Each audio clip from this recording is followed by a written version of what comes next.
One and all to the home of British motorsport for the latest of a long list of fantastic BARC 2025 championships. It's the TCR UK Civic Cup. We've got Formula Fords behind us. There's an absolute buttload of fantastic races that we've got looking forward to. Now, the reason we've come in a little bit earlier for the stream is because we are running ahead of schedule, which is something that is fairly rare, to be honest. But you might be able to hear a lot of the Formula Fords behind me getting warmed up, starting them engines, which means we might not be able to actually have a word with them, which is a bit of a shame. But we'll get to it. It's fine. Me and Ben are also connected by this long cord. And if you're wondering, the weather app lied to me, hence why it's grey skies and I'm in shorts. But hopefully tomorrow will be a bit of a nicer day. No real rain about the place. It is a bit cool though. We should be in for some quick lap times. 3 TCR drivers have actually already broken the lap record for the TCR previous lap record here at Silverstone Nationals. So it is a fast day for motorsport. Jordan Dempsey is on pole position, as you can see behind us, about 2.5 tenths quicker than second place man Tom Nippers, sorry, I thought he said something different on his car. I thought he was lined up in the wrong position there. But Tom Nippers, second place. And that is a big margin at Silverstone National. Anything below a tenth of a second is the norm around here. But anything over a tenth of a second is seen as quite a big margin. I think it's in the TCRs, I think there's about 8 of them within about a tenth of a second. It is ridiculously close, which is really, really great. My name is Jack Oliver, as I said, and we've got Paul Walsh in the commentary box to take you through the whole day. He'll be joined by Andy McEwen, Paul O'Neill tomorrow as well. So we've really got a fantastic show for you overall. I'm going to try and see if we can just wander down the pit lane a little bit. As I said, I am connected by this sort of cord that we'll have to make sure we don't get too far. Marshals, how long have we got? Under 2 minutes, right? That means I can't talk to any of the drivers, and we need to get out of the way. So, Paul Walsh, I think what I'm going to do is hopefully you're on the other end of your commentary booth, and I'm going to throw over to you for the Formula Ford 1600 series. Out for camera 3. You're clear, guys.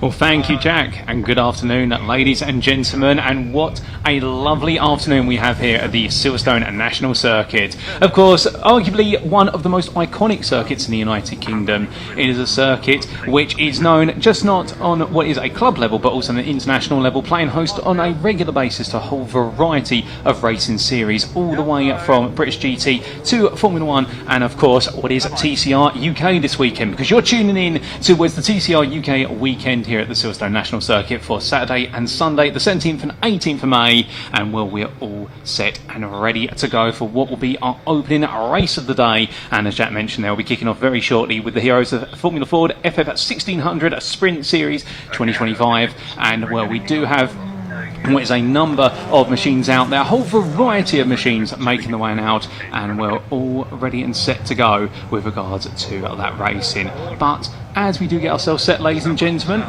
well, we will be getting the grid up on screen shortly, and we will walk you through that grid as we do have all of our drivers getting set to leave the pit lane and making the way on out. And well, as they make the way on around here, there are going to be what will be there will be the best part of 2 races today, but for their first race on pole position will be Jordan Dempsey in the Medina Sport BH23, alongside him will be Tom Nippers in the Van Diemen. Then on row number 2 we've got Connor Willis and Rob Hall, with William Liston line up in what is 5th place on row number 3 ahead of Drew Cameron. Then on row number 4 we've got Ben Maludi ahead of Ben Tilley, who I had the pleasure of catching up with in the paddock only moments ago. Billiven will be starting at 9th ahead of Grace Parkington, and that'll be your first 10 places on the grid, your first 5 rows. But we've got even more cars than that to make the way on to this grid, and indeed we've got plenty of cars out there in all different classes as well, but those they will be followed up by what will be on row number 6 in due order, the combination, I do believe, of Michael Fitzgerald and John Hayes Harlow, and we can see them there up on screen now. And then on your final row of the grid for your 14 drivers, it's going to be the combination of Simon Fraser and Bernard Leclerc, who will be starting at 14th out of 14 machines. But all the drivers absolutely set and are ready to go, and of course this will be getting underway with what will be a standing start following their formation lap at the moment. And as all the drivers gradually make the way on through, well, we haven't quite got the sunshine that was promised to us earlier this week at Silverstone. We've got a lot of cloud, but we have got no sign of rain whatsoever, and it is a lovely scenic view there from our cameramen who are making their way around the circuit, and everyone's on the grid there, all absolutely ready to go. And well, very shortly those lights will be coming on as everybody sits there on the grid ready to go, and well, they've been given the signal. And without further ado, for the first race this weekend, ladies and gentlemen, It's going to be lights out and away we go here as the drivers roar their way away and in towards the opening corner. But as they make their way on through there, side by side racing action as they pile on through. Brilliant running there. Well, as all the drivers get themselves set, it is going to be fantastic. And we do have what is a slight technical hitch here at the moment, some delayed pictures in our commentary booth, which we are rectifying. So as a result, and whilst we are waiting to rectify that, it does mean we might be a little bit behind in what we're covering. In fact, that is the formation lap getting underway there. Do apologise, but we will be seeing all the drivers making their way on through. One moment, ladies and gentlemen, as we do try to get that slight technical hitch rectified. But in the meantime, as that formation lap is going on, well, the thing about these FF1600 machines is the fact that you've got multiple classes out there. You've got Class A, which are machines built between the 1st of January 1987 and the 31st of December 1992. They're the newest machines out there. Then we do have the Class B machines, which were built between what was the 1st of January 1982 and the 31st of December 1986, so slightly older. And then you've got the oldest machines out there, the Class Cs, and they were built before 1982. We've also got plenty of invitational machines out there, and those invitational machines are all cars built to the Formula Ford Ken spec regulations as built before what is the end of 1998, and you'll see those on what will be the class specification as the ones with the grey shroud behind the door numbers when you see on the timing screens, and meanwhile the classes A, B and C, they will have different colorations, and we'll take you through those colorations when we can.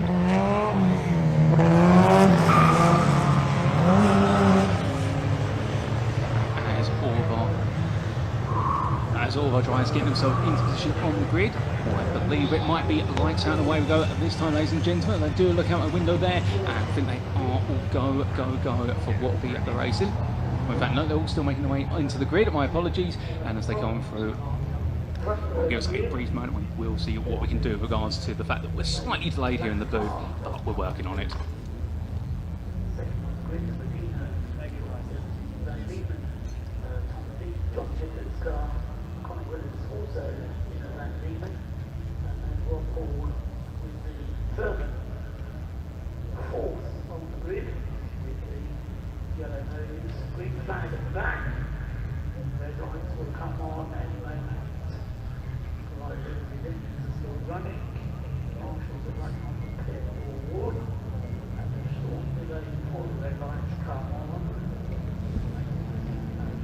And as the engines roar, ladies and gentlemen, it is going to be lights out and away we go then for our first race of the day after the formation lap has been completed. And as all drivers roar their way then into the opening corner, and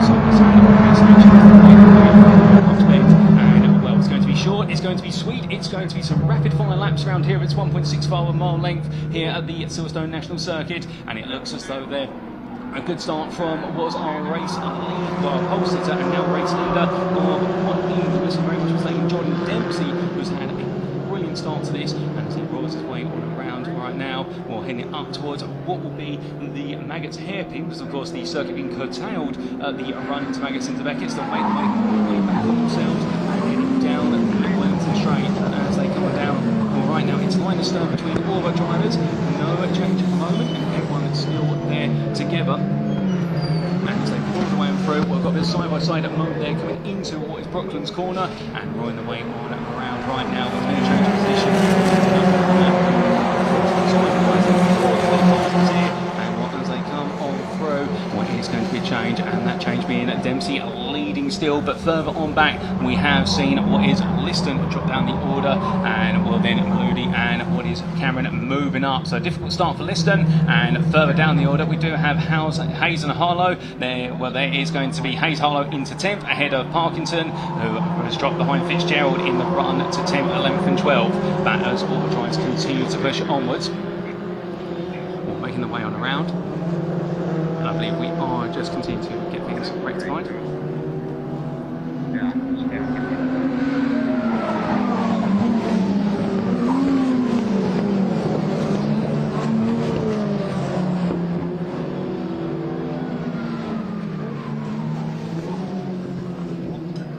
Please bear with us, ladies and gentlemen. We are just resolving a slight technical issue at the moment, but we will be back to give you commentary shortly. But enjoy the pictures in the meantime of this brilliant FF1600 racing.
Ladies and gentlemen, we do apologise for the slight lack of commentary there, but the good news is we've got our slight technical hitch fixed here in the commentary booth, so we have missed the best part of what is 3.5 minutes of the opening race in action in terms of being able to cover it, but great news, we are back. Let's get straight into it then, and we do apologise for that slight temperamental issue. But as we can see, there's a big run wide there for the number 35 of Hull, running out there of what was the Maggots hairpin and coming back on around as they make the way down there. A quick bob and weave between our top four as they head in towards what will be the Brooklands corner, and a bit of a defensive move there from Dempsey trying to cover off Nippers as they come through the left in towards the right and making the man out of the corner and up towards Luffield, then all the way round and on to the start finish straight they'll go, and this top four absolutely pushed each other onwards now as they make the way on up towards another lap here. These laps are going to come in thick and fast as they come through, and as they do, well, right now it's going to be all about the draft, and Nippers covering one side then the other, but here they come in towards Cop's corner. Is it going to be too wide there? I think it is between Nippers and Dempsey, and it is going to be a potential change of position between them as they come on around, and well, who's leading coming out of what is turns 1 and 2 and in towards 3? We're about to find out as they come charging on by in towards the braking zone for Maggots they go, and well, it is going to be there by looks of things. The number 5 of Dempsey has fallen behind Nippers, and Willis and Hall still together right on the back of it. Now, one thing as they make the way on down was the Wellington straight here. It's going to be side by side again as they come on down. Great respectful racing between both drivers here, and well, it's a fan. It's 2 by 2 here as they head towards the braking zone for Brooklands, and well, it's not going to quite be a move, or is it? Well, Nippers in the end holding on as Dempsey tucks in behind, and Willis and Hall there looking to make the exchange, but they don't quite do it, and well, these drivers absolutely teasing and tussling here as they make the way out to Luffield in towards what will be Woodcock corner, and through that right hand they go. The number 99 there of Willis in third, looking proud and looking to follow the turn Dempsey as they head up towards the opening corner this time, but this time it's going to be line astern here. Nobody looking for a cheeky potential move, and well, great racing room to be given and respect to be made. Further on down the order, we do of course have what is Liston still leading in their respective class, and well, with Tilly just behind them, but staying with these leaders, these invitational machines as they make the way on around, all under the Formula 4 Kent spec of course, and one absolutely bumper grid this weekend, but no change at the moment between the top four. But when I was speaking to Ben Tilley in the number 48 earlier on before we went racing today, he was saying to me what you can expect here is that draft is going to be so powerful on the straight and heading in towards what is turn number 3. They're going into Brooklands. Will Dempsey be able to get the move done? No, he won't. On the outside to inside, he's trying to force the issue to get all the way to the inside of Luffield corner, but not quite working out, and out of that right hand they go and on towards what will be Woodcock. But right now it's going to stay as is. What you can see is all this fighting, Cameron in the number 12 and 5th has actually been brought into the pack, but Hall having a bit of a poor run as we've got a driver there going quite slow. I think that's Leclerc who is going a lap down as they make the way past number 57. And all the drivers making the way now through the opening corner once again. I think it's now going to become a game of high-speed chess here as they head in towards what will be the Maggots hairpin, in the fact that nobody quite wants to go for those potential moves at this time. But as they head on through, and the reason they don't want to go for those moves, of course, because they start going side by side with one another, they may lose the leader of the pack, and it suddenly opens up everybody. But heading onwards, down towards what will be turn number 3, but whilst all this is playing out, as we do see Dempsey trying to go for a move around the outside again. He's tried it twice, it hasn't worked, and was there a potential move there also coming from Willis? We won't be quite sure, because as we do follow what is some action going on through there, well, that's Liston, your Class A leader ahead of Tilly, your Class B leader, and all of our drivers then making the way on through as we do see the field coming in towards the end of the lap. We'll back towards the leaders, and well, it seems as though Dempsey was not able to make the move on Nippers, and Willis right behind, but Hall falling back a bit more. But here they go then. Is it going to be a scramble for 3 wide? I think it is. Is it going to be 3 wide into turn number 1 here. Everyone absolutely giving it a go, but in the end, does Dempsey get it all the way around the outside? I don't think he did, as Cameron there comes up in 5th, watching how it all plays out. And well, I think that is Dempsey. Dempsey's into lead, but will it be that way as they come down in towards turn number 2?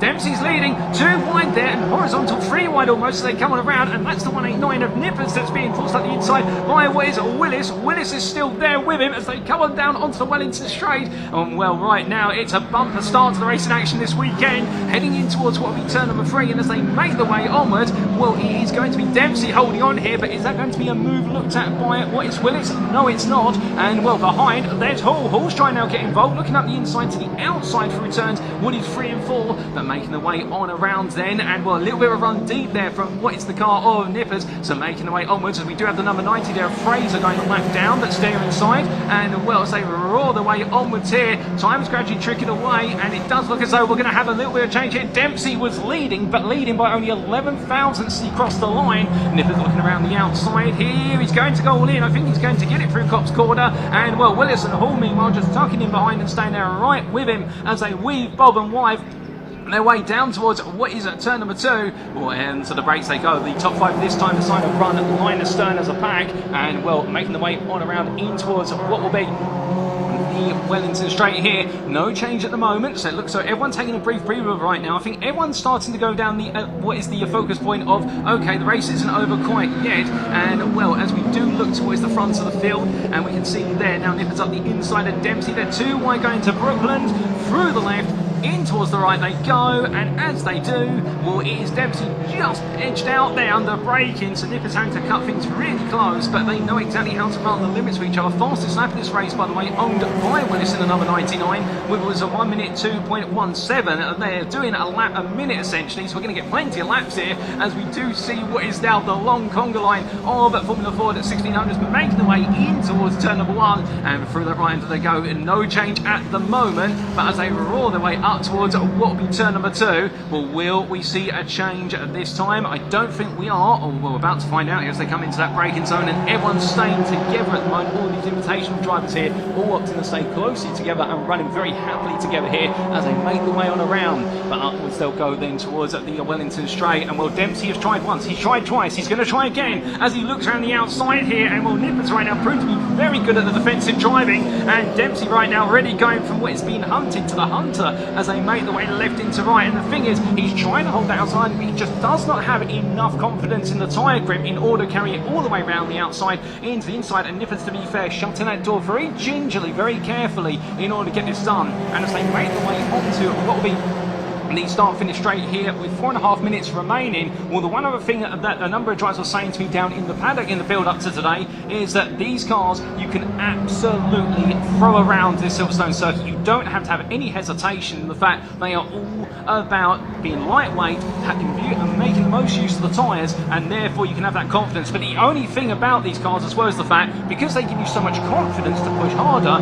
well, track limits here at Silverstone, you have plenty of runoff area, but understandably, if you decide to make an excursion into that runoff area, then the marshals, and particularly what will be the racing vigilators, they will not be too happy as you do run wide. But right now, no sign of running wide here as we go 2 wide down towards Brookland. Dempsey again looking around the outside, but he's a bit further back this time as he really wonders, does he want to go for it or not? But I think Willis behind him in 3rd says to him, you are going to go for it, guys, I'm going to go for you. And now Willis looking around the outside here, well, he's going to have to really cut this back if he wants to try and get a good run to start finish straight. And in the end, Nippers just simply forced him to stay behind. But that's the thing as well with the 189 driver, if he can get the 2 behind him to start to fight each other, he can just gradually pull away, and I think that'll be something that he definitely wants to try and do today, does Tom Nippers, as he makes his way onwards, because it's an incredible battle at the front of the field. We've also got a bit of a scramble behind, and well, I believe that's Maludi and Liston fighting each other for 6th place overall. Liston being your Class A leader, of course. He's broken away from Ben Tilley to 210, who's your Class B leader, and we do have what is at the machine of Hayes Harlow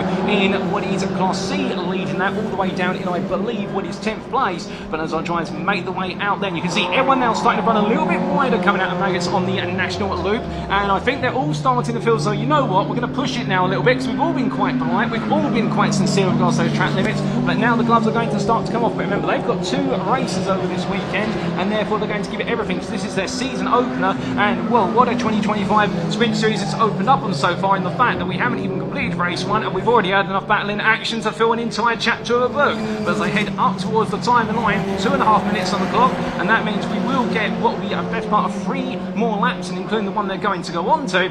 And coming across that line, well, we can see now the top 3 are already pushing onwards. The battle for 4th and 5th between Hall and Cameron is close there. And, well, as they do make the way through, I believe that was the car there of, I believe that was Fraser, who was having to step aside down the blue flags. But it does look as though the battle at the front now has gone from a battle of 5 cars to a battle of 3. But Nippers is gradually pulling away here. And meanwhile, Jordan Dempsey is not quite able to stay with him. If anything, I think Jordan Dempsey is now an increasing pressure from Connor Willis as they head onto what will be the Wellington Straight here, and that toe is so strong in these machines. They've got very little bodywork to them. It really is the case. They punch a huge hole in the air, and the car behind will absolutely sucks its way in terms of speed all the way up behind the other car, and then can look for that potential move under braking. But you've got to be bold under braking, and of course plenty of corners here in terms of overtaking opportunities. You've got 5 corners, of which all 5 of them are overtaking spots, and therefore from lap to lap it's anybody's guess who'll be leading, and we've seen that all so far. But with some stability now returning to this front of the field, well, it's only going to be 2 more laps to go here, as side by side behind, and that is Hall and Cameron battling side by side, 35 and 12 going all in, and I think that is going to be a change. I think Hall's just been able to hold on at the front there,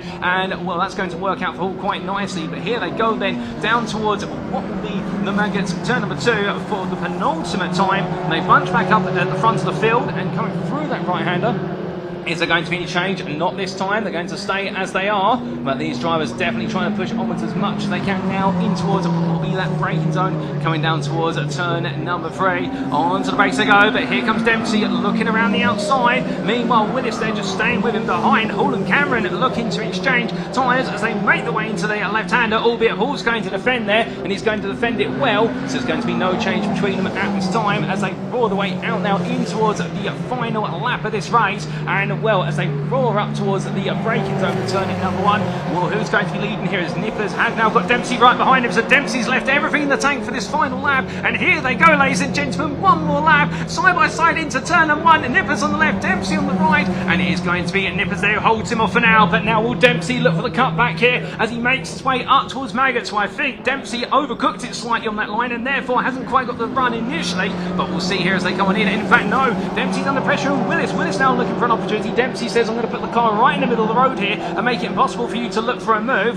Through the right hander they go. Willis there taking a little bit of a wide line in order to carry as much speed as possible, but this top 3 absolutely staying hooked together here as they head down towards what will be turn number 3. Onto the brakes they'll go, and well, here comes Dempsey. It's a huge lunge, a big lock up on the front left brake. He goes all in here, and well, he leaves it all to the last gasp. But now Nippers just needs to hold the inside, but he's got traffic in front, and that traffic's going to hold him in place. And now Dempsey's just got to go around the outside. It's going to be very close here as they make them through 3 wide initially with the traffic, and as they come through, is it Dempsey? Is it going to be Nippers? I think Dempsey may just have this in the number 5. He will. He gets ahead. The checker flag is about to wave, and it goes the way of Dempsey, who takes victory there just ahead of Nippers, with Willis in 3rd. Hall holds off Cameron to 4th, with then it will be 8.5 seconds back. I believe Maludi will make his way across that line shortly, but my good lord, what a race. We'll have Liston as your Class A winner ahead of Ventelli, who's going to be your Class B winner, and then Bilev will be finishing runner-up in Class A, at a parking who completes your top 10, and it will be there the sole Class C machine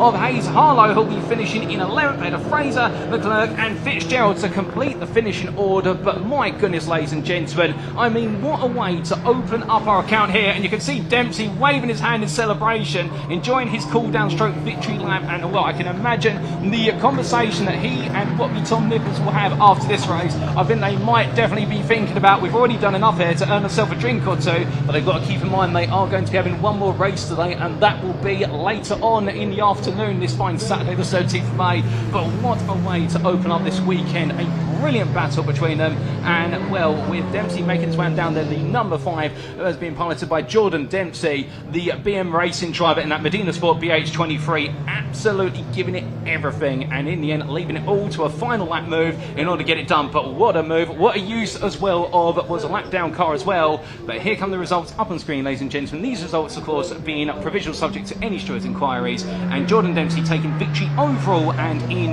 the invitational class for race number 1 and round number 1 of the 2025 Heroes of Formula Ford FF1600 Sprint Series Championship, ahead of Tom Nippers, with Connor Willis there 3rd place. Rob Hood was 4th, ahead of Drew Cameron, with Ben Maludi 6th place set, a bit of a quiet 6th, albeit he had Class A winner William Liston behind him, and it was Class B winner Ben Tiddy right behind Liston. And then we did see Yap Billabin and Grace Parkinson completing your top 10, with John Hayes Harlow winning the Class C, the solo Class C entrant, but still very happy to see the number 3 out there. Simon Fraser was in 12th, ahead of Bernard Leclerc, and Michael Fitzgerald was your last finisher, 14th out of our 14 entries. And well, what a race, and the fastest lap being set on lap number 10 by none other than Jordan Dempsey, and was absolutely flying there.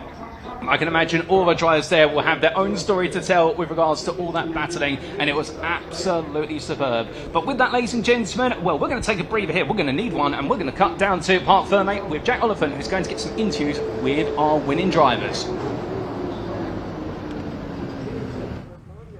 Wow, what a race for the Formula Ford, and I'm pleased to say that one driver at least followed the rules in Connor Willis. Every other driver, the 2 podium sitters of Jordan Dempsey and Tom Nippers, has driven off around the corner. We'll have got this cord that we'll have to contend with, but let's go and get an interview with Connor Willis first, shall we, because he came 3rd in that race.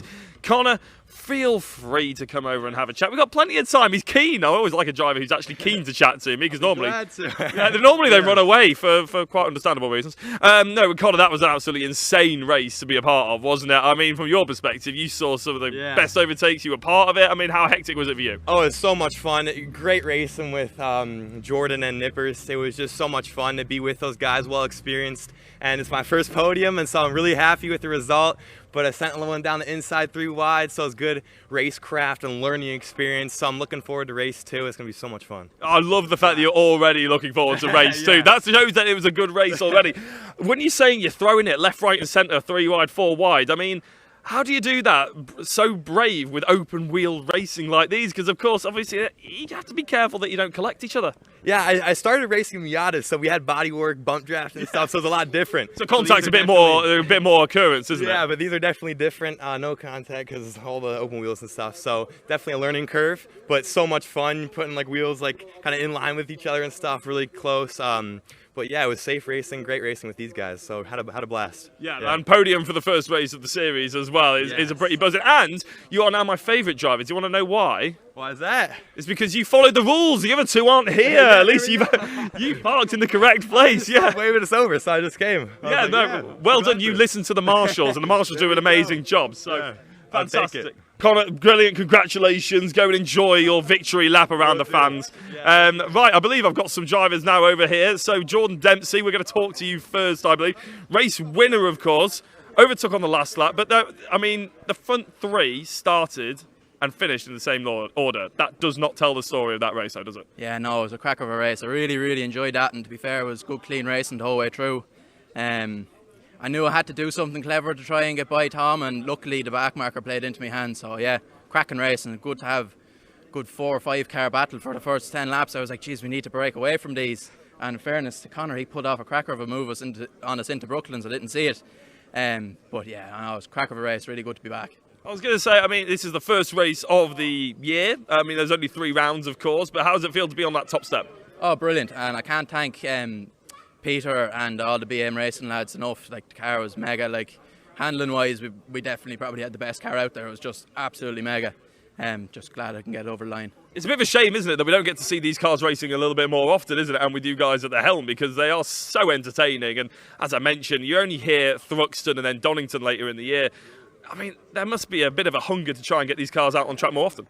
Oh yeah, I'd say it's the best class in the country, at least for club racing anyways. Like, I've always come back to it, and it's always been my love is Formula Ford. So yeah, it's nice to be back, and hopefully it's a sign of things to come for the end of the year. Absolutely. What else have you driven then, if you say you keep coming back to it? What's the other stuff that you've gone and done? I raced F4 over in America and in Asia, and F3 Asia. I used to race against Jack Doohan and people like that. It's still, like, if I was to pick between racing any of them, I'd always pick Formula Ford. So that's what we love to hear. Brilliant. Thank you very much, Jordan. Right, let's bring in Mr. Nippers.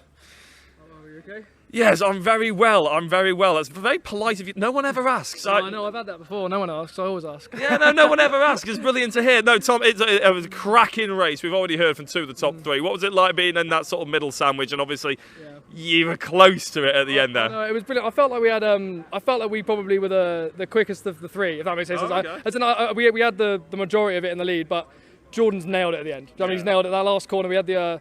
I said to Jordan, I am not going to be the guy who comes over and makes excuses at the very end. I said, but we got a bit unlucky with the back marker and Jordan took it. But yeah, I think I'm excited for the next one. Do you know what I mean? Because it's it was just nice because last time I raced Jordan, he was like, it was a couple of years ago when he won the championship and he was miles up the road from me. Do you know what I mean? So it's nice to be now we're in the same fight. It feels like a lot of progress, Yeah.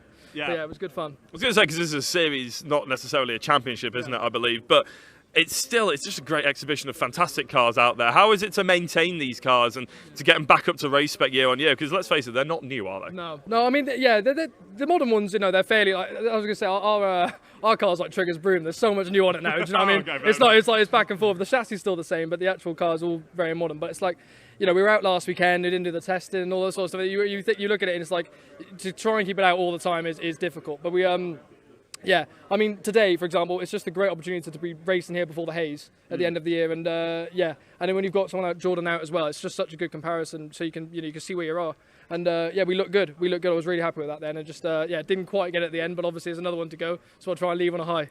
Absolutely. What about Thruxton and Donington then? Are we going to see you return for those races? I don't think we're doing I think the Thruxton one's only classics, if I'm not wrong. I think the Thruxton one's only classics, but I think Donington's the thing. But obviously, I'd love to do it. It's just a budget thing. If we can get there, we'll get there. I'm excited. I want to race every single second I can. Yeah. But it's just a case of getting the car out. Once we can get the car out, I'm there every time. I want to do it every time we can. Oh, fantastic. No, if that is true about Thruxton, then somebody's given me the wrong information. So I do apologise about that one. Tom, fantastic. Well done on the podium. Thank you very much. Right, that is all the Formula Fords that we've got here in front of me. Anyway, there is loads more around the corner. So I don't know if there's another driver that we want to have a talk to. Somebody trying to make eye contact with me, which, as I said, never normally happens because everybody always runs away from me. We're having someone. Class winners. Okay, yes. Well, we're in the lunch break, so we'll chat to anybody and everybody who's willing. So I do apologise. I don't know people by face. What's your name? Sorry. Will Liston. Will Liston. Fantastic. So you're obviously in that sort of mid-pack, I'm guessing, of the overall race. How was it in that sort of cluster of cars? Yeah, it was brilliant. I made a meal of my start, and that front train got away, and then myself and Ben and some of the historic class runners, which is sort of what Heroes of 1600's founded on. We had a massive scrap, and Ben Miludi as well. Yeah, it was a lot of fun. Good battle. Came away with the class win, which is always good. I've just got to thank the people that put me in the car this week, and it's a borrowed car. It was a last-minute inclusion. Richard Tarling, the car owner, picked up an injury, so I got the call, so hopped in it yesterday, and all things considered, pretty happy with how we're running. That's a hell of a call to get, isn't it? Obviously, you don't wish anybody to get a bit of an injury, but I mean, how last minute was that then? We did it this week. This week? Yeah, we did the deal this week, so... I'm just thankful to have good people around me putting me in the car. My supporters here, my supporters in Australia. My mates Riley and Ellen in Australia got engaged today, so congratulations to them. Ecstatic for you. The team around me here and in Australia just does so much to put me in a car, and I'm very grateful for it. Well, hopefully they're up and watching this, because obviously it was worth watching on their engagement day. Probably not, but I'm sure they've got other things. They probably have got other things, but you can send them this clip afterwards at least, can't you? Absolutely. Fantastic. Thank you very much for coming and have a chat to us. Congratulations on the class win, and good luck for race number 2. No worries. Thank you very much. Right, and we have one last class winner. Come in. As I said, unfortunately, I don't know necessarily faces compared to names. I will get better at this throughout the day, don't worry. I'll be here again later. Well, exactly. If you're here again later, I won't need to learn any other names. But sorry, what is the name, sorry? It's Ben Tilley. Ben Tilley, fantastic. Now, what was the race like from your perspective? Because all these different classes, were you aware of your class position in amongst all the rest of the race? Yeah, in the 1985 car, so it's a bit older, but yeah, it's good fun. It was running quite hot. It was about 90 degrees from the fourth lap in, so I just I could have tried a bit more, but just kept pulling out the toe just to keep it cool. But yeah, good fun. What is it like driving those slightly older classes? Yeah, they're good fun. They're really forgiving. You can kind of throw it about and it just kind of does what you want, really. We get the weight on the left rear, power on, and just slide it around. It's good fun. Fantastic stuff. No, it looked like a really entertaining race. What's it like in comparison to when you jump on that grid? Do you feel like you want to be in that slightly newer car? Do you want to be in the ones that are sort of towards the front, or are you quite happy you enjoy the car that you're in? I mean, it'd be nice to be in a newer car, but the owner, Simon Hadfield's been very kind and let us have the car for a week. Fantastic. Oh, it's not yours. My apologies. No, it's not mine, no. So I'm just 4 wheels and a steering wheel, so yeah, I'm happy. Yeah, brilliant circuit as well, Silverstone, isn't it? I mean, it's a great racing. It's an opportunity to go all kinds of 3-wide around nearly every corner here. Yeah, 1 lap into Brooklands we were 3-wide, was a bit tight, but yeah, give it a go. It's good fun. No, the Formula 4s are absolutely fantastic. Hopefully we see you over the next couple of, Thruxton and potentially at Donington Park as well. Is that the plan? Hopefully, yeah. Yeah, we'll see. Brilliant. Thank you very much, Ben. Right, that is all the class winners, I believe, to have a chat to. I'm just making sure that no one's trying to catch my eye again. We have going to the lunch break after this. I believe it's the Miltek Sports Civic Cup straight after lunch. There's going to be a little bit of a break. Then we might do a little bit of a pit lane walkabout, try and get a chat to a few of the drivers and all the championships. There is, of course, plenty more to be chatting on about, and we even have, during that lunch break, we're going to do a little bit about a important cancer awareness, Retino... Oh dear, I've forgotten the name of it. That is pretty awful, isn't it? But there'll be more plugged later in the broadcast, don't worry, and we'll catch up with you in about 20 minutes' time.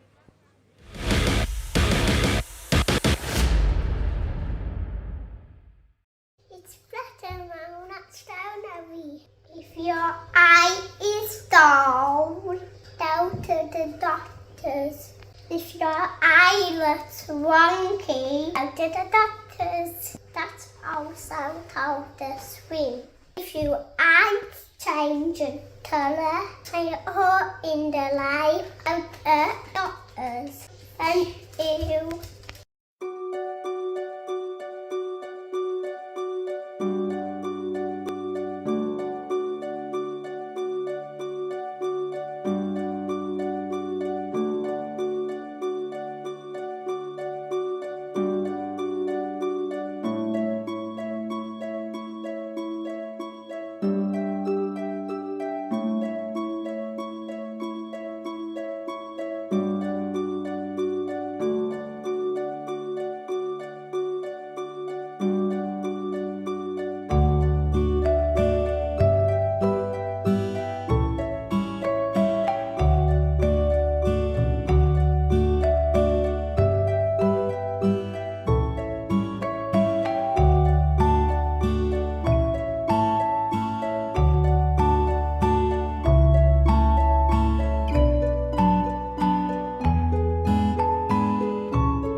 Right, everybody, it's almost time for the first race of the weekend for the Miltek Civic Cup. I'm here with Jack. Jack, you're going to give us a bit of information about the Civic Cup, aren't you? Tell us what's happened already this season. Yeah, we've had a good start to the season. At the moment, Campion, Lewis Kent are trading blows at the top end. That's going to be a battle to watch all season, isn't it? Yeah, I think so. It's going to be a battle into paddock hill as well today, isn't it? So I'm looking forward to that. The FN2 looks really suited around here, actually, and Campion looks like he's got it on rails, so I think it's going to be really good off the start, so I'm excited. It's nice to be here at Brands Hatch as well. What does the circuit mean to you guys at Civic Cup?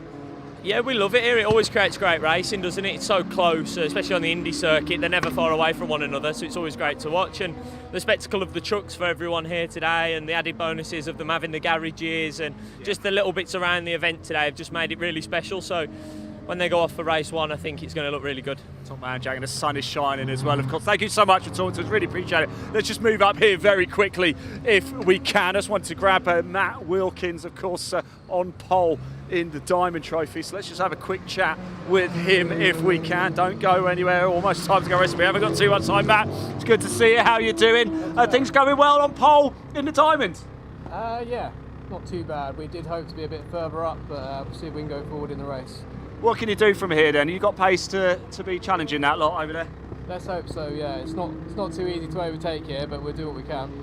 You're the man to watch. You're the man to watch, Matt. Thanks so much. I couldn't hear too much of what you're saying there, actually. But here we go. That's the beauty of it. So much noise. The sun is shining. Where else would you rather be than here at Brands Hatch? Time to go racing for the first time this weekend for the Miltek Civic Cup. Dave.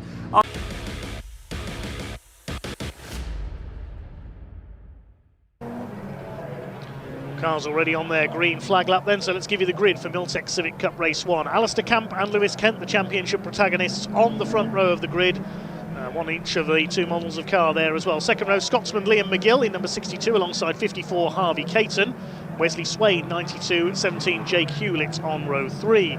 Fourth row, Francisco Howitt, number 50, one of several junior saloon car graduates in this race, alongside 66 Dave Marshall, 19 Jack Riddell and 90 Jake Renshaw, completing the top 10. Row 6 is 84 Matt Wilkins. As we heard, he's the first of the Diamond Trophy qualifiers. That's for drivers aged 40 and over.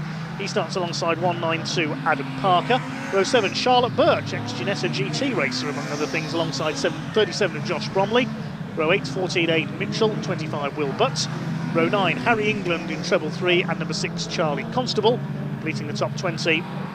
Number 65 Sam Nicolau, and 23 Gary Townsend. We'll also see him out in his Lotus Cortina this weekend in the pre-66 touring cars.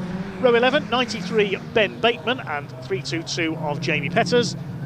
79 Adam Jackson and 495 of Mark Hughes on row 12. Row 13, 74 Anthony Gannon, 76 Simon Welch, 86 Daniel Petters, who missed qualifying, starting from the back of the grid. Cars pulled into line then. It's the black car with the green and pink livery of Alistair Camp, who's also racing in the TCR UK Championship this year. He's having a very busy year, is Campy. Far cry from his early years of his career on the dirt tracks in short oval racing. Starting alongside ex-TCR UK star Lewis Kent, scored his first Civic Cup win at the season opener at Donington. Liam McGill from all the way up in Edinburgh on the second row of the grid, alongside young gun Harvey Caton, who had a spell in the lead of the second race at Donington a few weeks ago. Green flag waves at the back of this big grid of Honda Civics. There is one gap. I think that might be Harry England that's missing. He had an off in qualifying earlier on.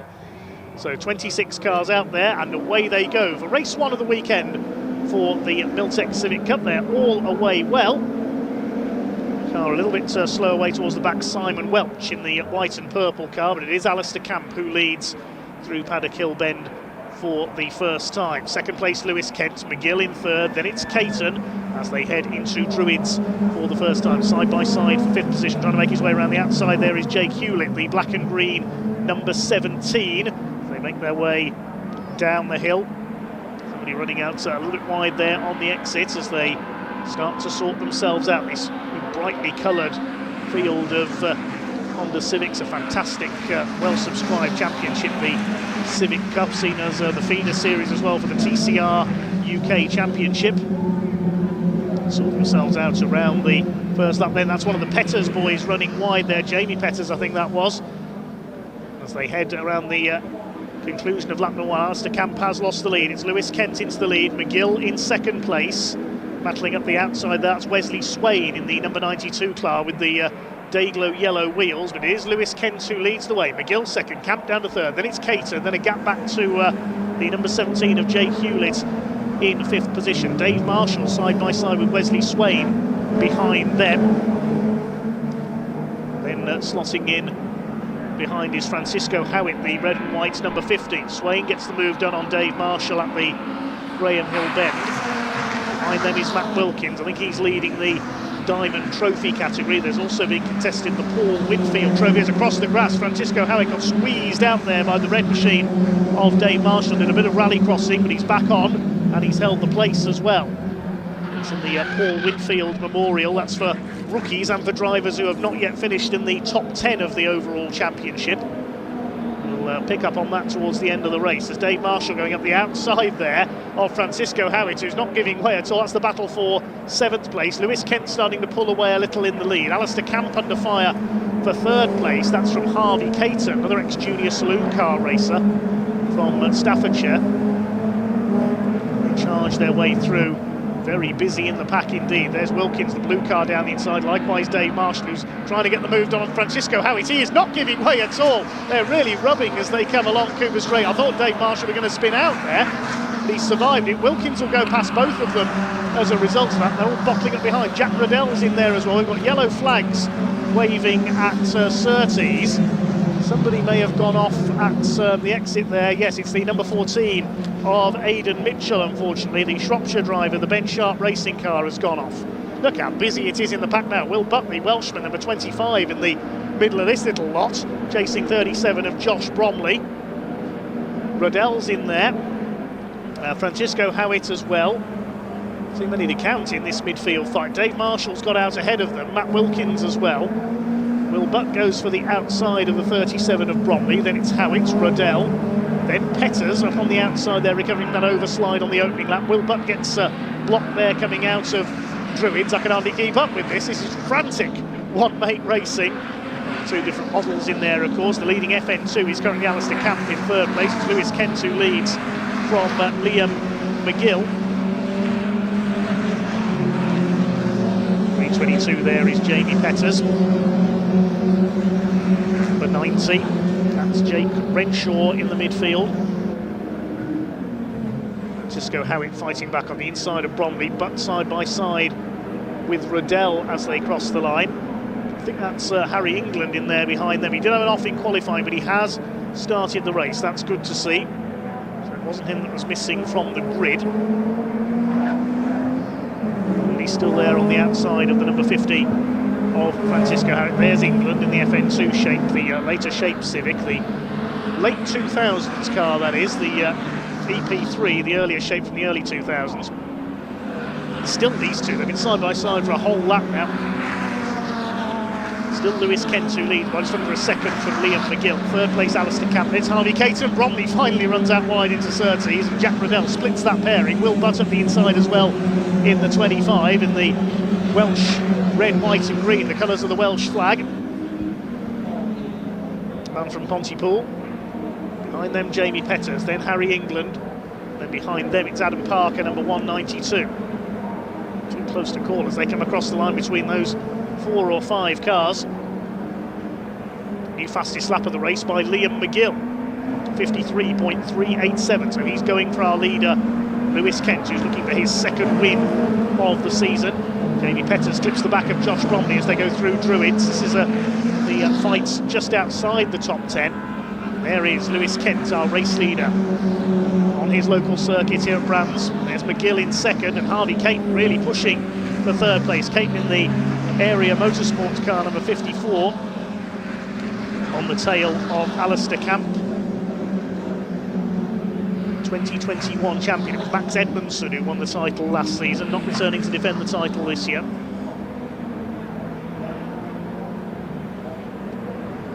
Up the hill towards Druids. Alistair Camp leading the FN2 category. He's fairly well ahead, over 4.5 seconds ahead of Wesley Swain in P5. Hewlett is 6th, Wilkins 7th, Marshall 8th, Howitt 9th, Riddell 10th.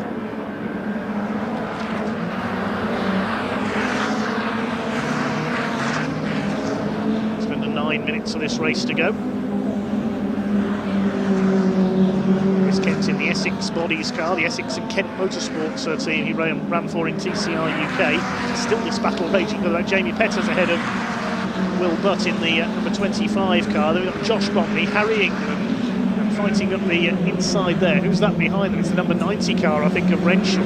Running out wide, 192 of Adam Parker. 22 Charlotte Birch trying to get involved as well.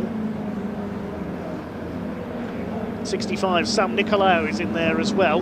Late entry for this weekend. Just the one retirement so far, number 14 Aidan Mitchell. Saw him go off at Surtees. Down the outside goes the number 90, I think that was, of Renshaw. Back at the inside, Josh Bromley, and there's contact with Harry England. England gathers it up. Keeps going, he's going to lose a place or two though, keeps his foot down, stays ahead of Renshaw. Nicolaou is going to be squeezed out on the outside. That's going to allow Adam Parker to go through and possibly Charlotte Birch as well. Along the Cooper Straights. Fantastic stuff in the midfield, very, very busy indeed. Towards Surtees they come. Nicolau up the inside attacking the 22 of Charlotte Birch.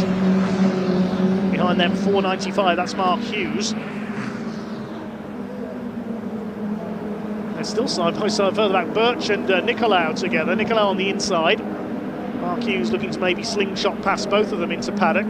There are the leaders coming out of Graham Hill Bend. Still Lewis Kent controlling the pace. Increases lead to 1.35 seconds now over Liam McGill and Alistair Camp, who leads the class. Big lock up there from Harry England into Druids.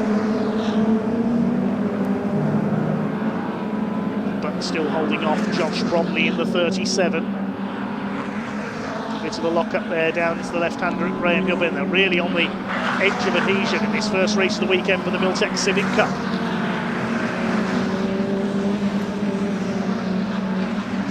There, Bromley, but that allows him to get the cut back up the inside of Will Butt there, leaning on each other once again. These two, they're inseparable, these two. Harry England trying to have a go at them in the treble 3 as well. He moves to the inside. Meanwhile, back at the front of the field, Alistair Camp has caught Liam McGill, who is now having to defend for second place. This is allowing Lewis Kent to get away in the lead slightly now. He's increased his lead to 1.6 seconds. McGill Motorsport car holding second. Harvey Caton on his own in fourth place now, being dropped slightly. The black and white car with the blue bonnet.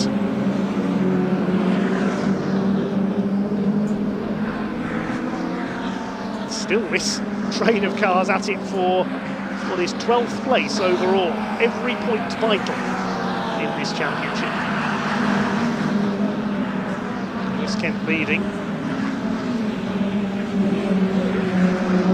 The Paul Winfield Trophy, the lead car in that at the moment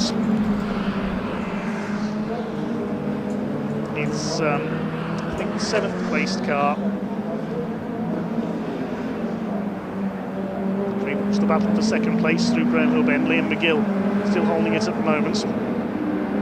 Sorry, the 9th placed car, not 7th. Francisco Howitt is the first car in the Paul Winfield Trophy for rookies and for drivers who have not yet finished in the top 10 of the championship. And the Goodyear Diamond Trophy, that's for drivers aged 40 and over. I think that's Matt Wilkins still on top. He's in 6th place as Josh Bromley once again side by side with Will Butt, and Butt goes wide over the curbs. Harry England still in behind them. This is frantic in the midfield. As if these two cars, the 37 and the 25, are tied together by a piece of string, isn't it? Jake Renshaw up the inside now on Harry England, the number 90. Adam Parker's 192 car in behind them.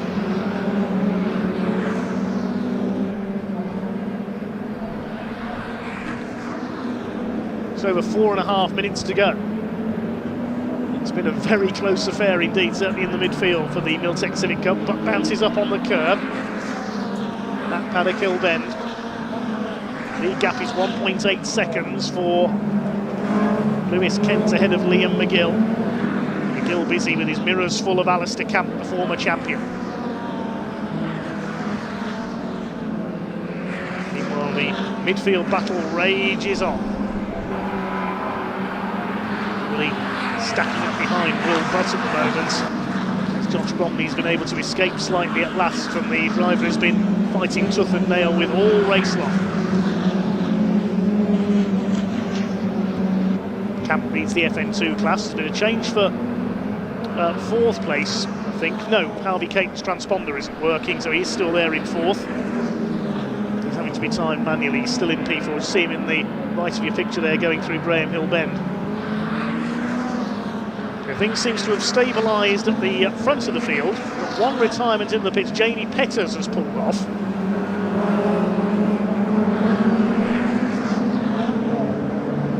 We concentrate on the midfield fight. Who's going to be next to have a go at Butsy in the 25 car? That's Jake Renshaw, the number 90, the Ben Sharp racing car.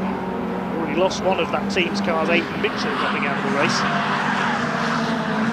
The number 37 car of Josh Bromley, it's the head of this group, has been given a 10-second penalty for exceeding track limits. Must be when he ran wide coming out of Graham Hill Bend. He'd already got the 5-second penalty. So Josh Bromley's going to lose a lot of places with that penalty, given how close it is in the midfield. Less than 3 minutes to go now in this first race of the weekend for the Miltek Civic Cup.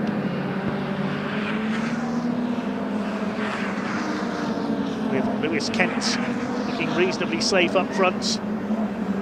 Liam McGill second. Alistair Camp leading the FN2 class in third. Caton still fourth. Wesley Swain is fifth. Sixth place is Matt Wilkins in the Motion Motorsport car. He's looking set to win the Diamond Trophy segment. Francisco Howit's possibly going to win the Paul Winfield Trophy category as Harvey England does a bit of rally crossing there. Harry England, sorry, in the treble 3. Very easy to do there if he gets loose over the curbs at Surtees. Here's the fight for second place. This is why Lewis Kent's been able to get away a little. Liam McGill is having to defend from Alistair Camp. Car going a lap down there. That's the 76 car of Simon Welch being lapped.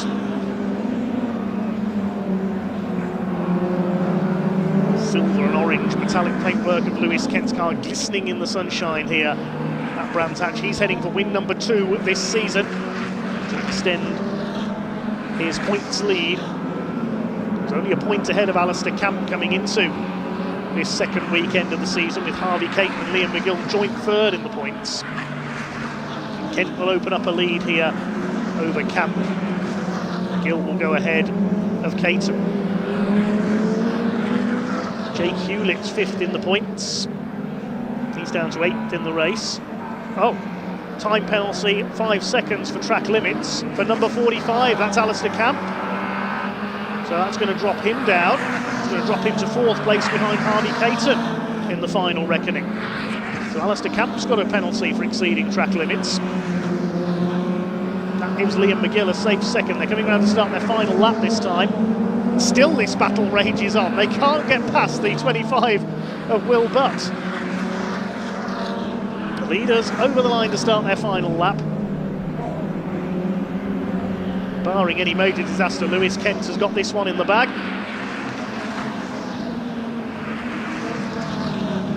Sam Nicolaou under pressure as well, and again Harry England runs wide there. I think his tyres have gone off. And they come together ahead of it. Oh, that battle's come to a head. Well, you've been able to see that coming for several laps, haven't you? Will Butt tangles up with the number 90 of Jake Renshaw, who goes into the gravel at Clearways.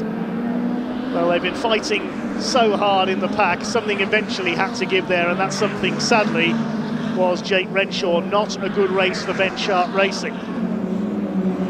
Meanwhile, here comes Lewis Kent. The yellow flags out in Clearways. Matters not for Lewis Kent. The man from Witham is coming in to take his second win from 3 races this season. Up to the checkered flag. Kent wins it. Liam McGill comes over in second. And we'll wait to see. I think Alistair Camp will lose 3rd place. We'll have to wait to confirm that because Harvey Caton's transponder isn't working, so we'll have to wait to see what the gap was. Or did he get clear enough? We'll have to wait and confirm as soon as we can. Meanwhile, here comes the midfield battle. I tell you, Wesley Swain has finished 5th, Matt Wilkins 6th, Dave Marshall is 7th. The midfield battle comes over the line. Bad luck there to Jake Renshaw. And you can see the other Ben Sharp racing car of Aidan Mitchell sitting in the infield as well. That team with some work to do ahead of race 2, which is tomorrow at just after midday.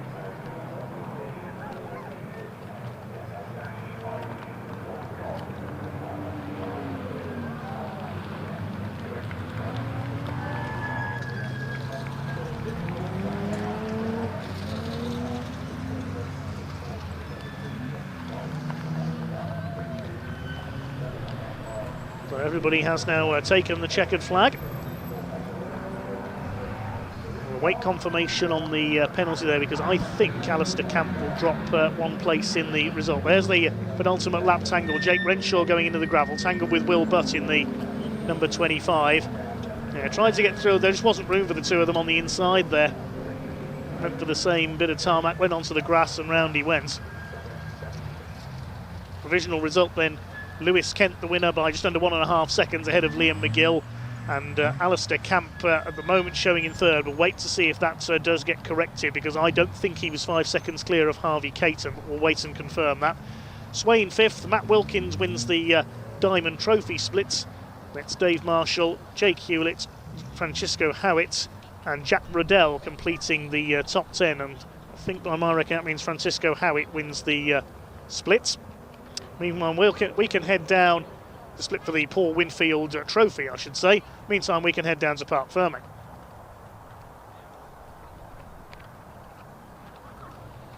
The Civics are never disappoint today. It's back-to-back wins as well for Lewis Kent, a winner last time out, of course, at Donington. Lewis, we're going to see a good battle between you. In fact, Alistair, you may as well stay with us as well. Of course, third place for you, the win for you, Lewis. But it's never easy, is it? No, I didn't think it was going to be too easy. Went into the last corner. Ali obviously didn't get too much temp into his rear tyres. Rookie mistake.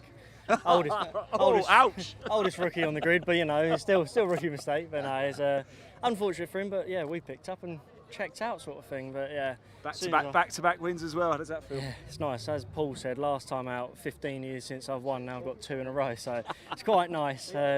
Hopefully tomorrow we can carry on and do the same again. Top man. Let's grab Ali for a quick chat, shall we? Of course, third place, not quite what you wanted, but not too bad anyway. No, mistakes happen. That's how I got on this planet, eh?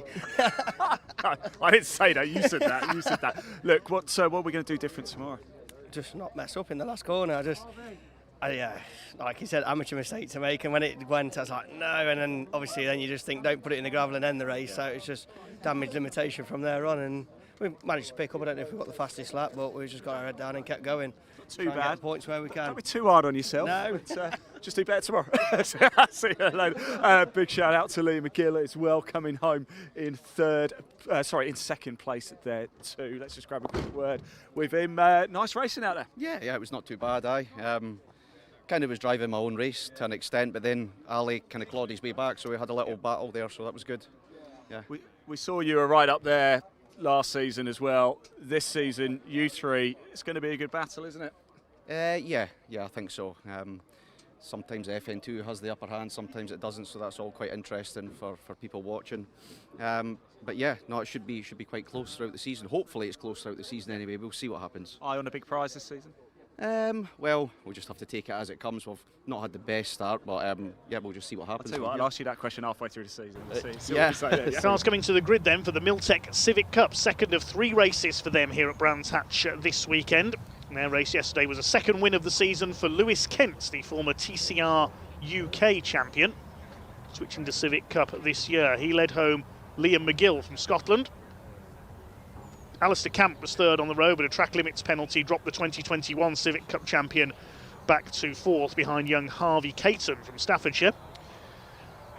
So this is a reverse grid race, partially reverse grid race, race 2. The top 10 finishers from yesterday will start in reverse order. So it was Jack Riddell who was 10th yesterday. He'll start from pole for this race. We're hopefully going to see 27 Honda Civics out there for this one. We've got 2 classes, EP3 and FN2, 2 different shapes of Honda. Jack Riddell and Francisco Howitt on the front row of the grid, former junior saloon car man. Second row, Jake Hewlett, number 17, and the 66 is Dave Marshall. Row 3 is Matt Wilkins. He won the Goodyear Diamond Trophy class yesterday. That's for drivers aged 40 and over. He lines up alongside Wesley Swain in his FN2 Civic. Alistair Camp and Harvey Caton on row 4. And the top 2 from yesterday, Liam McGill and Lewis Kent, complete the top 10. Row 6 is number 25, Will Butt.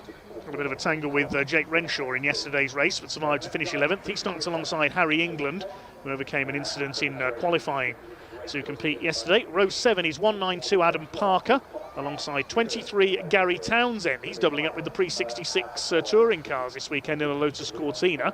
Charlotte Birch lines up on row 8 alongside Sam Nicolaou. Row 9 is 495, Mark Hughes, alongside 6, Charlie Constable, another graduate of the Junior Saloon Car Championship. We'll see those out in our next race. Row 10 is 79, Adam Jackson, and 37 of Josh Bromley. Track limits penalties dropping him back down the order yesterday as well. He completes the top 20. Row 11 is 93, Ben Bateman, ex-short oval racer. He's done mini stocks and Formula 2 stock cars. Raced the last couple of years in a Vauxhall Nova in the classic stock hatch series. Starts alongside 74, Anthony Gannon. Then we've got 76, Simon Welch, alongside number 90, Jake Renshaw. He ended up in the gravel at Clearways in yesterday's race. 322, Jamie Petters is next, alongside 14, Aidan Mitchell. He ended up on the infield surtees yesterday. And at the back of the grid, a driver who missed yesterday's race, Daniel Peters, number 86, the ex-pickup truck racer among others. He had to change an engine in his car yesterday and missed qualifying and the first race, but he starts at the back here. He practiced out of session this morning with the Track Action Racing Club cars. Let's see who Ian was able to catch up with in the assembly area prior to this race.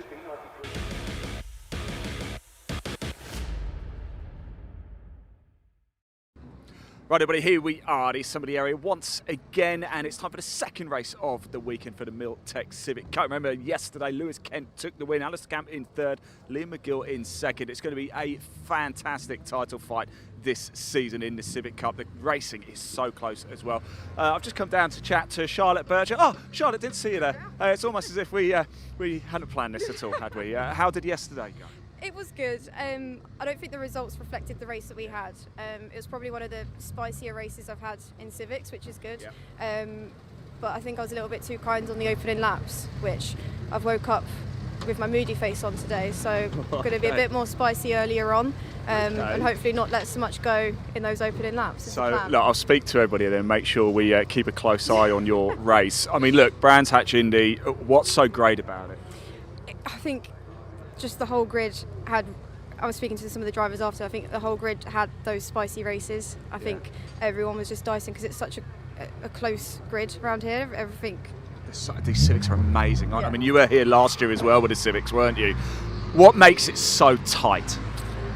I think just generally any Civic Cup race is pretty tight because everyone's so evenly matched. The racing is generally like that. But around here, I think, I don't know if it's a short circuit or what, but it makes for good racing every time we come here. So right, Charlotte, you're going to go forwards in this race, big time. Looking forward to it. I'll let you crack on here because we're about to get run over here as well.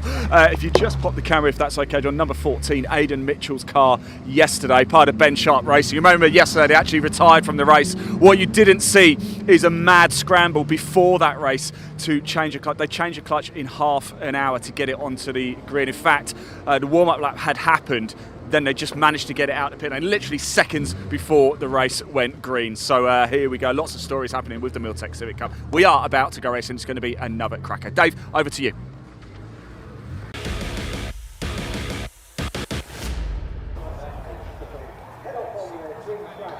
So the car's just about to head off on their green flag lap then, the second of 3 races this weekend for the Miltek Civic Cup, promoted by Maximum Motorsports, the promoters of the TCR UK Championship based in Birmingham. I know Stuart Lyons and his team have done a lot of work over the years to bring this championship up to such a high stature. First held in 2020 and won by Bruce Winfield.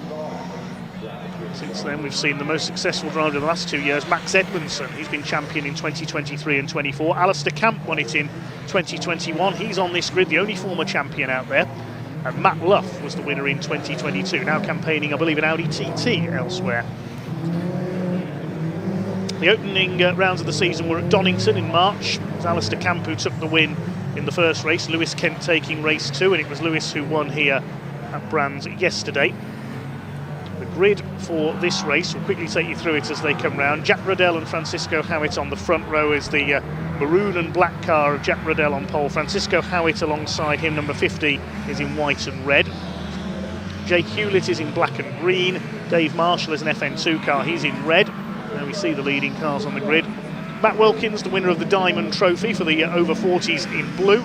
Wesley Swain in blue, black and Dayglow yellow. Alistair Camp, the green, pink and black car, same colours as his Hyundai he races in the TCR UK Championship.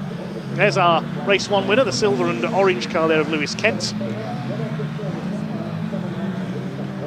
The other award in the championship this year is the Paul Winfield Trophy, which is contested by the highest placed rookie driver in its first year, in his or her first year in the series, or who has not finished in the top 10 positions in the championship in the past. It was Francisco Howitt who was the top runner in that division yesterday, and he starts on the front row here. So I think we've got all 27 cars out there. I saw Daniel Peters at the back having changed an engine yesterday. With Jack Riddell in pole position, number 19. It's the MJB Sports Cars machine. Francisco Howitt alongside. So the FN2 class headed up by Dave Marshall, who's competed for a number of seasons now in his Civic, the KA Car Sales sponsored car. Wesley Swain behind him. Alistair Camp, the quickest of the FN2s. Usually he's there on row 4. And there's a car in the pit lane. That's Lewis Kent. Lewis Kent's pulled into the pit lane. Problems for the championship leader. The bonnet is up. So Lewis Kent, if he starts, he's going to have to start late from the pit lane because the race gets underway. Well, the championship leader in trouble. We get the race underway then. And down towards that first corner, a bit of a slow start for Gary Townsend there in the 23. He's made a bit of contact with Josh Bromley. So we are underway. It's cars sliding all over the place on cold tyres. It is Jack Riddell who leads ahead of Jake Hewlett, and Dave Marshall is in third position. Oh, and tangle there, Liam McGill. Francisco Howitt's gone around. Look out, wallop. Harry England has hit the spun car of Francisco Howitt. I think that was cold tyres, as it is a cold day here at Brands Hatch. Unfortunately, we've got a number of cars in trouble. They're sliding all over the place. Harvey Caton goes off. Will Butts into a slide there as well.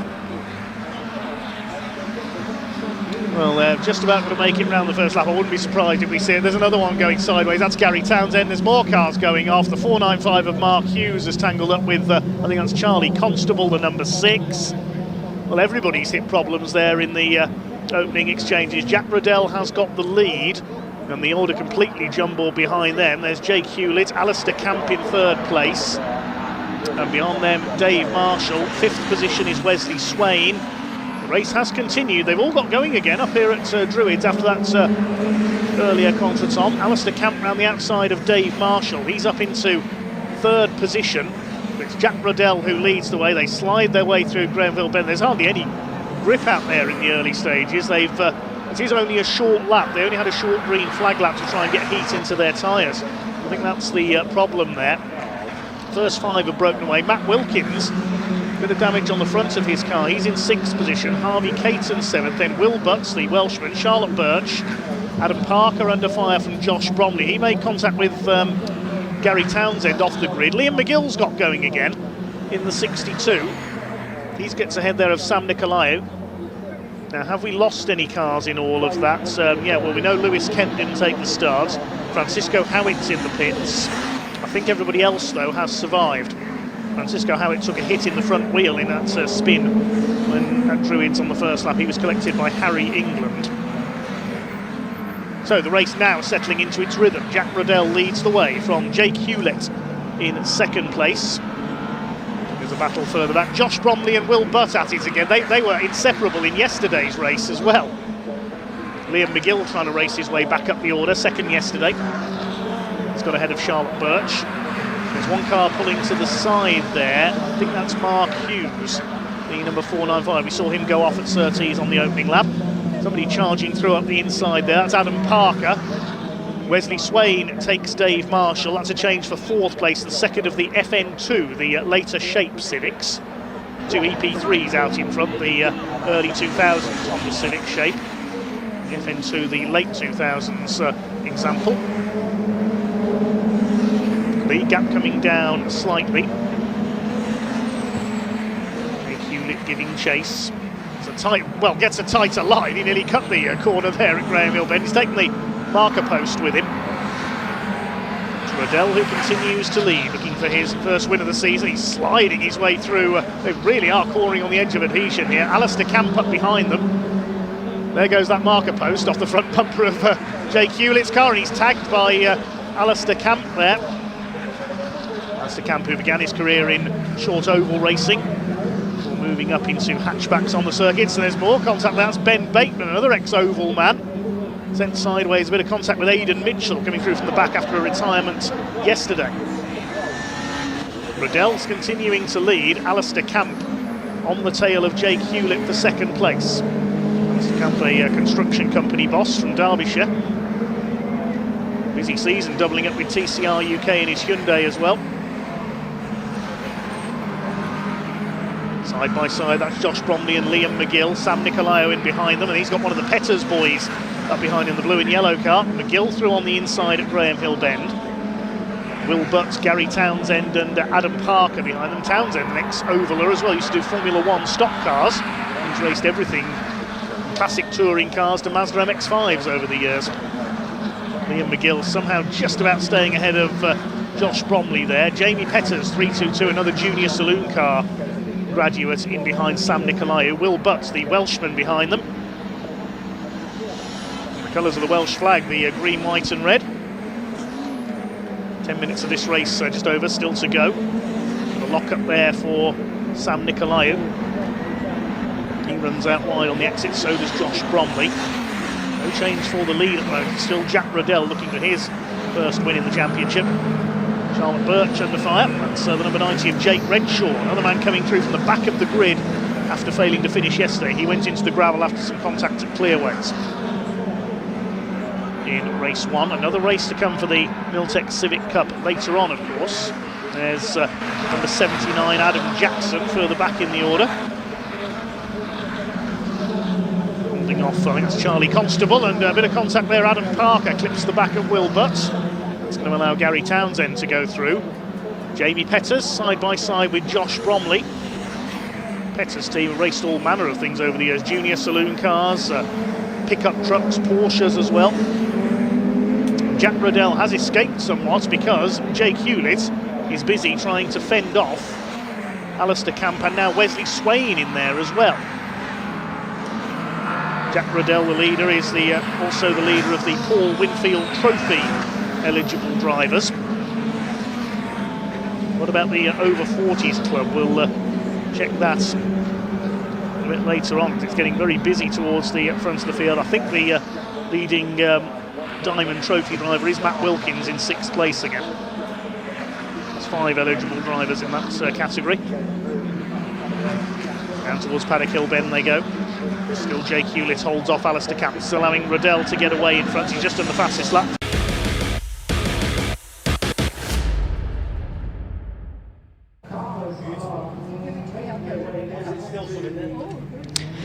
Welcome back to Silverstone, everybody. Andy McEwen here in the commentary box and ready to get all excited about the Miltek Civic Cup. We're going to have cars out on circuit very shortly for their first of 3 races. 1 race today, 2 races tomorrow. It's exactly the same story for TCR UK, who will be up a little bit later on. And already, in fact, we have got cars heading out onto the circuit. So we're not that far away from kicking off our Civic Cup racing action. This is the grid then, after a very, very competitive qualifying session earlier on in the day. It's Alistair Camp, the championship leader, who has managed to snatch pole position. Alongside him will be Wesley Swain. He'll be on pole position for race 3 tomorrow. Dave Marshall makes it an all FN2 top 3, with Lewis Kent, winner last time at Brands Hatch, on the outside of row 2. Then Harvey Caton and Liam McGill, also a Brands Hatch winner, was Liam ahead of Jake Hewlett and Jake Renshaw, with Matt Wilkins and Dan Petters inside the top 10. Dan bouncing back after a really disappointing time last time out at Brands Hatch. Then, just outside the top 10 on the grid, Harry England and Disco Howitt, with Jack Riddell. He was a winner in the middle, the reverse grid race at Brands last time. He's got Josh Bromley for company on row 7. Row 8, Charlotte Birch and Jamie Petters, with Anthony Gannon and Aidan Mitchell next in line. Then it's Will Butt and Adam Parker. Adam Parker should probably move forward from 20th on the grid, you would have thought, as we then start to move towards the tail end of what is, as always, in the Miltek Civic Cup, a very sizable grid. We've got 26 of them here this weekend, and the final 3 rows then occupied by Graham Ross and Ben Bateman. Charlie Constable, he's definitely further back than he should be. Sam Nicolaou with Simon Welch and Mark Hughes at the tail end of the grid. Well, Paul is alongside me, not Paul O'Neill, who will be joining me tomorrow. The nation's favourite Scouser will be here, part-time basis as always. We've had a bit of an upgrade for today. Paul, you've already been getting very excited about Formula Ford racing, and well, to be honest, Civic Cup racing is sort of a bit like Formula Fords, just with roofs. Oh, indeed. You put the roofs on these cars and all powered with those lovely K20 engines. And, well, it's going to sound, if you've ever been sat there, ladies and gentlemen, with the running joke, of course, about when does VTEC kick in? Well, you're going to be seeing VTEC kick in most definitely for what will be this upcoming race, as it's going to be an absolutely packed grid, like Andy has said. And the thing is, Andy, as well, in the fact that it's a short circuit, only 5 corners, and everyone's going to be absolutely itching to be leading into turn 1. Well, yes, definitely. It's interesting because most of the drivers, Paul, have been telling me that whoever's in the lead, they're not going to be able to get away. It's going to be a slipstream fest. And yet also some of them saying it's going to be very difficult to overtake. So the run through the first few corners is going to be crucial. I think the reason they're saying it will be difficult to overtake is because everyone's so evenly matched. Generally, to overtake another car, you need to have a performance advantage over them. When everyone is running around with near identical lap times, which was the case in qualifying this morning, then it can be tricky to actually make an overtake stick and get alongside, but to actually make the move stick is another matter. That being said, when we were last here on the national circuit back in September, they put on 3 of the best races of the season, so I've absolutely no doubt we will have a similar sort of situation today. Oh, 100%. And we did see that brief panning shot there of Mark Hughes starting from very, very back of the grid. I had a chance to catch up with Mark in the build-up to this one. He said it all went wrong in qualifying. The wrong setup on the car, the tyre pressures weren't right. He was absolutely fuming about it. But the thing is as well, in the qualifying session, yellow flags come out and a number of drivers had their lap times deleted. So therefore this grid is definitely shuffled. It's been shaken and stirred as well. So you're going to see a number of drivers feel a bit out of position here. Yes, although quite a number of them had the lap times reinstated in the end. There was a lengthy debate in race control that went on. There were about 5 or 6 drivers, I think, who had those lap times initially taken away. I think all but one of them managed to get them reinstated. So for once, they went and had an argument with race control, and it actually came out with a successful outcome. But yeah, Dave Marshall was, I think, the highest profile of those drivers, qualified 3rd. Wasn't very happy when he thought that he was going to have that lap time taken away. He reckons his car's a little bit down on straight line performance, but with the power of the toe around here, I think he should be able to very much stay in contention. Worth pointing out that Alistair Camp, who is on pole position for this race, he is the championship leader as well after the first 5 races of the season. It's 5 races they've had. They score points in qualifying as well, so he's just picked up a bonus 6 points earlier on this morning to extend that championship lead. Second place is Liam McGill, and Harvey Caton is 3rd place in the championship. Harvey Caton yet to win a race this year, but has been well and truly in the thick of it all season long. Lewis Kent then, who finally has started to win with some regularity in this championship now, the double former TCR UK champion, he's 4th, and Jake Hewlett, the best of the newcomers to the championship, is 5th. But the one thing that all of those 5 drivers, and in fact even 6th place in the championship, Wesley Swain, have in common, they are all run by Area Motorsport. That very much has been the team to be with. Oh, most definitely, and well, an absolutely winning team in terms of its ways so far this season. And as all the drivers now get themselves onto that grid, where they've done their formation lap, they're going to be getting the flag very shortly to say that the lights are going to be going on. And well, it's going to be race number 1 of 3 for this weekend, and round number 6 is only moments away. Yes, it is. So, on your right, Alistair Camp, championship leader. To the left, Wesley Swain, looking for his first victory in the championship. He is that 6th Area Motorsport driver in the top 6 in the championship, and he'd love to try and inject himself into title contention. Let's see if he can do it then. The lights are out. Away we go. Race 1 of the weekend at Silverstone bursts into life, and Wes Swain looks to have got a decent start. Alistair Camp, I don't think, has got him covered off, and as they turn into the first corner, yes, Campy just about stays ahead. Dave Marshall sweeps to the outside line as well. Lewis Kent is there in 4th position, but it is the red FN2, I think, that is the one on the charge. Dave Marshall up to 2nd place and having a nibble maybe at Campy into the braking zone at Beckett's. Hold your breath till they all get through. Marshall is sideways. He's really sideways, right out onto the grass, and Dave Marshall on cold tyres has gone off the road, and all of that hard work, Paul, that he did through the first corner is undone. Oh, most definitely. He'll be absolutely fuming at himself about that. He's got no time to really talk about it because he's got a free wide situation further back as our leaders right now make their way into Brooklyn for the first time. And, well, a bit of a front lock up there from our 2nd place runner. But otherwise now everyone's starting to come down. Ooh, big sideways moment there. Who was that? That was Harvey Caton, and now he has another sideways moment, that time very much assisted by another driver. So Harvey Caton being roughed up a little bit on the opening lap. He will lose another spot, I believe, then, as they run out of Luffield corner. One car, I think that was Josh Bromley, through the gravel further back. A dramatic opening lap of the race as we expected, and already the order has been jumbled up. Not necessarily right at the front though. Campy leads, Swain 2nd, Kent 3rd, and Liam McGill into 4th position. There goes Dave Marshall. Dave will be furious with that. I spoke to him before the race. He was really up for the fight. He said he knew how important lap 1 would be to try and get between the 2 front row starters. He did that, and then it all went wrong at Beckett's.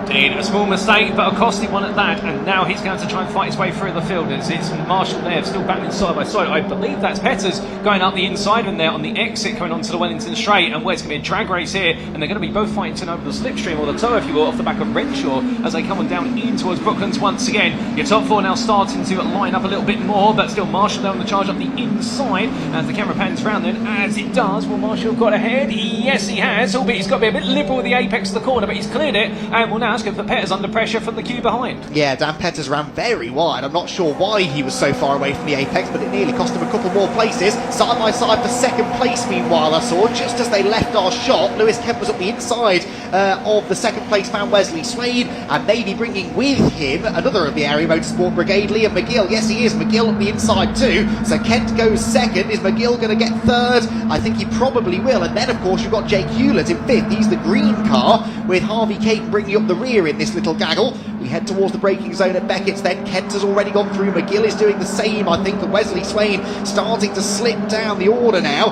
After qualifying and all the talk being, Paul, that these FN2 cars were the cars to have, there's now only one of them in the top three. Well, indeed, the FN2 seems to be falling gradually. I wonder whether it's perhaps a little bit of nerves, or perhaps the fact there's expectations on the fact they should be at the runaways, or the EP3s have just found a way to catch up. But keeping that aside, side by side on the brake in there, still holding on is the FN2 of, what is it, I believe that's Swain, and as he does so, coming on through, there's the braking zone there. Well, the lime green machine there of Hewlett trying to go all the way around the outside to hold on to fourth place, just about a nose ahead, but now it's going to be the drag race up towards Woodcock Corner and around. The 17 there still getting his elbows out, and that's some brilliant battling between them as they make the way around. But I can imagine as they come into turn number one this time, it's going to be anybody's guess who's leading again. Interestingly, Harvey Caton there going with Liam McGill gives him the bump draft. They remember our teammates, so the Area Motorsport drivers working together there, and Jake Hewlett sort of left on the outside looking in. That's Matt Wilkins now joining in as well. Matt Wilkins in his debut season of racing in the Civic Cup, and immediately in amongst the leading contenders. Through Beckett's we go. Hewlett had a little nibble up the inside of Harvey Caton, but not quite able to make anything happen with it. I, Paul, am intrigued to see what happens though at the front of the field. Lewis Kent, now he's in clean air. Can he go after Alistair Camp, who has rocketed off into a 1.3 second lead, which is not really what we expected? Can Kent match that pace? Well, in sector 1 of this lap, he was a tenth quicker. In sector 2, he was another half a tenth quicker. So at the moment, it looks like Kent might have an answer for the championship leader. Oh, good point there. I think now really settling in. He doesn't have to look behind him as much, but instead looks forward. Meanwhile, still looking side by side there. That is still Hewlett fighting hard with Gill as they come out of what's the final major corner and onwards. But as our drivers make their way across that line, will we see those lap times switch then between Camp and Kent? And the answer is yes. Kent was 500s faster on that lap, so he is closing, Andy. And well, meanwhile, it's still too wide there. The number 17 still side by side with the 84 Wilkins. They're not refusing to budge, and even further back with the number 50 right now there of what is Howard, looking on the back of a battle there to try and creep into what is the top 10. Yeah, Francisco, or Disco Howard as he's known, is getting stuck in, as is Liam McGill. The back of the number 62 car waggling around under braking. He sort of ushers Wes Swain wide over the exit curb and does pick up the place. So McGill then gets into the podium places. Harvey Caton looking to try and take advantage of this as well. Harvey Caton very much moving through the order with his teammates. Of course, Wesley Swain is also an Area Motorsport prepared car, but at the moment doesn't seem to have quite the pace of the EP3s around him. Further back, that looked to me like Dave Marshall trying to make some ground back up as well. He was around the outside of Matt Wilkins and has the inside into Luffield Corner. So Matt Wilkins, I think, about to lose a spot to the charging Dave Marshall. Yes, he does. So Marshall in the red FN2 now starting on that recovery drive.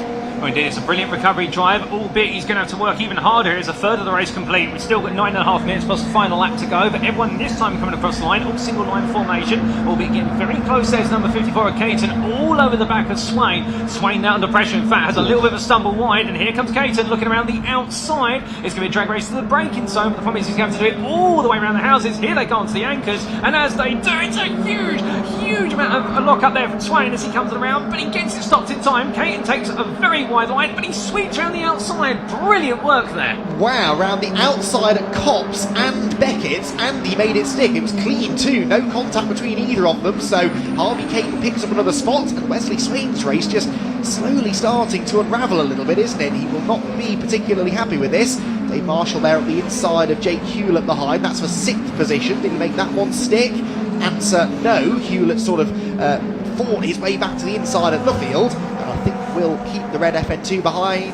No, ran wide again, I think, did Hewlett. So Marshall does go through, and that is Dave Marshall back into the top 6. We know Marshall has front-running pace. He's every bit as quick as the likes of Camp and Kent out in front. That gap, by the way, continuing to creep down with successive fastest laps for Lewis Kent. 1.1 seconds down the margin. But yeah, Dave Marshall, we know is quick. He's got clean air. Can he now latch onto the back of this podium fight? And I think the answer will be yes, but will he have enough time to do it? That'll be the challenge there, and will the drivers behind him let him do so as they slide their way down into turn number 2 once again? You can see Marshall there now starting to break clear as behind, well, it is going to be Hewlett with Wilkins closing up on the back of him. And I was coming to the point there in turn number 4. I wonder if Hewlett actually intended to make the corner, but I think he just wanted to try and keep Marshall behind, because everyone knows you let Marshall get past, he's not coming back. Yeah, absolutely. And Dave Marshall is a real racer. He much prefers racing over qualifying. He says that quite openly, and will sort of be relishing actually this opportunity to really get his elbows out. He'd have rather been up there battling for the win, of course, but yeah, he is not to be denied, and I think Jake Hewlett knew that he was going to have to put a pretty stern defence there in order to keep Marshall in his mirrors. Ultimately though, Dave has gone through and is now just starting to break away slightly from the green and black number 17 car. Leaders go through 4/100ths of a second, the difference between them in lap times. It is creeping down, Paul, by about 1/10 of a second a lap. That's not enough though really for Lewis, is it? No, it's not, even though he's just set the fastest lap of the race, a 105.043. He's still got more effort to put in there if he wants to close it on down, and as they roar the way onwards, well, in fact there wasn't the fastest lap of the race, to apologise a little bit earlier on, but regardless of when the fastest lap was set, he's going to put even fast laps in here if he wants to get the job done. But meanwhile, as we do look here to the batting, I think that's a third place there, and that's McGill trying to keep Caton behind, and Swain falling off the back of this as well. It seems like Swain's pace is just dropping little by little. Interesting, isn't it? Because he was actually ahead of Dave Marshall on the grid. He was the second fastest driver in qualifying. His second fastest lap time, which sets the grid for race 3 tomorrow, was quicker than anybody's. So interesting that Wes isn't quite able to translate that into race pace, at least in this one. He's got 2 more chances tomorrow to think about that. Remember, we've got the partially reversed grid in race 2 as well, so with every place he loses in this race, it's actually a position higher that he'll start on the grid for race number 2. Good battle pack coming through here. This is 11th position. Josh Bromley just ahead of Jack Riddell and Francisco Howard. So good to see Josh Bromley knocking on the door of the top 10 this weekend. Riddell, though, who won that reverse grid race last time out at Brands Hatch, will be a little bit disappointed that he's not been able to continue that momentum into Silverstone. The sort of burgundy, gold and black machine heads out of Copse Corner and tries to build an attack into Beckett, which is where the third place battle finds itself. McGill versus Caton, another 2 Area Motorsport drivers doing battle. They are definitely getting away though now from Wesley Swain behind them. Can Harvey Caton though find a way past the man who won one of the races at Brands Hatch last time? Well, that's going to be a change for him, and well, to be fair, with regards to Ken, in the fact that he continues to push on there, coming off of the back of what's a 4th place finish in the previous round of the season, and well, he's trying to chase that podium, but further on back hill, that is a side-by-side battle, I believe. I think Hughes has got ahead there, although trying to discern who he's got ahead of, but he's making some progress up through the field. He's up to 24th, and well, as our field then comes back past us here on start-finish straight, right now no change, that lead gap meanwhile, in fact, it has gone the way of Camp on the previous lap. He's been able to open it up by half a temp, so Camp right now really is the man on the mission in control of this race, as meanwhile the question is really who's going to be on the last couple of steps of the podium. Yeah, Alistair Camp then with only 1 race win under his belt this season. That was the very first race on the Donington Park National Circuit back in early April, I think it was. But he's been on the podium in every race since then. He has been Mr. Consistency and might be about to add a second win to his tally. We're 4.5 minutes away from finding out. This is the fight for third though. This really is the battle to watch, isn't it? McGill versus Caton. Caton can stay with McGill.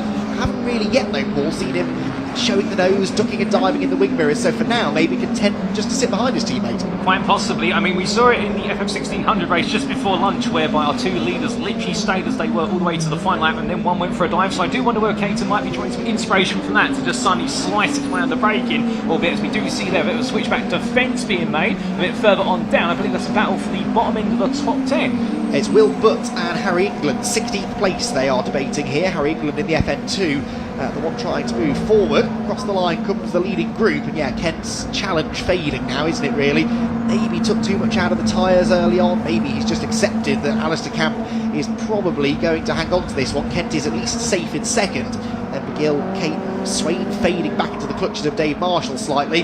It's this third place battle, though, that I'm intrigued to see the back of Liam McGill's car again all over the place. And that's not now really cold tyres as such, that's just the way that these EP3s in particular are set up. You've got to get the rotation on corner entry. They have really stiff rear suspension, makes them look like a handful. They are a handful, but if you can harness that, Paul, that is the key to a quick lap time. Yeah, rotation is absolutely critical. Front engine, front wheel drive machines, these of course, and actually what do they want to do? They want to understeer, and when you've got a load of medium low speed corners here after a long straightaway, well, the idea is, in fact, you want to chuck the car into the corner, but of course it wants to just go straight on, so you've got to fight against that and set it up just right. As we do see there, a very lovely exit from both drivers, McGill and Caton, on the run onto the start finish straight as the field coming around, but coming back to that battle for 11th place. Well, Bromley still holding on here versus Riddell, and Howitt following on behind, and well, Bromley, I think, given he was a bit of a late entry unless I'm mistaken, he'll be very happy with the fact he's going well, and he might be late to the party, but he's enjoying the party out there. He's done a lot of racing this year, Josh Bromley, as well. He's been racing his Civic in a few different series, but yeah, good to have him back in the Miltek Civic Cup.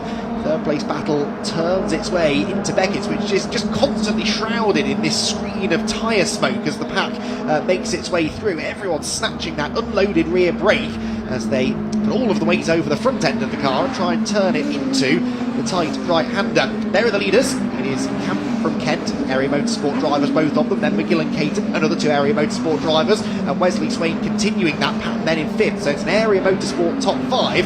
Will that be the case at the flag, though? Dave Marshall is almost with Wes Swain, and Paul, the momentum that Marshall is carrying might just be enough here to allow him to make the overtake when he gets there. Oh, 100%. He's going to have 2 laps to do it as they make the one to the penultimate lap then. And coming on around here, well, right now, Marshall is absolutely hustling. The previous lap was the one of 5.157. And, well, we'll get an update very shortly on what his latest lap is, but I'm sure it's just as quick, if not quicker. He's pushing onwards right now in that chase for a top 5 finish as we continue to see what is that battle for third. I think that's come to a little bit of a standstill there, or a stalemate, if you will. But as they head down towards turn number 2, there they are. They're under braking. And, well, last time around, it was McGill having a little bit of a slide on the braking, but this time around he's absolutely nailed it as Caton there decides to go wide and then some. But I think all drivers now starting to get a little bit liberal with how wide the exit of turn 2 is for the simple reason that they've all got a race they want to win. Yes, and that left front tyre will be starting to scream enough. That's the tyre that really does get punished here at Silverstone. That being said, Alistair Camp and Dave Marshall both just posted their personal best laps of the race. Speaking of Marshall, he's now starting to apply the pressure to Wesley Swain. Tried the outside into Brooklands, that's not going to work. Finds himself again on the outside into Luffield. Is there, though, an opportunity for a switchback? Don't think there was. The line was covered by Wesley Swain, and he just needs to do that for one more lap. We're about to start the final lap of the race, and Wesley Swain will be desperate to try and hang on at least to a top 5 finish here, and will not want to allow Dave Marshall through without a fight. So Camp leads, Kent second, that's unlikely to change. Third and fifth places, though, Paul, very much up for grabs. Oh, indeed. It'll be the McGill-Caton battle for third and the Swain and Marshall battle for fifth. We're focusing on the latter right now. Swain going defensive there, tucking in nice and tight on the exit of Coxbin. Now heading down towards where's the Maggots hairpin there. You can see Swain defend as much as possible. Marshall decides, right, I'm going to go deep, but he has a bit of a squirrely moment there under braking. The car doesn't quite rotate, and well, as a result, that is going to cost him a huge amount of time, and I think that battle's going to come to a standstill. Without further ado, Andy, they're heading towards the final corners. Absolutely no effort made to stay within track limits there for either driver as they came out of Beckett's into the last lap. No one cares, and yeah, that little twitch for Marshall might have just saved Wesley Swain possibly. Through the final couple of corners we come though, and Alistair Camp, well, he's already the championship leader. He's won one race, he's been on the podium in every race, and well, that's not really going to change, is it? The only thing that will change is he'll have another win against his name in the 2025 season. A perfectly managed race that for Alistair Camp, and the former champion is a race winner once more. No, hang on. No, Kent came across the line first. Kent came across the line 1.8 seconds ahead of Alistair Camp. What on earth has happened? Why did I say that nothing was going to change with such confidence? Because something did change, and Alistair Camp has had a drama on the final lap of the race. So Kent, the winner, by 1.8 seconds. Camp is still there in second position. What on earth happened, I do not know, but it is Lewis Kent, the winner. Lewis Kent then claims, in the most bizarre circumstances, his third race victory of the season. And I have had to double check 2 or 3 times, Paul, to make sure I'm not misreading that, but yeah, Lewis Kent is the winner. You and me both. I'm wondering what on earth's happened there. We're throwing our arms up here in the commentary booth. I'm sure somebody will fill us in the story shortly, but that was a complete surprise, but and indeed an unexpected one. Whether it was a welcome one or not, well, that's open to interpretation, but Hey ho, there we go. But what a race as everyone calls down. Can we see Camp there anywhere? Yes, he's back ahead now. So the car's still running. I couldn't see anything hanging off it, so I don't think he's been off the road. Surely he didn't make a mistake and throw it off at Brooklands. That would be very out of character for someone of Alistair Camp's experience. The good news is he did still finish on the podium, so we'll get to find out. Jack Oliphant gets to ask him the question. But what a bizarre turn of events at the end of the race. Lewis Kent, who was second basically throughout, ends up inheriting the win by 1.8 seconds from Alistair Camp, the championship leader. Liam McGill, Harvey Caton and Wes Swain do then complete an Area Motorsport top 5. Dave Marshall 6th, but he'll be really frustrated with that given where he'd qualified. Jake Hewlett, Matt Wilkins, Jake Renshaw and Daniel Petters complete the top 10. Then it was Jack McDowell ahead of Mitchell, Bromley, Howitt and Jamie Petters, and the rest of them lap, I believe it is. Here comes Campy. He's offline and he's slow. Oh, goodness me. Well, that's unexpected and wonder why. So he's going slowly, so Kent comes on through. Is it a left front puncture or that? Can't see anything from the image there to explain it. Could be potentially. It's the only thing I can think of. I made the point only a lap or so earlier. It's that left front tyre in a front wheel drive car that does take all the punishment here. You only turn left once properly on the Silverstone National Circuit, so I'm not entirely sure what it would have been, but we will be able to find out momentarily, I think, when we hear from Jack Oliphant. How strange. Yeah, indeed. I think that's going to be really one of the stories of the day so far in regards to that, but I'm sure Jack will find out for us down in what is Parc Fermé in due course. I think he's just getting himself in position, and I can imagine there's a lot of Civic drivers out there who'll be very eager to get out of their cars, take a bit of a breather.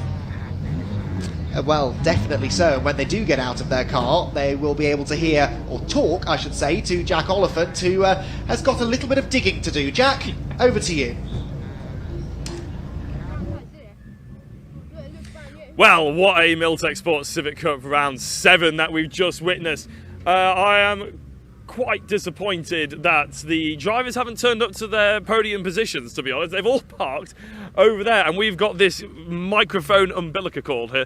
So we're going to have to try and make our way over slightly. Let's see if anybody comes over to chat to us. Of course, race winner was Lewis Kent. I don't know if you guys saw that on the live stream. I had to get ready before I actually saw what the race move did, because Alistair Camp was in the lead for the majority of that race. So I want to hear from the horse's mouth what on earth happened to those drivers. Then we had Liam McGill. He had a fantastic race with Harvey Caton, didn't he? We had Paul Winfield race winner Jake Renshaw and the Goodyear Diamond Award of Matt Wilkins. I am going to try and find a few of these drivers to chat to, because they've all evaded my interviewing, and I know these Civic Cup drivers quite well. They are quite good at evading these. I think I've walked me and Ben, the cameraman, into the way of a couple of these drivers, but there they all are. TCR have their own podium positions, which apparently we weren't aware of. So Lewis Kent, please do come over this way. You parked, from the broadcasting perspective, in the wrong position, but you can park there, mate, don't worry. A race winner. And I'll be honest, we didn't see how it happened in terms of me personally. So talk us through that last lap.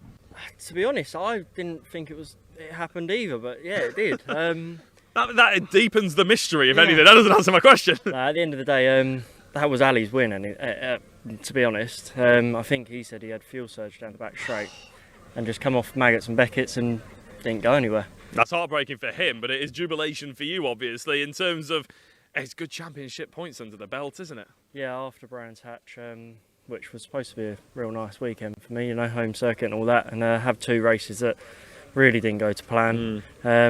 Yeah, as everyone says, everyone has bad luck at the end of the day. Just when it hits, and it's unfortunate it's happened to Ali today, but yeah, it's good points for us. Puts us sort of back into the race of things after drop points. I think we're still clear by quite a way. So, but it's way too early to think about that anyway. But, no, it's never too early. We always like to whip up the stir up the drama. Now, I completely understand what you're saying about home races. Alton Park always for me was the one that I wanted to do well at, and it's always the way that it's going to be your worst weekend. But it's here on, it's going up in the world, isn't it? What's the plan for the rest of the season? Is it a case of plenty of testing, getting your head down, because you've driven these cars plenty of times before? Yeah, to be honest, testing's not too much of a problem for me anymore. I literally see the car on the Friday, drive it on Friday afternoon. I coach Harry Bloor in TCR, so spend the morning with him in TCR in the car, jump in the car in the afternoons, do a Friday afternoon, then go straight into qualifying. I wish I was that talented. That's ridiculous. Congratulations on the race win, Lewis. Kent, I'm sure we'll be speaking to you tomorrow as well. Thank you very much. Right, okay. Do you know where Alistair's gone? Because he's ran away. In fact, we'll chat to him in a minute. He's probably upset about his fuel surging, potentially. I'm going to instead talk to a driver who is becoming a bit of a regular on the podium these days, and Mr. Liam McGill. That was a great race between you and Harvey Caton, wasn't it? Yeah, it was. Coming through from 6 was pretty interesting. It's one of these tracks where you get by someone and the gap just doesn't open up. So, no, he was breathing down my neck the whole race, but I kind of had him covered because, you know, he got within a couple of car lengths and he fell back, then he got within that and fell back. So there was never any chance of him passing as such, but he was always right there, that's for sure. I was going to say, it wasn't just Harvey Caton. You mentioned coming from 6th up, you move on Wesley Swain. That was a lovely lunge into the second corner, I believe, wasn't it? It's just, Silverstone National promotes that sort of race. It's so fun to drive, isn't it? Yeah, definitely, but at the same time, credit to all the drivers as well. I mean, in the last couple of years, I think the driving standards just got better and better, and people come away with no damage, and that's exactly what we're wanting to do. I mean, it's fun racing for us all, but it's expensive at the same time. Yep. So I think everybody respects each other and leaves the room, so it's good. Had a bug on me biting my hand there. Sorry, Liam. No, you mentioned last year when I chatted to you a fair few times that you wanted to become a little bit more consistent at the front end, getting podiums. You didn't really feel like you achieved that as much as you would like last year. Do you feel like this year you are on that upward spiral because you have got those podiums on a regular occasion? Yeah, I mean, at Brands Hatch, the last race we won that, so eventually coming away with a win after some time. But yeah, a different approach this year. I think I was maybe just over driving it in my first year quite a lot, and then what ended up happening is the tyres were just going off towards the end of the race. So now we're just trying to have more of a level head, which is quite hard for an angry Scotsman. But, yeah. I couldn't possibly make that comment, but if you say so, you say so. What's going to go on in the race 2 and 3 then? Because obviously, I mean, top 10 reverse grids, obviously second fastest lap in qualifying dictates race 3. Yeah. Is it a case of at Silverstone, you can't really make a plan, you just react to what's going on in front of you? Well, yeah, there's a bit of that. I'm just hoping that Ken and can't break down. And then that would be good for me. Well, he's smiling in the background, but I think his car gave it a good go, actually, in that race. We'll have a chat to him in a second, but fantastic. Congratulations on the 3rd place, Liam, and hopefully we'll chat to you tomorrow. Right, Mr. Camp, explain to me, because I didn't see it, I was getting ready with the camera, I thought it was done and dusted, there was a big gap, and then there was an equally big gap, but you were in 2nd place. What happened? Your fault then, wasn't it? You were getting ready to celebrate. Yeah, it was clearly me. Yeah, I was a commentator's curse already. Yeah, no, I think, obviously we've got to check it all out, but we were guessing it's going to be fuel surge. We wasn't sure because the scales are reading pretty high here, so we put a little bit less fuel in than what we normally would. But we put the same in what we put for qualifying, but obviously we're not hammering around as much in qualifying as we was in the race, so I reckon it'll be that. But I just did the reset at the back because I've had it before in the past with a crank sensor issue, so I know if you can quickly reset it all down the back straight, you can get a little bit more legs, and I just needed to finish. So yeah, bit gutting, but at the same time we've collected points again. I was going to say, Lewis was sort of like, oh well, it was Campy's race win really. He almost looked like he felt sorry for you. He still came 2nd, and that means you've been on the podium for all 7 rounds of this championship so far. Yeah, exactly. And like Lewis last round, he had his bad luck. Do you know what I mean? Like, everyone's going to get it through the season. That's the beauty of drop scores, isn't it? And that, but at the minute, hopefully, I've not got to use any just yet. So yeah, it's bad luck, but it's happened, and we'll move on from it. And the car's pretty quick, and yeah, we seem to do enough, but. It's hard when you got something like Lewis following you because you don't make a mistake, and I was trying not to make a mistake. But do you know when you're the one that has got it all to throw away, you tend to make a mistake. It's hard when you start thinking, I can't drive in my mirrors, and all of a sudden you look in your mirrors, and then he's a bit closer than I thought. Yeah, well, every time out the last corner, I was just gauging where he was to where I was, and it was maintaining even all the way, pretty even gap all the way. I know he was catching me onto the back straight because the EPs are so good through that left and right flick, which is what we're worried about at Croft next. There's a lot of left and right flicks there, which I don't think will be as quick there, but at the end of the day, I think it's really good at the minute, and everyone's battling together. Okay, I got away, but I got away because of the battling, and I don't think if I hadn't got away, I think Lewis would have been with me, and they get a tremendous toe off our cars around here, so it'll be good in race 2. I was going to say, it's a top 10 reverse grid, I believe, in race 2, isn't it? So there's probably not much of a chance for you to break away because you will be in that battle. Is that something you're looking forward to? You are a racer at the end of the day. Yeah, I do look forward to it, and yeah, we just pick the gaps where we get the gaps. We won't make any gaps, that's for sure. We'll let them make the gaps for us, and we'll just go through with, and then battle with the last three at the front, hopefully. Because if not, you end up slowing each other down. And as you've just seen there, I was able to get away, and if somebody else can do that, it's pretty hard to catch somebody that gets away around the circuit. Words of a potential future second-time champion. Have you won it before, haven't you? But have you won it twice before? No, I've not won it twice. I've been very close. Very close. I was going to say. I didn't mean to rub salt in the wounds there, but I just wanted to make sure. But this could be the year. You are on championship lead by quite some distance. It's early days, but is that in your mind? Yeah, it's always in your mind, but at the same time, like, we enjoy it. Obviously, it's a bonus that we do well with it all as well at the time. But no, we enjoy it. Like, my little lad loves it, so I love coming racing with him. And obviously, I want to say thank you as well to everyone that does help us get here, and like Robert, Area, and Johnny and Rich, and that who put phenomenal hours into this car to try and make it as it is, and develop this FN2 to get it up there, battling with these EP3s, which has not been an easy task. But yeah, I feel like we're there now, so it's getting good. I was going to say the FN2s are looking very quick. Ali, thank you very much for having a chat to us. Good luck for race number 2 tomorrow. Okay, we're going to try and walk through because there's a qualifying out at the moment, but we're just going to keep trying to chat to a few of these Civic Cup drivers. We've got a few TCR UK interviews to run through as well that were pre-recorded. We can throw to them. We're going to chat with them in the assembly area, all that sort of thing. But what I want to have a chat potentially to our Paul Winfield Trophy winner, which is Jake Renshaw, which I'll be honest, I know a lot of these drivers already. I don't know Jake, so I can see him getting in his car though. So Jake, you are not escaping me. He's smiling, he's heard me. Jake Renshaw, Paul Winfield Trophy winner here at round 7 of the Civic Cup. Big congratulations. How was it from your perspective? Thank you. Yeah, it was brilliant. Yeah, it's good progression from where I've been before. Now, we're new to the championship this year and we're pushing onwards and upwards each round, so really pleased to get the win in the Paul Winfield Trophy. Everybody says that these cars are so satisfyingly hard to drive. They're brilliant cars once you get to grips with it. How do you find getting to grips with it? Yeah, 100%. As soon as you learn to drive them and you manage to hook laps together, they're brilliant things to drive. So yeah, it's definitely a lot of adapting, because what I was driving for was a Saxo in the junior Saloon, so it's a lot different to that, a big step up, but yeah, adapting to the different quirks and everything of the car. The Junior Saloon is a brilliant championship. We'll actually see them later on as well, though. But the Civic Cup, really, do you feel like that's the stepping stone you want to take to go into touring cars and stuff like that later in your career? Yeah, 100%. I feel like it's a brilliant platform because all the racing's really competitive and a lot of the drivers at the front are brilliant. So it's great to be a part of it. Fantastic. Jake, congratulations on the Paul Winfield Trophy. I'll let you go because drivers are getting slowly into their cars. I want to try and go Matt Wilkins because he's the Goodyear Diamond Award. But again, Matt is one of the drivers that I'm not entirely sure what he looks like, and I'm trying to scan my way. You're pointing forward. Oh yes, he's right in front of me. That's really awkward, isn't he? He's closed the door. Matt, can I have a quick word if that's all right? I don't want you to drive off too yet because you are the Goodyear Diamond Award winner for round 7 here at the Miltek Sports Civic Cup. Big congratulations. How was it? Yeah, it was good. Yeah, it was trying to get up with the area cars. It's difficult, but we're working on it and making progress. So yeah, pleased with the progress. Fantastic. It's a really strong grid of drivers, isn't it, as well? To be mixing it in any of the classes is really quite satisfying, I imagine. Yeah, trying to get in the top 10 in this series is not easy, so 8th, happy with 8th, and we'll be 3rd for the reverse grid tomorrow. Does that make you nervous or are you excited? No, let's go. Oh, fantastic. Always made me nervous starting near the front, but fantastic. Right, cars are driving away. I'll let you drive away. Big congratulations. Right, that is all the Miltek Sports Civic Cup action. There is TCR UK is on the way, but I caught up with a few of the drivers and Mr. Andy McEwen as well in a bit of a interview. So we'll cut to that and I'll run to assembly as my AirPod just fell out my ear.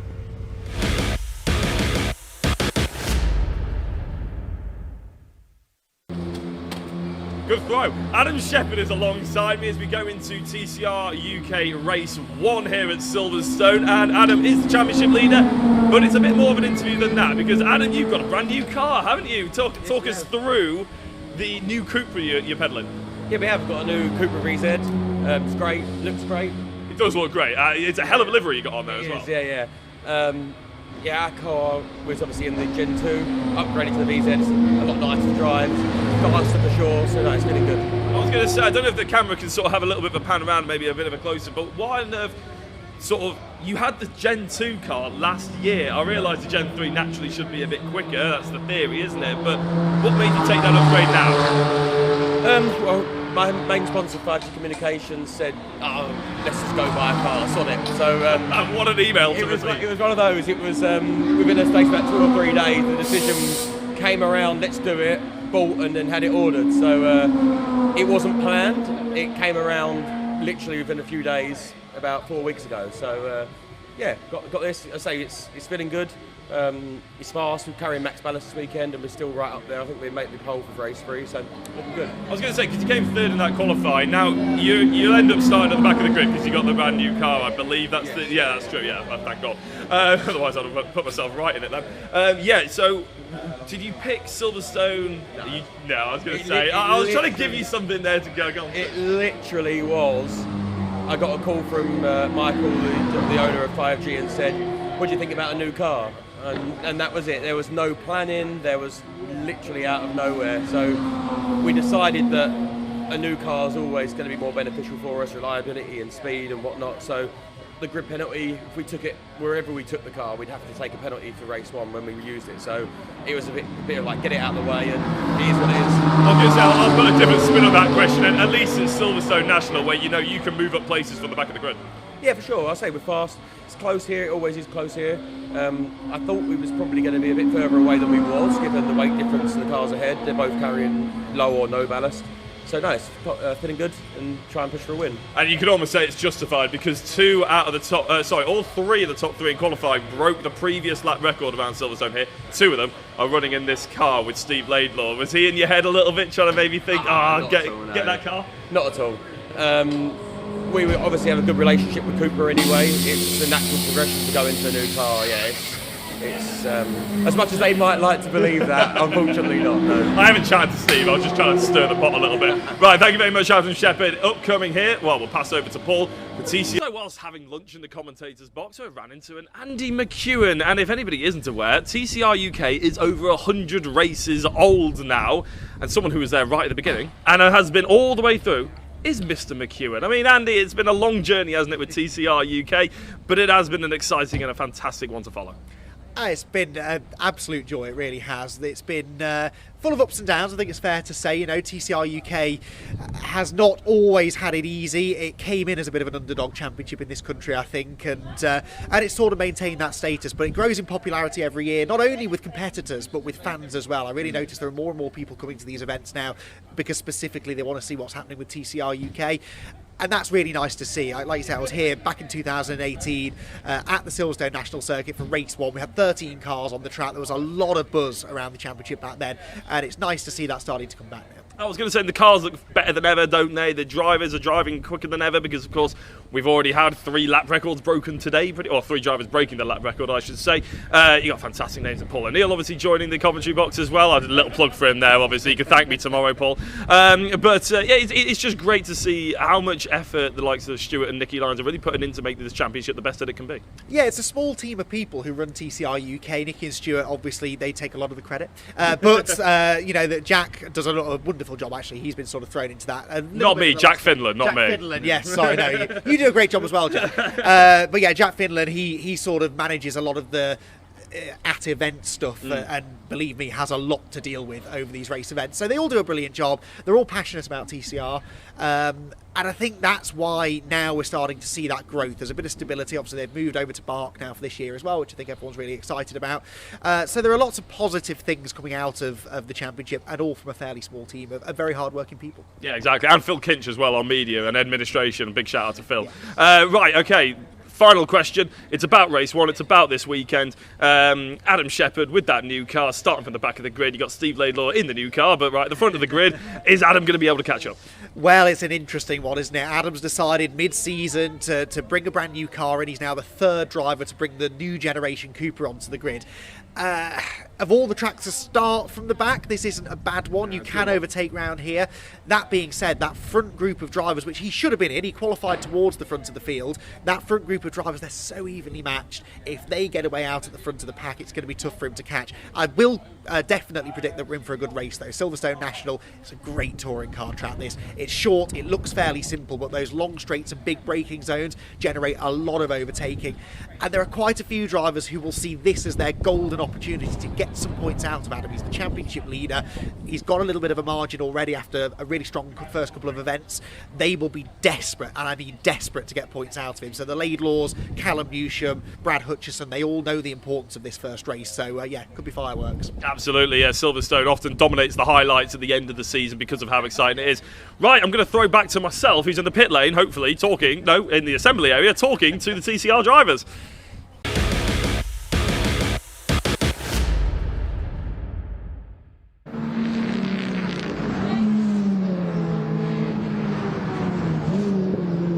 Well, ladies and gentlemen, that was an interview between Jack and Andy earlier on today with regards to what it's all about being as part of the TCR community. But here's our schedule then for the remainder of this Saturday, the 17th of May. And well, as we can see, coming up very shortly will be the first of our races of TCR UK's weekend here. And then we'll be making our way to the Equipe 70s, going back to the classic racing of 1966 through to 1981. There'll be the Mini Challenge Clubsport. They'll get their campaign underway for 2025 at 4 o'clock this evening. Then we've got the Track Action Racing Club taking the way out on the circuit at 4:30, and then our penultimate race of what will be today will be the Heroes of the FF1600 Sprint Series 2025 once again, and how we opened up an incredible race. They're going to give us another nail biter, and then it will be the Junior Saloons Car Championship, which will be at 5:30 this evening, and that'll be the Brands Hatch race. Many of you may remember their final race at Brands Hatch had to be cancelled as a result of an incident in the British Truck Racing Championship. Well, thankfully, if everything runs to plan, we will be fitting that in, and they will be getting an extra race in as of this weekend. So we've still got plenty to come this afternoon, and well, as we are going to very shortly be cutting down to what will be the assembly area, we will be getting a word from some of our TCR UK drivers. I believe Jack is just getting himself into position. In fact, ladies and gentlemen, I've just been given the thumbs up. We're going to go over to what will be the assembly area for Jack to interview some of our TCR drivers. Right then, thank you very much, Paul. Hopefully you enjoyed all the pre-recordings. Now, I am in the pit lane because TCR are about to go out. Unfortunately, we went to assembly and then we had to run over here. So the drivers are actually physically getting in the cars now. There's not many to speak to. That doesn't mean there's no one to actually speak to full stop, though, because there's people everywhere. So I'm just going to do a bit of my best Ted's Notebook impression and just walk up to people and see if they'll talk to me. So I'm going to start with this man who's currently stood. Do you fancy having a chat to the live stream? Just a bit of an introduction and what you're here to, who you're here to support and everything like that. What's your name, sorry? Yeah, all right. We have trying to make the best with the Cupra cars, also with the new VZ that we have here, and yeah, we will try our best on the races. That's fantastic, because we actually did a bit of a feature earlier with Adam Shepherd in the new cars, and the 3 fastest drivers in qualifying broke the lap record. 2 of them were in those Cupras. It's a very fast car, isn't it? Yeah, we know that we have been a good job on the development of the cars, and we think we made also preparing the cars properly and fine. It's an exciting time for Cupra, isn't it? You're very strong in the racing world, especially in TCR. It's a great brand to be a part of. It's good fun to be involved with the racing as well, isn't it? Yeah, I think we have a good base also, and also working on the cars, we can do properly. Fantastic. Thank you very much for having a chat to us. Right, a little bit more of the insider information on the Cupras there for TCR. We're just going to keep walking down and just see who's around to talk to us. There's a few cars coming past me in the pit lane in that qualifying that I was mentioning earlier. In fact, just on our right here, this is Luke Sargent. He's lining up 4th. Give us a wave, Luke. Hey, he loves it. Luke is lining up in P4. I'll let you get in the car, otherwise, yeah, I was going to say, he's always up for a chat, is Luke. He's a really good laugh, but... So? No, by all means, if you're going to talk to me, you've got to talk to the camera. My good man, what's your name? Pepe. Pepe, are you here supporting Luke? Is that his sort of... It's my team. So oh, is it your full team? Yeah. Oh, fantastic. And it's great to have a driver like Luke and also involved in the TCR, isn't it? Like Luke? Great. Okay. I'm trying to be all diplomatic and everything like that. All right, well, who else would you rather have than Luke? Huffy from yesterday, maybe? Oh, okay. I was teeing you up to say no one. Luke is the best driver here. Luke is my chosen one. There we go. No, he did a great job, though, lining up in P4. Absolutely fantastic job. Yeah, really good. Yeah, let's just hope he goes forward now, innit? That's the plan. That's the plan. Yeah. Awesome. Thank you very much for having a chat to us. Right, as we move along, there's a few other cars I can think We can see Alex Jones getting into the car as well. It's fascinating to see what this sort of rituals that drivers go through before they're getting in the car, whether they're doing visualization or whether they're just jumping in and they're all relaxed. Here's Alex Jones, obviously, in a fantastic looking GoFix VW, one of the Gen 1 cars, I believe Alex Jones is racing. A brilliant branding. The team's done an awesome job, haven't they, in making sure that that car looks as smart as humanly possible. I do love the matte sort of finish and the matte wrapping. Yeah, it looks amazing as he sort of lowers himself into that car. I've gotten into a few of these cars before, and I tell you what, they are not easy. I am 6'2", but it is not an easy car to be jumping in and out of. Alex Jones wants to keep an eye out on for sure throughout this race. We have Blore over here, one of the younger drivers, I believe, in the championship, potentially in that junior program, actually, I think. Going very strong. Andy McEwen was telling me that he's definitely one to keep an eye out on, developing very, very well. McGovern, I believe he is in the Cupra that Carl Baldwin won the championship in last year, if my notes are correct, if my insider information is correct as well. So a very quick car, as I said, a championship winning car for McGovern. Down a bit further we go. Finn Leslie, another one of those junior drivers in the Hyundai, getting the car warmed up. You can see he's in the car getting focused, making sure he's getting properly warmed up and ready to go. He's giving the engines a bit of a rev as well. The focus in the driver's eyes is something that we don't really want to interrupt, but we quite often do. But we won't do it for the young drivers because we want to make sure that they are as focused and as safe as humanly possible. Some drivers you can get away with, some drivers you don't really want. So Jeff Alden is a driver that's very experienced behind the wheel, getting some good race wins in there as well, in class anyway. And he's just saying that he wants a little bit more something from the mechanic. I'd love to stick around and ask what he's been talking to the mechanic about, but I'm not entirely sure. Well, whatever that is, I'm not entirely sure that is entirely the way the handbook describes it, but jumping on the car, making sure that everything is okay. Not sure. It'd be great to actually figure out what he's trying to fish out under there, but maybe we'll come back and have a look. My good man behind the camera, a very quick word to say hello. You made eye contact, therefore you've got to talk to the camera. First of all, what's your name? Who's the driver you're looking after? Ethan and Finn Leslie. Finn Leslie, he's doing a great job, isn't he, learning the car quickly and getting up to speed? Yeah, he's doing a great job in the car. Obviously there's a bit to find with him being new to it and being new to the car and his first time around Silverstone in it, but we did a good job yesterday. Need to find a bit more in it today, but we've made a good race car, so hopefully we'll go forward. Having Power Max Racing involved with the TCR is amazing for obviously both parties, isn't it? Is it something that you were always hoping to be involved with in touring cars and everything like that, and to try and make sure that these guys are going as quickly as possible out there on circuit? Yeah, exactly. I mean, we did TCR in 2022 when I did it, we had the 5 cars. So it's nice to be back on the package alongside the touring car project, especially after the tough winter we had. So to be back up to 4 cars in this and then the 2 cars in British touring car, it's nice. And to see them all doing well, it's quite good. Yeah, fantastic. A great team in all the championships they ever run. Thank you very much for having a chat to us. Right, as we manoeuvre our way around, I'd love to find out. So I don't mean to interrupt, but I saw you jumping on the car earlier, and I was just curious, literally just then, what on earth was jumping on the car for and making sure there's something underneath it? Just setting in suspension, mate. Oh right, okay. Session, yeah. Oh, fair enough. Yeah, we weren't sure whether the handbook was jumping on the car was part of the handbook, but it looked interesting. I thought I'd give it a question. Handbook you read. Well, that's very true. Yeah, no, good stuff. Jeff's doing a very good season, isn't he, so far? Yes, he is. Yes, yeah. Very consistent so far, leading the Gen 1 Cup, which is good. Yeah, always fantastic to be a part of, isn't it? And it's great that Gen 1 compared to Gen 2 compared to Gen 3. It's great that they still have recognition and there's a place for them on the grid, isn't it? Absolutely. But anyway, I need to get on the grid myself. Yeah, absolutely. Yeah, this is the thing. I sort of get myself in the way and make a nuisance of myself. We'll just very quickly try and squeeze past Jeff Alden before he sets out there on circuit, giving them a little bit of a wave and a good look for Jeff. All the TCR organisers behind me, thoroughly involved in important things that they're probably more important than me talking about. Callum Newsham in the car, another one of those drivers I mentioned a couple of times that the top 3 beat the lap record around here at Silverstone. Callum Newsham was one of them. He's the only one that's done it in a slightly older car as well, actually. So just give it a bit of a nod to him, and he's actually really looking forward to this one, I believe. He's one of those drivers that he doesn't always show his emotion on his sleeve, but you can tell when he's sort of quite excited and he's quite buzzing. I think he was very proud about the lap times he was putting in qualifying. We'll see how he does in the race, of course. Now, Adam Shepherd, we mentioned, he qualified in third, but he's actually going to be put at the back of the grid. I'm sure Andy and Paul will cover all of that a little bit later when we actually chuck over to them. But Paul Walsh and Andy McEwen will be your commentators, just like they were for the Civic Cup here for the TCR UK. Brad Hutchison, a driver who is always happy to wave at the camera and chat to us. He's already in the car. I don't really want to interrupt him.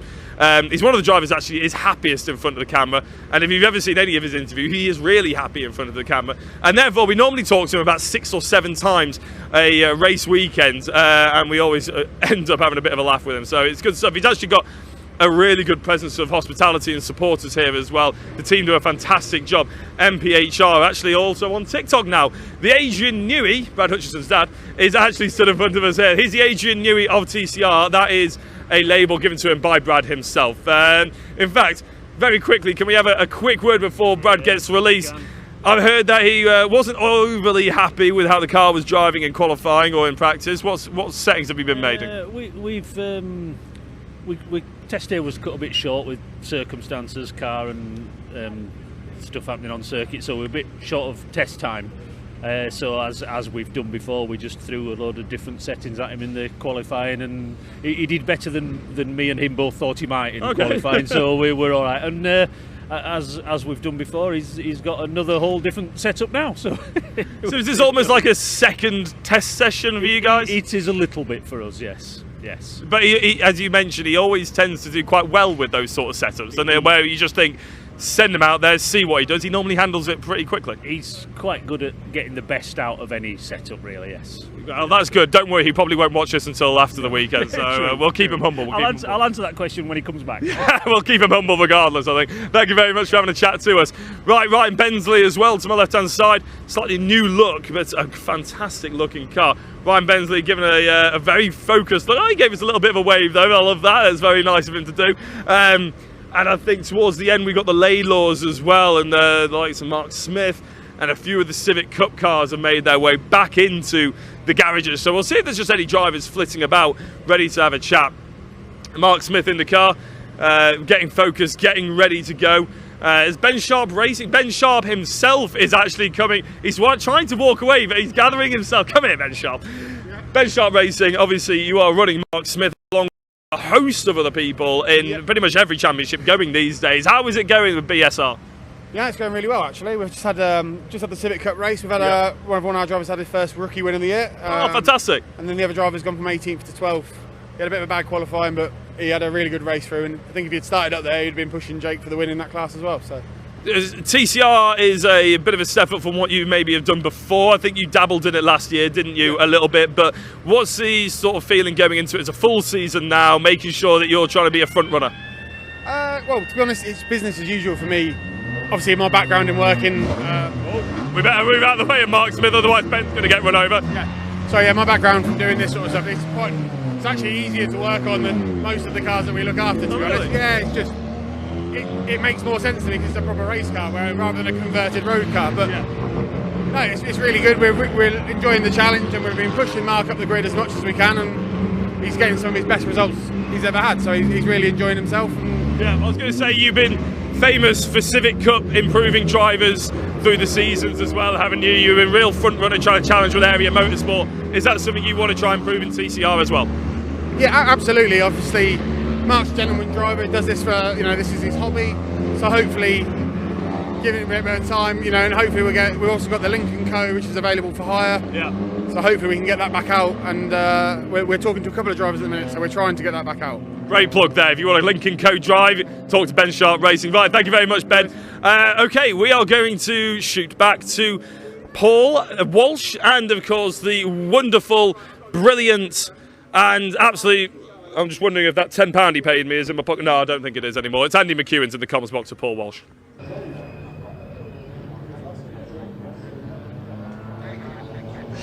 Well, I would say, Paul, that's the nicest introduction I've ever had, but tainted slightly at the end there. But thank you, Jack, for the intro. Yes, TCR UK time. It is, qualifying this morning was very entertaining, very competitive, and very, very quick. The top 3 drivers all getting underneath the existing lap record, which was set here a year ago. And it was, in the end, Steve Laidlaw who set the fastest time of 57.616. Good enough for pole position, ahead of Callum Newsham, who was within half a tenth of him. Extremely tight between one of the newest cars on the grid, and actually these days one of the oldest in the i30N. Then Sam Laidlaw, son of Steve, starts on the second row alongside Luke Sargent, with Brad Hutchison and Will Beach, a pair of the Gen 2 Cupras, sharing row 3. Ryan Bentley has got the Lincoln Co back again. He's on row 4 alongside George Jackson. Then Finn Leslie further down than you'd expect. In fact, he and his Power Max Racing teammate Harry Blaw share row 5. They remember the 2 Hyundai Junior drivers running with the well-established touring car racing team. Row 6 of the grid then is shared by Mark Smith and Greg Saunders, both of whom are drivers improving with every round. Jeff Olden and Alex Jones, they're the only 2 Gen 1 Cup entrants this weekend, and they share the 7th row of the grid. And the back row, fairly interesting, Rod McGovern and Adam Shepherd. Now they're both at the back of the grid because they're in new cars this weekend. Interestingly, Rod McGovern moving into a Gen 2 Cupra and Adam Shepherd out of one into one of these Leon VZs, which means he's got the same car now as Steve and Sam Laidlaw, and he seems to think that that is going to be his ticket to a maiden TCR UK Championship. Paul, TCR UK time, very interesting qualifying session this morning. Any bold predictions for the race? Oh, I wouldn't be able to make a prediction other than that we are going to expect the man who starts right at the back of the grid, Adam Shepherd, to charge his way through over the course of the race distance. But how far can he charge is going to be the big question. Of course, coming into this one as well with some compensation weight as well in the machine, so therefore it's not going to be easy for him. But they all gradually slot their way into the grid. Well, the only other prediction I'd make is the simple fact that whoever's leading out to turn number 1, they may be able to control this race to a degree, but as we saw in the Miltek Civic Cup just before this, just because you're leading doesn't mean you'll easily get away. You've got to break the tyres where you've got to get a gap. Absolutely so. I certainly will not be handing anyone the winner's speech in this race until they have crossed the timing line for the final time, especially if it's Adam Shepherd in the lead, because I've got history with Adam and I really don't fancy upsetting him any further. So yeah, interesting race then. Adam Shepherd at the back in that new shaped Cupra. His qualifying time was good enough for 3rd, so interestingly he wasn't actually quite as quick as Steve Laidlaw, even though he's got into this car because he seems to think that's the only way he'll beat the Laidlaws and Area Motorsport, whereas earlier in the season he was quicker than them in the Gen 2 Cupra. But new car, Paul, I don't think even Adam would expect to jump straight into it, first qualifying session, and immediately be the fastest. I think the fact he was within a tenth or so, he'll be pretty happy with. Oh, most definitely. And also at a circuit as well, which isn't too complex. So it's a circuit where he can learn the car quite nicely. He hasn't got any corners where he's got to think to himself, oh goodness me, I don't know what the car's going to do here. A lot of low and medium speed corners and a couple of low speed corners. So he'll get to understand its characteristics, and by doing so, then when we do go to what will be our next venue in a couple of weeks' time, which will be a bit more complex, I do believe it's Croft after what is Silverstone National, there he can really start to extract more out of the car. But again, it's only race number 1 of the weekend. He's got 3 races. You never know, Andy. By the time we get to race number 3, he could be right on the pace. Well, absolutely so. And of course, you've got a reverse grid race to throw in the middle there as well. So there are lots of opportunities for Adam. He comes into this weekend fairly well in front, it must be said. He is 41 points up the road after only 5 races. He's had a really, really strong season. He won the first 2 races of the season on the Donington Park National Circuit. A lot of people, I think, thought that he was going to complete the hat-trick and become the first driver to do so in TCR UK history, but had to settle for just 3rd place in that 3rd Donington Park race. And then last time out on the Grand Prix layout at Donington Park, 2 second placed finishes for Adam Shepherd. So a story of consistency, certainly for Shepherd, yet to finish off the podium. Is he going to keep that run going though here at Silverstone? It's a circuit where he's had mixed fortunes, I think it's fair to say, in the past. Adam Shepherd, who is 8 times a race winner in TCR UK. He, I think I'm right in saying, didn't win a race here actually at Silverstone last year. He did run in the lead for quite some time, but as was really the story of Shepherd's 2024 season, mechanical issues would strike and take him out of contention for the win. So Silverstone hasn't always been the happiest of hunting grounds for him. but he knows that he's got half a chance of claiming a race win. Maybe not in this race, but looking on into races 2 and 3. If he were to win another race, by the way, it would be his 9th career win, and that would take him out of a 4-way tie at the moment to be second on the all-times wins list. He is currently tied on 8 wins with Dan Lloyd, Carl Bordley, former champions, and Callum Newsham, interestingly, who's yet to win the championship but has been a contender for the last few years. So win number 9 would be a significant one for Shepherd, as and when he gets it. Oh, indeed it would be. And of course, we've recently hit a significant milestone at TCR UK with over 100 races to our credit now.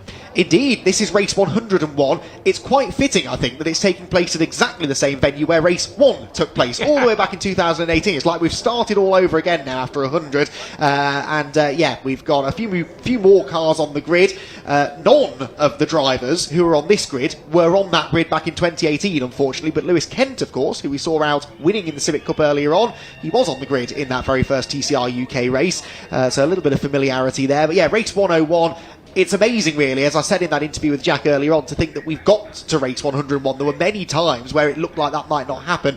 Really, really proud to see the way that TCR UK has continued to grow. And fingers crossed that carries on through the rest of the year. Oh, fingers crossed, like you say, and I'm sure it will. And we've got an absolutely brilliant race to get us underway with this race weekend for TCR UK. Oh, but they're all sat on the grid at the moment. They have been given the 1-minute board, so they'll all be just itching at the moment to go green flag racing. And, well, there's the 30-second board at the top centre of your screen, ladies and gentlemen. But you can imagine for what is our drivers out there right now, they're all absolutely itching to go racing. They don't want to wait another 30 seconds. They just want to go. Before they can go racing, of course, they have to do a green flag lap. If you're new to TCR UK, it's a slightly different start procedure. So they do an outlap from the pit lane, they line up on the grid, and then what we just saw the teams doing is swapping the tyres over from front to rear, left to right. They diagonally cross the tyres because, of course, front-wheel drive cars, they warm the front tyres up more quickly than the rears. They then have a second green flag lap, and after this, we will go racing. So they've got one more chance to get some heat into the slick Goodyear rubber. And then we will have our 6th round of the championship underway. We get a good look here at the cars as they do start weaving around and trying to generate some tyre temperature. So, Steve Laidlaw, the father of Sam, who is just behind his son actually in the championship standings before drop scores, because it's too early in the season to be starting to worry about those. Sam Laidlaw is second in the championship. Steve is then a further 15 points back. Now you get 40 points for winning a race, 35 for second, 30 for third. So if Steve could win and Sam ends up down at the bottom end of the podium, then that would tighten things up quite a bit between the two of them. Be interested to see though, Paul, whether those two work together in this race against the common enemy, if you like, Adam Shepherd, who we know is going to be charging through from behind, or whether Sam and Steve go to war against each other. I mean, it will be interesting, like you say, although the one thing that Steve will have to his reputation, I don't think whether he'll like to have it, but the fact he's called Mr. Third Place at this point. So I do believe all of his podium finishes so far have been at 3 third places, otherwise he hasn't been on the podium so far this season. And, well, I would imagine he'd like to try and break that trend if he possibly can, and potentially put himself on the second step, or if not, the all-important first step. But another thought as well, that you were saying about potential predictions. I'm going to put a prediction on here, a bit of an odd one. That Hyundai i30 of what is our second place starter, Callum Newsham, he's put it there. I reckon he might want to watch out. I wonder if he could get the launch and potentially lead this one. He'll be certainly hoping to. Callum Newsham's had a bit of an up and down season, I think it's fair to say. 1 race win, that coming in the 3rd race at Donington Park National, but he could have won any one of those 3 races. He was in the lead battle in the 1st race when he had a mechanical issue, that took him out of contention. Race 2, he got on the wrong tyre, or the right tyre, but didn't quite get the slick tyre warmed up in damp conditions as effectively as Adam Shepherd did. So yeah, he felt that a couple of wins went begging there, and then the Grand Prix layout at Donington, even less kind. He'd not finished race 2 and he was out of the top 5 in race 1, so Newsham really needs to try and kick-start his championship campaign here at Silverstone. He did, though, remind me, and I must stress it was Callum who made this point, not me. The last time he started on the grid between the two Laidlaws was at Thruxton last year, and none of them made it through the complex on lap 1 because Callum got it a little bit wrong under braking, so it ended his championship campaign and it knocked the Laidlaws out as well. So hopefully this time, as keen as he will be to get the lead here, Paul, he keeps it clean. Oh, indeed. I think he'll be very keen to keep it clean. Otherwise, I'm sure he'll have the Laidlaws knocking his door. And indeed, might have also what would be our race directors having a few words. But hopefully it doesn't go that way as the field now just segues its way back into its starting positions. Those tyres are warm and they're almost ready to go. And as everybody gets absolutely itching into position here, well, now it's only on its way before we do go racing. Although I believe the field's still making its way on through there, while the driver's just been a little bit slow to come behind. But I think that is the man with the new car and a plan. That's Adam Shepherd, just giving himself a little little bit of breathing room. But otherwise, without further ado, Andy, we are good to go. It will take me most of this first race to get used to this new livery as well, I think, on the Adam Shepherd car. It looks nothing like the livery he's raced with since he began in TCR UK all those years ago, but a very, very good looking car it is. And what sort of performance will he get from his shiny new toy, I wonder? He lines up at the tail end of the grid alongside Rod McGovern, who is actually in the car that won the championship in the hands of Carl Boardley, the Rod McGovern car, which lines up on the back row with Adam Shepherd. He also should have qualified well inside the top 10, but had to start from the back because of the car change.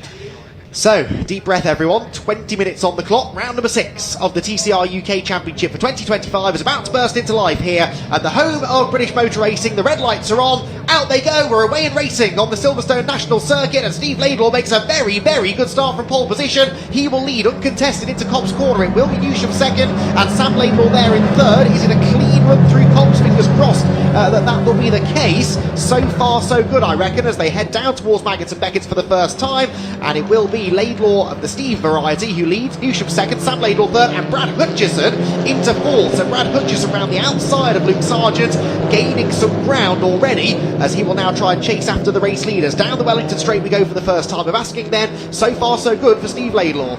Oh, indeed, a brilliant start for Steve Laidlaw, but now Callum Newsham starting to put him under a little bit of early pressure as that battle for fourth place reignites. They go under breaking into Brooklands there, and well, just some cold sides. Oh, big slide there, and we'll hand to release it, and suddenly Brad Hutchinson, for all he's gained, suddenly loses those gains as quickly as he started. Well, Luke Sargent found an extra gear down the Wellington Straight, dragged back ahead of Hutchison, but then couldn't get the car stopped into Brooklands, so Brad will be in fourth place at the end of lap 1. Look at this though, Paul, you predicted that Newsham was going to give Steve Laidlaw a hard time. That is exactly the case. Finn Leslie though looks like he's heading for the pit lane. There is something wrong with the right rear suspension, and the man who's finished every race so far this season looks as though maybe he might be about to notch up his first non-finish. We'll monitor that situation over the next minute or so. Race leaders though, nose to tail as they round Beckett's for the second time. Steve Laidlaw not yet escaping. No, he's not escaping at the moment, and goes a bit wide there. Newsham getting a much better exit there. It just seems as though he's turning on this I-30 in much more quickly than Laidlaw is in the Cupra. And as they come down here, well, again, he's close, not close enough to think about a move, but he's really putting the pressure on here as they come down to that braking zone. And I wonder whether Laidlaw can get things to calm down, because at the moment he's a little bit all over the place. Not to besmirch him, but he just doesn't look comfortable in the lead. Callum Newsham looks quick, doesn't he? Was much better through Brooklands that time, neater, tighter to the apex, and Newsham looks like he has got some real performance. He is now really asking some questions of Steve Laidlaw as they cross the line. He's in the slipstream as they head towards Cobb's corner, and the lead margin is virtually nothing as they come through to begin lap number 3 of the race. Round the quick right-hander they will go. We're going to look back at some of the battles further back. There is Luke Sargent. He is in 5th. The next man behind him is Adam Shepherd, the championship leader there from the back of the grid, is 6th place already and looks as though he has got the pace. Well, he's the fastest man on track. Fastest lap of the race belongs to Shepherd, as here Callum Newsham has his biggest go yet to find a way past Steve Laidlaw. He's in the wheel tracks of the Cupra, has the slipstream, and we know he's good on the brakes down at Brooklands corner. Is this the opportunity for the move? No, I don't think he's quite close enough, but Steve Laidlaw is going to have some real defending to do. Oh, indeed, he's practically going to have to drag the car through the corner in order to try and prevent Newsham getting through. Oh, goodness me, as that, I believe... Ryan Bensley. Ryan Bensley there coming to a halt. Is that coming out of what is turn 1 at Cobbs? It's Woodcote, I think, isn't it? Right at the timing line. And now the car fires back up. He's going to try and rejoin, but here come the leaders. And are they side by side? I think they might be. No, Newsham into a yellow flag zone, one would presume, had to bail out of that. So yeah, Bensley's car doesn't look like it's going anywhere fast, and if it's stuck there, that could require the use of the safety car.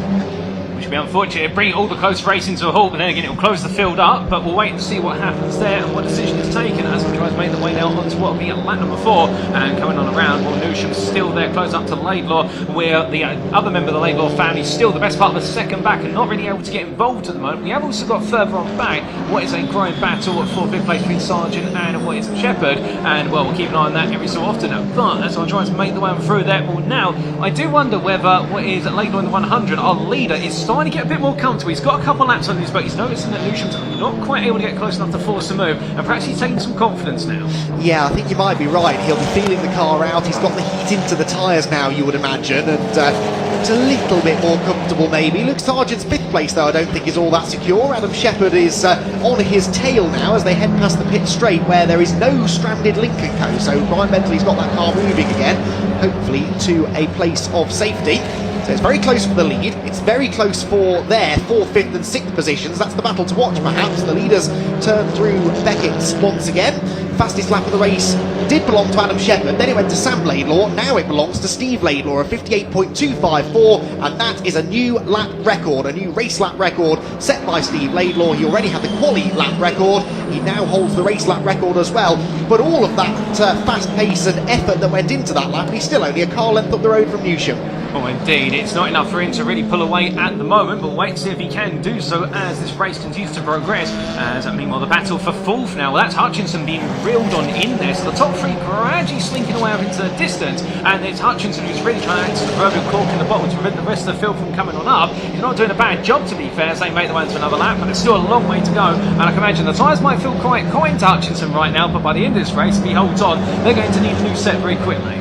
The fastest lap trading, by the way, continues. Callum Newsham, who was one of the only drivers yet to have held the fastest lap in this race, has now taken it. So Newsham now a lap record holder, with the times continuing to tumble. This is the battle, 4th position, Brad Hutchison, with Luke Sargent and Adam Shepherd behind. Good to see Brad running a little bit better in the race than he did yesterday. At the end of Friday testing, he said, oh, we're so slow, we're way off the pace, the car's handling like a dog, and now here he is in race conditions running solidly in 4th place, so that's a promising step forward for the Bondit Blue Cupra. Was an Audi, now it's a Cupra. It's been a Cupra for a year and a half, Andy, you really should know that by now. Anyway, out of Luffield come the leaders, he says, moving on swiftly, and Callum Newsham continuing to pile the pressure on. This, though, looks even tastier. Shepherd on the attack, and they here have a chance of getting past Luke Sargent towards Copse. Well, as he looks up the inside there, the door's slightly open, but he's not close enough to capitalise. He will make what is a bit of a return to the race tonight, albeit Sargent are going defensive. He knows that Shepherd's increasingly putting pressure on, but it's almost as if Shepherd's goading Sargent into position right now, where it's one of the best defence and good offence here. Albeit he's not going to go offensive anymore, as they'll be too wide into Maggots. Meanwhile, the leader's come on through here through turn number 2, and Newsham that is back right under the rear wing of Laidlaw as they come out of turn 2 onto the Wenton straight they go. Well, how close is he going to be down towards Brooklands? I don't think it's going to be close enough here to look for the move. He's thinking about it, he's trying to get into Laidlaw's head, but Laidlaw's just simply saying, well, until you get a bit closer, you're none of my concern. Yeah, Newsham's definitely getting off the corners better. He's almost into the back of Steve Laidlaw there. He had so much speed through the middle of Brooklands that he had to lift mid-corner, and that just made the rear of the car step out from underneath him. Newsham is much better through the turns, but I just think the Cupra's got a little bit of the legs on the Hyundai down the straight, so into the braking zones, Callum isn't really close enough to make his move. He's certainly applying the pressure though, and doing everything within his power to make this move stick. In the background, by the way, looks like Shepherd is into 5th now, so Shepherd ahead of Luke Sargent, and separates Brad Hutchison and Luke Sargent for the time being. We rightly are not taking our eyes off the lead battle. Well, we are, to see Ryan Bensley's car being pushed into the pit lane, so it made it back around to the end of the next lap, but sadly will be going no further. Newsham then, 12.5 minutes or so to go, so we're only a third of the way through the race. I think it's clear that Steve Laidlaw's not going to drop Callum Newsham here, but Steve equally, I think, will now realise where he may be vulnerable and should have a plan to defend. Well, indeed, it takes a few laps to be able to do that analysis whilst you're racing and doing an average lap speed in excess of the best part of 80-90 miles an hour, but Laidlaw doing all that and putting it into his computer in terms of his brain and now figuring out the best way, but he gets a very poor exit there coming out of Luffield, and that's going to give Newsham the closest opportunity he's had since the start, really, albeit coming on from Woodcock Court in Snail, doing like you say, Andy, on the straights. It does seem as though that Cooper just pulls away a little bit, but it's in the corners where it's struggling, particularly when it's got to load that front end up so much. I wonder if the compensation weight as well, that 10 kilograms that Laidlaw's running, also is having a bit of an effect there. Yes, and the Hyundai is lighter now than it has been at any point this season because that compensation weight, the BOP, has all been adjusted. But this is what BOP is for. Yes, the Cooper is quicker in a straight line, but it's quite clear that the Hyundai is running rings around it through the corners. The trouble is it's very difficult to overtake a car that is quicker than you down the straights. That's the challenge that Callum Newsham is presented with here. The good news is, though, despite their battling, they're not being caught by Sam Laidlaw, so Callum's got no pressure from behind. He is free to use whichever line he thinks is best, and this, I think, is where he's got his best opportunity. Is there a gap to the inside? No, not quite. The door is closed firmly in his face, but it's that sequence of corners, isn't it, Paul, where Callum, if he's going to make something happen, it will be in Brooklands or Luffield. Oh, indeed. All it will take is Laidlaw to make a tiny error coming out of Maggots going on that straight, and it will bring them close enough, and I think it will give Newsham the confidence just to want to go for a lunge there. But whilst all that's playing out the very front, well, now we see that visual confirmation of where Shepherd getting ahead of Sargent as the Audi LMS RS3 falls back, and well, as they roar onwards there and get towards the halfway point of race distance now and race time, while drivers continue to romp their way in towards what is Baggett, and this time under braking. Will we see a bit of change of tactic for Newsham? He decides just to stay behind. Gap opens back up again. No change at the moment, so therefore he might just be cooling things down, perhaps getting ready to attack again in a couple of minutes. Yeah, well, everything gets hot when you're running this close behind another car for this length of time. The tyres, of course, are being worked hard, but you're not getting any cool air into the engine. The brakes start to overheat as well, so maybe just backing things up ever so slightly. He's closed right back in, though, through his favourite sequence of corners, and the gap comes down to less than a car's length as we come towards the conclusion of the 10th lap of the race. It was an outright fastest first sector in this lap for Newsham, an outright fastest middle sector for Steve Laidlaw. Are either of them going to improve upon that lap record? The answer in the end is no, but it is a very, very quick pace being set at the front of the field, and they are really pushing each other to the extreme. Halfway through the race then, a scintillating 6th round of the TCR UK Championship so far. Don't forget, we've still got this battle going on for 4th place. Shepherd, interestingly, not yet past Hutchison.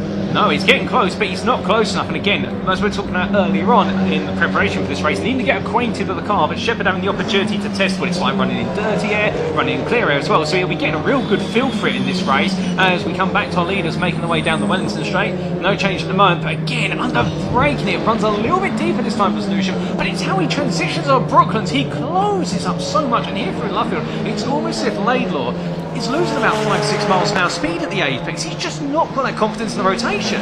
But as long as he keeps the car parked on the apex, where will Newsham go? He can't go around the outside of him, can't drive over the top of him. The only option left is to go through him, and that will be frowned upon if there is significant contact between the two of them. That being said, it is the go-to touring car move sometimes, isn't it, through Luffield Corner, just to give it a bit of a love tap to your rival. Newsham's had a good run out of Cops there. Beckett's is an overtaking opportunity if you're close enough, but as strong as Callum is on the brake, Steve Laidlaw, to his credit, is positioning that car absolutely where he needs to keep the Hyundai at bay. Oh, indeed, and as we see the rest of the top 6 making their way through, Sam Laidlaw in a bit of a no man's land, very lonely in 3rd place, albeit it's a podium, but perhaps they want a bit more excitement. Well, right now the excitement is not going anywhere but upwards in the battle between Hutchinson and Shepherd, and Hutchinson right now enjoying that full pace and holding on, as that is a big run wide there at Brooklands from Newsham. He gets it back together, but I think Newsham right now might be entering that zone of his race whereby he can't get any closer, and perhaps he's now starting to potentially be at risk of overdriving for the sake of, I want that win, what do I have to do to go get it? Indeed so, and needs to try and consolidate the 2nd place points. He's still ahead of other championship rivals, Sam Laidlaw, Brad Hutchison, Adam Shepherd, etc. So it's a good result still to be had here for Callum Newsham, as long as he keeps his cool. Worth mentioning, by the way, Jeff Olden is still leading in the Gen 1 Cup, down in 11th place. He's got nearly 9 seconds in hand over newbie Alex Jones, who's done a Fun Cup race, a couple of Track Day Trophy races, and that's about it. So a big step up in competition for Alex Jones. He's doing well to be running in 12th place overall, but 2nd of the Gen 1 Cup drivers. The class once again being led by Jeff Olden, as was the case really for much of the early part of the season. Right, 7.5 minutes to go. We're about 2/3 race distance, and Newsham's car now starting to really look a little bit ugly through Brooklands that time. Maybe asking a bit too much of the rear of that car. It's clearly rotating well, but there is a danger, isn't there, at this stage, that sort of perfect level of rotation could now start to turn into a bit of oversteer. Oh, indeed, and once it gets like that, then you have to recalibrate the way you approach to the corners, and that's the one thing you don't want to be doing. You just want to have faith in the car, you want things to flow, but as he comes in towards turn at number 1, more close as he dares to dream to be, running on through. That's number 11 of Bloor there, that's now a lap down in 13th place that we just saw cut on through, if you're wondering whose car that was. And well, as we do look there to the Audi coming on through, that is the number 18 now, I do believe, unless I'm mistaken. Well, in fact, that is Alden, the number 19 there, and that's our leader in what is the Cup 1 machinery, and enjoying a very comfortable race out there at the moment, albeit he might have a word with the stewards after race, because there is an investigation between some contact between himself and the number 11 of Bloor, albeit that's going to be sorted after the race, is where to understand it. And also there's a separate incident regarding Leslie's car, and I believe that was in contact with Bensley's as well. Both drivers at the very back of the field, I believe. Yes, well remember Finn Leslie had that damage to the right rear corner early doors, and Bensley's car then pulled over at the side of the road a few laps later, so whether the two are linked I'm not sure. It certainly sounds as though they've had a little bit of contact somewhere along the way. So far this lead battle, touch wood, has been very clean. Steve Laidlaw and Callum Newsham inches apart for basically the first 14 minutes of this race, and they have managed to put on a really good clean display of racing up to this point. Can Newsham, though, find a way through? He's, well, going to be hard pushed to do that since Steve Laidlaw somehow, Paul, is still setting lap record pace. Oh, indeed, a new fastest lap in that previous lap from Steve Laidlaw, a 58.094. Wow. He is continuing to push. He's chasing for that elusive 57.9, I would imagine, and if we get the conditions right this weekend, he may just be able to get it. But Newsham right now, well, that last lap, he did set a personal best of 58.167, but it does seem as though Steve Laidlaw has really paced this out in terms of just keeping Newsham behind him, and now Newsham is overdriving as he goes deep there at Luffield, and we were talking about it earlier, he is in that space, but I think the Hyundai is starting to run out of steam. Yeah, I think he is overdriving. I think he's just trying to do something different, but his options are limited, unfortunately, and unless there's a mistake to come from Steve Laidlaw, I just don't see the move happening now. Here is the fourth place battle. Brad Hutchison, we haven't seen a lot of this battle, but Brad Hutchison has defended very effectively from Adam Shepherd, who rocketed up through the order, then came up behind the Bondit Cupra and just hasn't been able to find a way past. Luke Sargent keeping a watching brief behind them as well, as the race leaders once again make their way out of Beckett's corner, down the Wellington Straight for now the 16th time of asking.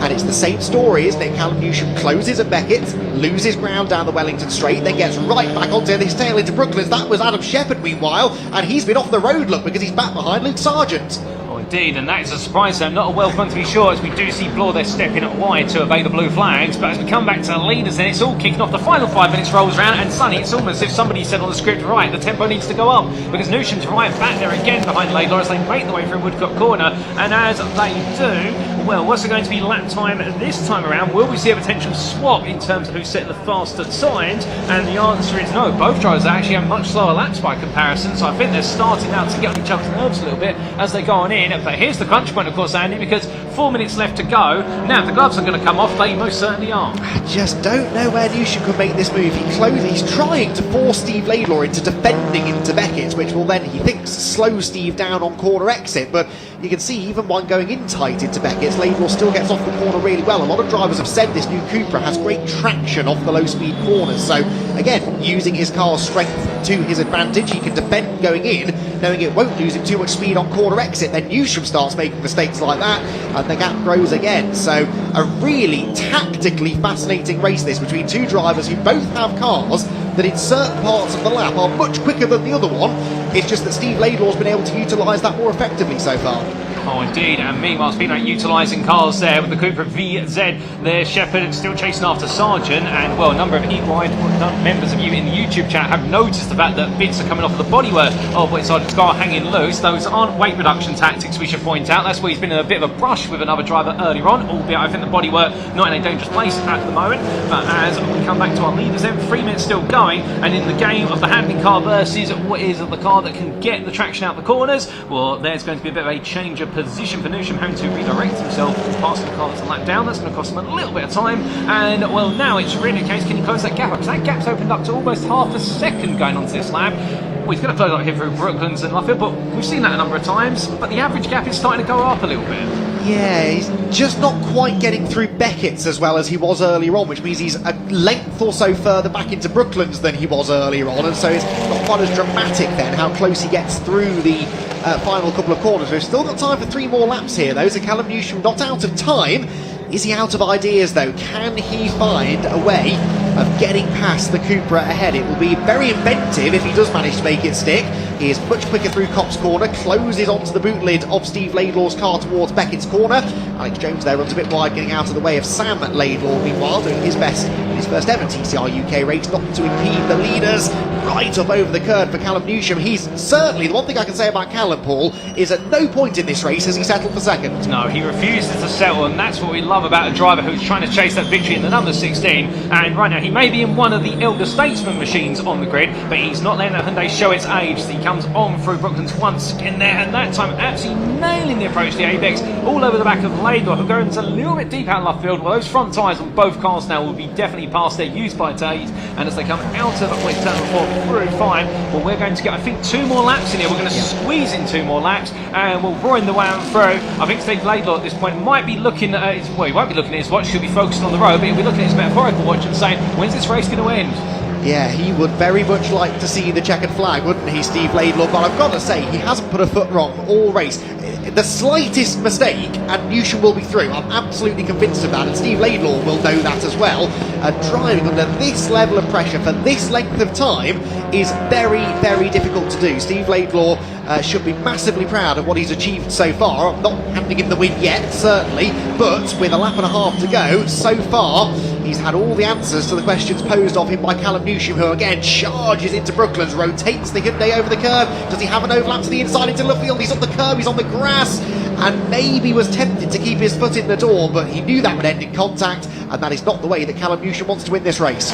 Well, that was on the penultimate lap, but now we've got one more to go. I wonder whether we're going to see a repeat of that on the final lap, and perhaps part 2 of that story. But here we go then, ladies and gentlemen. One more lap to go for round number 6 of the TCR UK 2025 Championship, and it is Steve Laidlaw leading ahead of Callum Newsham. But will it be that way when they come around for the final time? Well, we say transfix this battle here, and as they make their way down, Laidlaw immediately pulling slightly off racing line there to get himself set up for maggots, knowing this is the most important traction zone on the circuit. Does he get a good run here? Does he not? Well, Callum Newsham doesn't get the perfect run, but Laidlaw neither does. But now it's a drag race down towards the final 2 corners. Well, he's got one more shot, hasn't he, Newsham? Was that a dress rehearsal, I wonder, a lap ago, to try and carry extra speed through Brooklands and nip to the inside at Luffield? He's not quite as close, I don't think, as he was a lap ago. Through the left he goes, though. Inch perfect for Newsham. He's over the curb, he's sideways, he's almost off the road, and that surely is all she wrote. Steve Laidlaw is going to hang on, I reckon, to claim his 2nd career victory in TCR UK under the most unimaginable pressure. This has been a superlative drive from Steve Laidlaw, who crosses the line, sees the checkered flag, and wins round number 6 of the TCR UK Championship. The eventual winning margin was 1/4 of a second, and it was never more than about half a second at any point over the 21 laps. That was a fantastic battle between the two of them, a real battle for the ages in TCR, and Steve Laidlaw should be enormously proud of what he's just achieved. His first win of the season, and well, he was feeling very confident when he spoke to me before qualifying today, and that confidence, Paul, will only have grown since then. Oh, 100%. He's finally shaken off the nickname of Mr. Third Place this season. He's taken that first victory, and with it the fastest lap as well, a 58.094. The lap record, I mean, you couldn't ask for a better start to the weekend at Silverstone if you're Steve Laidlaw. Yeah, perfect day so far, really. Lap record in qualifying and, of course, pole position. Lap record in the race and a race victory. And he will now be closing in on 2nd place in the championship. I think he'll only be about 3 points behind his son Sam now. Maybe 2 points, actually, because there's a bonus point for the fastest lap as well. Well, for the first time in 20 minutes, we have a chance to catch our breath and run through the provisional results of round 6 for TCR UK. Steve Laidlaw hangs on to claim his first win of the year, ahead of Callum Newsham and Sam Laidlaw, who had a lonely race in the end in 3rd. Brad Hutchison, another really good defensive drive. We didn't see as much of it, but he managed to hang on to 4th place. And then it was Luke Sargent, of course, who got ahead of Adam Shepherd for 5th in the closing stages. Shepherd will be, I think, a bit disappointed with that. I know he started from the back. To come from 16th to 6th sounds very impressive, but he was 6th within 2 laps and then just never really got much further up the order than that. Will Beach was next, ahead of Rod McGovern, also from the back of the grid, and George Jackson, with Mark Smith completing the top 10. Jeff Alden won the Gen 1 Cup once again. He extends, therefore, his Gen 1 Cup championship lead in 11th overall, ahead of Alex Jones. Harry Blore was a couple of laps down. Brian Bensley was in and out of the pit lane trying to solve whatever the issue was with the Lincoln Co.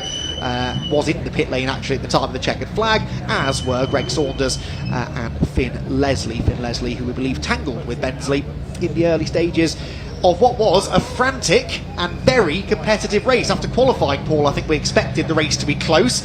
I'm not sure even I expected it to be that close. Oh, indeed. It was incredibly close. But, well, you've heard from us in the commentary booth, ladies and gentlemen. Why don't we go down to Parc Ferme to Jack in order to get words from our drivers and hear exactly how close it was.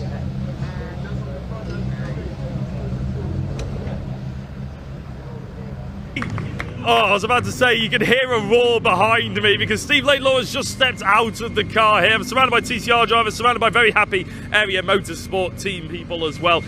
You can see the emotion in Steve Laidlaw's face, hopefully, as he embraces his team. It's an absolutely fantastic race, wasn't it? I mean, he had to absorb all the pressure from Callum Newsham. I had a sort of a plan to say that I feel like Callum worked a lot harder to try and get past Steve than Steve kept Callum behind him, but I don't think that's true based on what I've just seen from Steve. It looks like a massive relief, and we're going to try and make our way through. Sorry, Josh, we're going to try and squeeze through because we've got We've got the live stream, and I want the emotion from Steve Laidlaw to come through straight away. Callum Newsham embraces him. A great opportunity to see the great sportsmanship here at TCR UK. And Steve, hello again. A massive congratulations. That looked like a lot of work and a very deserved race win. Mate, that was immense pressure from the rear from Callum. Yeah, that was race of my life. Yeah. And to beat Callum fair and square in such a close quarters run battle, yeah, it's unbelievable. I was going to say, I think I was here when you were at Thruxton and you had that fantastic race results in all 3 races, and you were almost in tears. This one means just as much, doesn't it? Yeah, even more. Like Thruxton, a few other people who were really quick on the grid had a bit of bad luck. This just feel like this is a fair victory, and props to Callum. Yeah. I won't swear, but he did. You almost did. Yeah, I nearly did. He didn't give me an inch. That one mistake and he'd have had me straight away. That was mega. I was going to say, Andy McEwen in the comments box was saying the car placement from you was perfect every time. It almost looked like you weren't really even trying that hard to defend. That's how cool and calm it looked from outside. Inside, was it a different story? Yes. Yeah, look, every line was fairly suboptimal. I know that Callum is super good on the brakes, and these things are pointy on the front, so the last part of the lap was 100% his. I was just trying to give him not enough room to shove it up the inside, and it seemed to work, but man, that was a close run thing. Great race. It's worth noting as well, the Goodyear Diamond Award also has gone to you, but I'm sure the overall race victory probably means that touch more to you. So congratulations, Steve Laidlaw, our race winner. Let's go and have a chat to Callum Newsham, a driver who we saw plenty of in that race. Steve mentioned plenty of their apologies if you can hear the fans. That's fantastic. If you just look behind you, Steve and Sam giving an embrace. Steve the dad, Sam the son. Sam, of course, is on the podium as well. We'll chat to him in a second. But I want to chat to Callum Newsham first. He's chatting to Jack Finland at the moment, but I'm sure he understands that we have to jump in here. Callum, congratulations on second place. I know you gave everything to try and get that top step, but I tell you what, it was a hell of a drive from Steve. It's a hell of a drive from you in the end, wasn't it? Yeah, no, he drove really well, so well done to him. But yeah, we did the best we could. We were quick through the corners, but just struggling on the straights. But that's just standard with the Hyundai. So, but yeah, I think we did. Well, with the car we've got, I think we did pretty good. I was going to say, through Brooklands and Lovefield, the car had a real bite to it, didn't it? You could tell that you were catching right up to the back. The problem is that exit and that going into the braking zone just a bit too far away, unfortunately. Yeah, exactly. Well, we were mightily quick through the complex there in the second last corner and the last corner. But yeah, he just had that edge on me down the straight into the braking zone, so I couldn't really do anything. But on your performance, though, I mean, you've had two Cupras in qualifying and you sandwiched in between them. You've now got 2 Cupras in the race and you've sandwiched between them. How proud of you with how well you're driving today? Oh yeah, you also got to put the hat on. No, yeah, I think I'm driving pretty well, the best I've ever driven, getting the most out of this car, and the team we all worked really hard on the set. I've gone away completely what Hyundai have told us to do, to try and keep up with these Cupras. Yeah, I think we're doing a pretty good job. You definitely are doing a great job. Fantastic, and thank you very much. Second place man, Callum Newsham. Right, there is a third driver I want to chat to, and don't careful Ben, don't get run over by Adam Shepherd's reversing car. He is over here, Sam Laidlaw. Sam, come. I'll be honest, we didn't see that much of you, as you can probably imagine, because it was a little bit no man's land, but it's still a third place. Yeah, we're quite lonely back there, to be fair, but my own fault. I've just not got the confidence in cold tyres yet that these guys do, but we'll get a next race, hopefully. I was going to say, the lap times, when you look at the fastest laps that you were putting in, they were very close to those at the front too, and obviously they were pushing themselves to get closer, to get ahead of each other. What do you need to do to gain that confidence, in your opinion? Is it a setup change to turn the tyres on quicker, or do you fear then you would lose the tyres at the end of the race? I just need to go some more bottle, to be fair. I think that's what it is. I don't think it's anything to do with setup. I think it's just me out the box. I need to get more bottle in me before the second or third lap. Because after that, I was kind of consistently maintaining the gap that was there. Yeah, I think just find my bottle. Yeah, I was going to say that one thing you can be proud of is, as you mentioned, you were quick towards the end, and when you've not got anybody to tow off, that's quite hard around this circuit. Yeah, definitely. Plus, there's a few things we've discovered this last couple of days that I've seemed to be getting a little bit less speed on the straights than Dad is. I think to do with aero and my setup, but yeah, I was hindered on the straight earlier, plus I was in the gap with no one there, so I had no tyres or anything, but yeah, it was a fun race. Still a podium, I'm not too fazed by it. I was going to say, this time last year you wouldn't have said no to a podium, would you? So let's not begrudge it now. Yeah, of course not. Fantastic. Right, Sam Laidlaw, third place in the TCR UK race 1 here at Silverstone. Now, there was also Jeff Alden, who's just walked past me. Jeff Alden, come here. Gen 1 Cup winner. I was about to say I couldn't find you, but then you've just turned up and you have to do an interview. I was weighing myself. As you do. Being weighed. There we go. Jeff, I mean, a great Gen 1 victory. It's been a good season for you so far, hasn't it? So far it's all right, yeah, we're going okay. We just had a little bit of damage today, which started the weekend off, but other than that, it's fine. We just need to go What was the damage? Somebody decided to drive into the side of me. Yeah, it doesn't help when that happens. No, so it's one of those. But no, it was good. Yeah, it's like I didn't test yesterday, so this is kind of second test session today. But it's all going well. We've got good tomorrow, so cross my fingers and hope. Fantastic. Thank you very much, Jeff. Your Gen 1 Cup winner. Right, I recorded some interviews with some of the Equipe 70s fellas earlier on, and I'm about to get run over. So I'm going to throw to that pre-recording now because the Equipe 70s is about to come up and Paul Walsh will be taking you all the way through it. Let's have a look at who I chatted to earlier.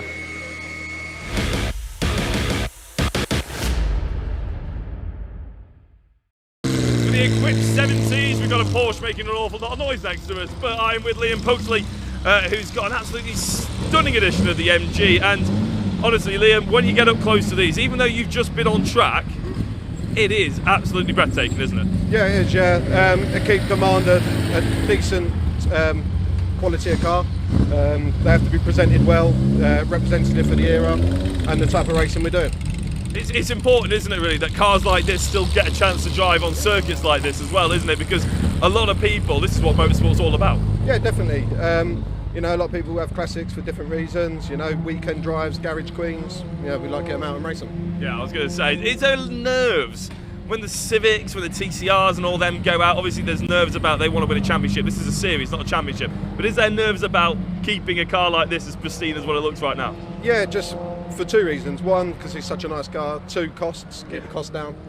And yeah, like, you know, we're not in a championship. We all want to win. You know, there's competition within the grid. But, you know, we're all out for a good time. And, yeah, like I say, gentleman racing is nice.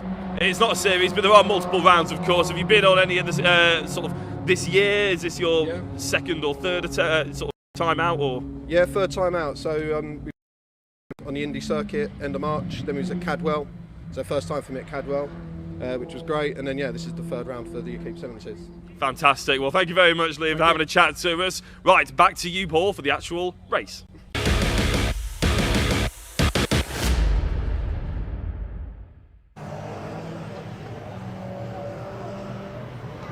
Thank you, Jack. And well, ladies and gentlemen, the tempo will calm down for a brief moment, but we've still got plenty to go this afternoon because next up on our schedule is the Equipe Classic Racing at 70s, and it's a 40-minute race which is double the length, if not almost triple the length, of the previous races we've had this afternoon.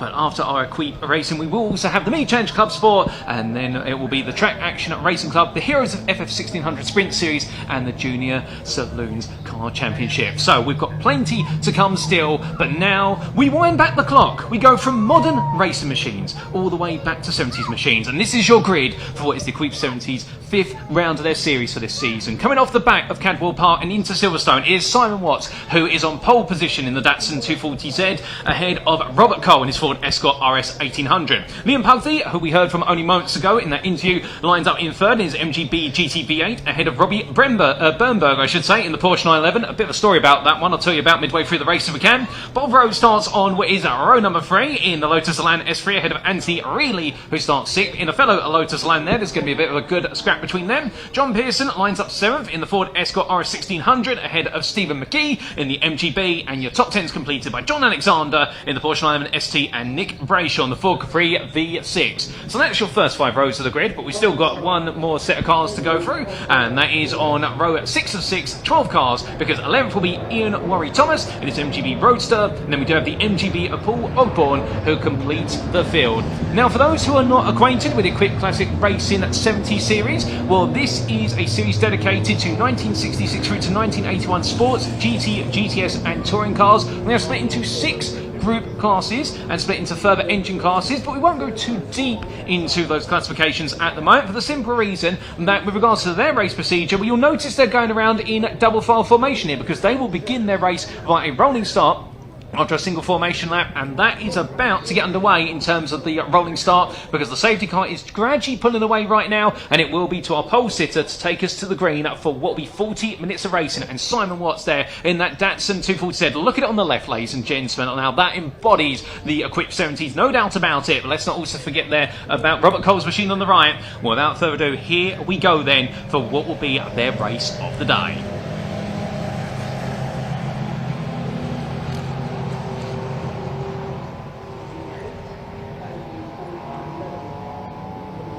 And it's go, go, go for what is round number 5 of the Quick Classic Racing 70 Series for 2025. And it's a great start there from Simon Watts as they make the way in towards turn number 1. But it's an even better start there from Robert Cole, who gets ahead into the opening corner, clears the field as they make the way on through. And as they now come into what will be turn number 2 in short order, we'll see all the field as it segues its way into the heavy braking zone for Maggots. And onto those anchors they'll go. And well, already Cole open up a sizable gap there in the Ford Escort, but we can see what's tucking in behind. And then it is going to be Pugsley and Bernberg. They're completing the top 4 as they come on through, albeit as they roll off the corner now. Everyone's starting to settle down nice and early here in these older machines. Albeit we've got a bit of a slower run now, I believe, from what is one of our MGB drivers. I think that's McKee in the all-yellow machine, who's had a bit of a slow exit coming out of what is turn number 2, unless I'm mistaken. And well, just in front of them is the 2 Lotus Elans there, going practically almost side by side, coming into what will be Brooklands corner there. And that is still Grow ahead of Relay. And lovely little cars there, the British manufacturer of Lotus. And we're coming out of that corner and onwards towards the end of this lap. We see towards the back a little bit of a growing side-by-side moment there, but all the field coming around to complete their first lap. But look at these Elans right now, the 717 there, of what is really moving forward, but he's been chased very closely there by Rowe, who started ahead of him, but is now trying to come back as they go into turn number 1, and Witchy Lands will lead the way out the corner. I think that might have just been what is Rowe getting ahead there, but we'll see that confirmation. We do make our way up towards what will be Maggots hairpin, as we also see the Ford Capri there a little bit further back coming on down. That was the Capri of Brayshaw, but under braking they go in towards turn number 2, and well, now the field gradually starts to spread out here, and well, the racing now starts to settle down a little bit, and we start talking a little bit more about these cars and also the whole ethic behind the Equipe Classic Racing 70 Series, which our interview of Pugsley was talking about a little bit earlier on.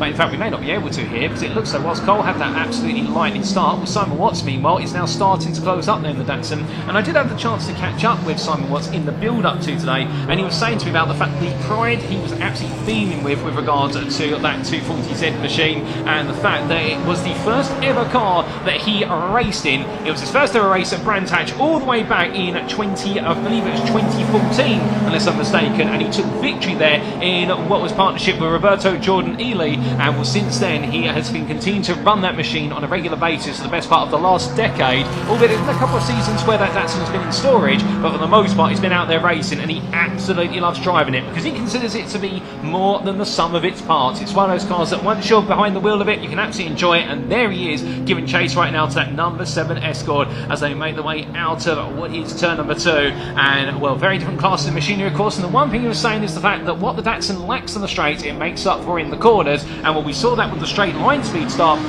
in towards turn number 1 that the Cole had in what was the Ford Escort RS, in the fact he was just able to blast away, and meanwhile the Datsun by comparison taking a bit more time to get up to speed, but it's in the corners where it makes up all that time, and well, that working out very nicely there as he makes his way on through Luffield corner.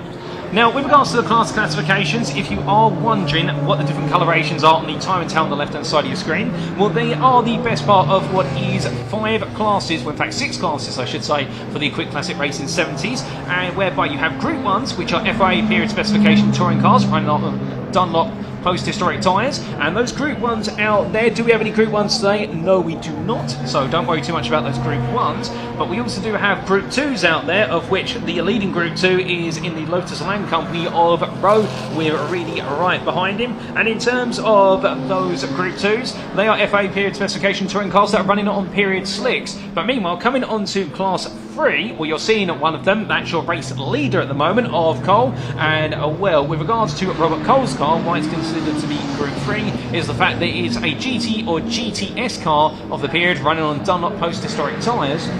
Group 4s, well, that's going to be in the likes of what's this card there, and those Group 4s are essentially GT and GTS cars of period, running on period slick tyres, where everything, including the tyres, is looking to the periods. And well, as I try to make the way on through there, then we do have Group M, which is new for 2025, and you do have 2 M cars on the grid. That'll be McKee in the MGB, and also the MGB Roadster of Warwick Thomas, that's sitting all the way down in what is 11th position at the moment. And those are modified cars of the period, running with any treaded road tyre. They have to use the original chassis and monocoque, but other than that, they can make certain modifications to the car. And Group R's, and we do have, I believe, 1 Group R out there. It's the last year runners, that's in the MGB of Ogbourne. Well, Group R's are road-going cars of the period, running on tyres from where it's a specified list by Motorsport UK. So a whole medley of car classes out there. But for the colour schemes, in terms of those classes, well, Group 3 is denoted by the purple background, yellows are Group 4s, the greys meanwhile would be indicated as Group M's, and well, you do also have the Group R's, which are Ogbourne in the blue, and I believe you've also got the light blue or the aqua blues, that's Rowan Reilly in the Lands, and they would be considered what is your Group 2 machines. But the idea is this is just as much a celebration of these older cars as it is about them going racing, and it's a very different style of race in the fact that you won't be seeing door-to-door contact between the drivers as they make their way around here. They won't be intending to make door-to-door contact for the simple reason these cars, well, they're historical, they want to preserve them, they want to celebrate the fact that these cars were raced in the period,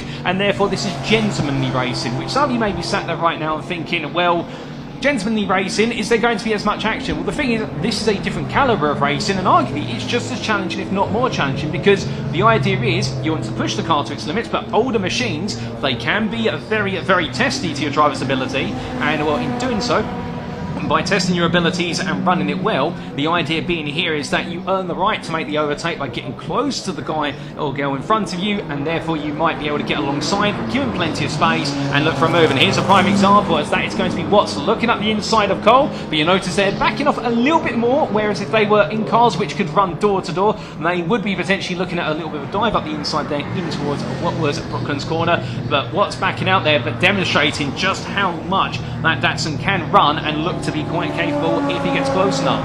So as they make their way through, that's definitely going to be our fun battle for first and second between Cole and Watts as they make the way on around. But as they head on towards what will be turn number 1, well, meanwhile here we do see Pugsley in the 146 coming on through. He's the leader of what is your Group M class, so that being the modified cars of the period, and well, that MGB right now absolutely looking lovely as he makes his way into turn number 1 through the right-hander. And I must admit, I have a personal affinity with MGBs because, and well, I won't talk about it for too long, so I want to talk more about the cars, but MGBs were the first cars that I ever covered in my commentary career all the way up at Snetterton 2 years ago, so therefore they are the car that I associate with regards to enjoying commentary and motorsport. But coming from talking about a little bit about me to talking more about these cars, was we do have that, I believe that might be the car of what is, unless I'm mistaken, is that Ogbourne's car going slow? No, I think that's the Ford Capri of Brayshaw there in what is 12th or 10th place, going quite slowly and sensitively through Luffield corner.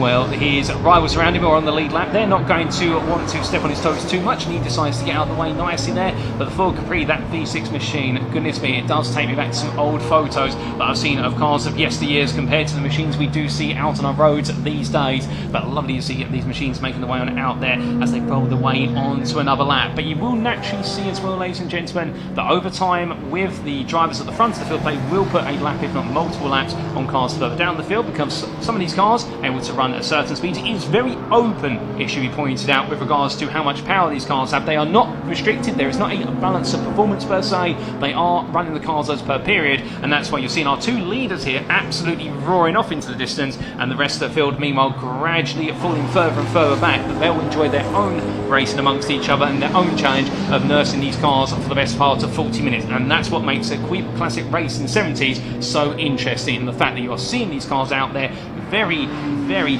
old cars compared to other machinery we'll see here today, but these cars still racing strong and looked after very well.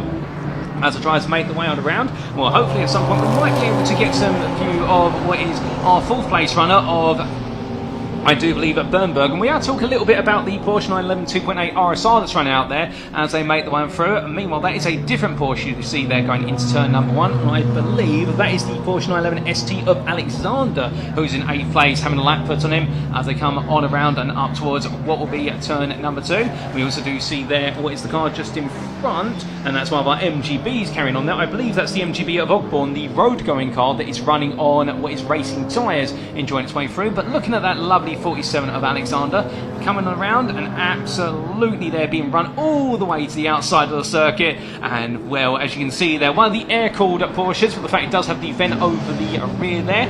Well, remembering, of course, these early Porsches having the engine sat right towards the back of the car. It's always been the mantra of the German marque, which is rather than mid-engine rear-wheel drive, which is perhaps more common in race cars these days. Porsche always going for rear-engine rear-wheel drive, so put the engine over that rear axle. That's what denotes it being a rear engine rather than mid-engine, where it's before the front axle but behind the driver, and you do rear-wheel drive in terms of you deliver the power through the rear wheels. Add that together and you have the best cornering car possible, in the fact you've got all the weight in the back of the car, so that gives it its natural rotation, and then when you get the power down, you get the traction over the rear wheels, and therefore you have to manage what is oversteer rather than understeer, which we saw from our TCR UK machines earlier on. They're all about front engine, front wheel drive, so very different drivetrain and a very different style of machinery.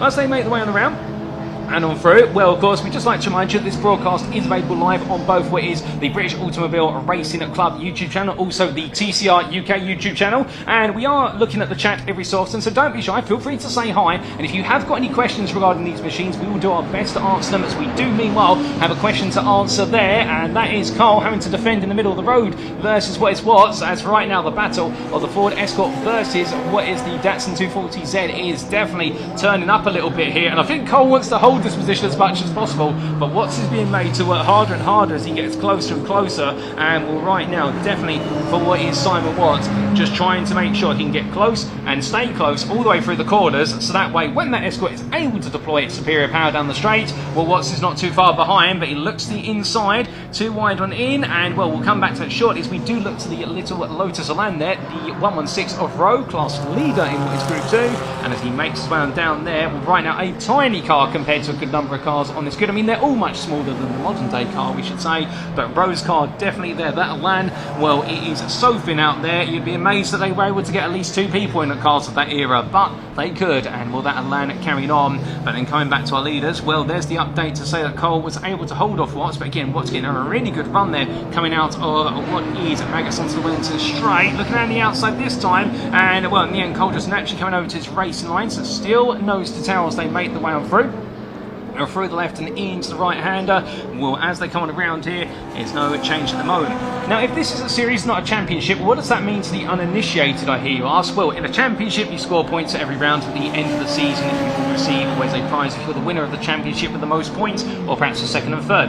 In a series, there's no such point scoring. The idea is you turn up at each race weekend, you go racing, as we see what's there deciding, did he want to go racing in turn 1 or not? And I think right now, the devil on his shoulder, or the racing driver on his right hand shoulder, is definitely saying to him, go on, you can make a move into Cops Bend, and he decides not to as they make the way on through. But coming on down in towards what is the braking zone, it looks up the inside there versus Cole. It gets very, very tight between the two of them. Well, again, this is the point here in the fact that it is what is gentlemanly racing, albeit they are pushing it to the limit here. Oh, where's the gentleman's agreement as they roar the way down towards what is turn number 3. And right now, well, Watts gets the better run out the corner, but of course Cole will have the second stage of the straightaway, builds up the speed, but in the end Watts does get ahead. He gets it stopped under braking. Well, Cole will go deep here intentionally to get a later apex and try and hang it all the way around the outside to get the inside lap hill. Too wide they go, and in the end as they come on through, well, I think there both drivers wanted it, but Watts just wanted it a little bit more as they come on around and up towards what will be a Woodcock corner. So it is going to be Simon Watts now leading ahead of Robert Cole. So the Datsun does take lead ahead of the Ford Escort, and as they make the way onto the start village straight, well, we still do have the best part of what is 26.5 minutes to go, and I suspect plenty more racing. Now, talking a little bit more about this race format, for those of you who have been following this series this year so far, you may recall that for the first visit back in March, Brands Hatch Indy, there were 2 races, and the same at Cadwell Park in April. So here today, we've only got a 40-minute race, but what does that mean in terms of changing things up? Well, it does mean that with regards to this race, we will be seeing a pit stop being made, and that pit window will open between 15 minutes from the start of the race. So when we do have 25 minutes remaining in the race, as denoted by the top left corner of your screen above the timing tower, and what is when we only have what is 30 minutes from the start of the race. So when there are 10 minutes left in the race, they should have completed their pit stops. That is the pit window. So when the clock in the top left says 25 or less, all the way through to when it hits 10 minutes remaining, at which point the pit window closes. Drivers must come into the pits. The car must remain stationary for 45 seconds. They are not permitted to refuel the car, so they will be starting this race on the full race fuel tank. However, some drivers may have a driver pairing, and what you will see here is there is a driver pairing. They will have to swap driver, as we do get a new fastest lap here as they come across that timeline. And what's now really starting to open up the tanks on the 240Z, the Datsun 83 there, now up to a 1 minute 4.523, absolutely flying. As meanwhile we come to a little bit of a moment here between what is the Elan there of, I believe that's the Elan of Rowe, and then we do have the Ford Capri there of Brayshaw. They are on slightly different laps, but you can see that Elan just absolutely dancing its way away as they make their way onwards towards what is turn number 3. But as they charge the way down, we're heading in towards the braking zone for that left-hander.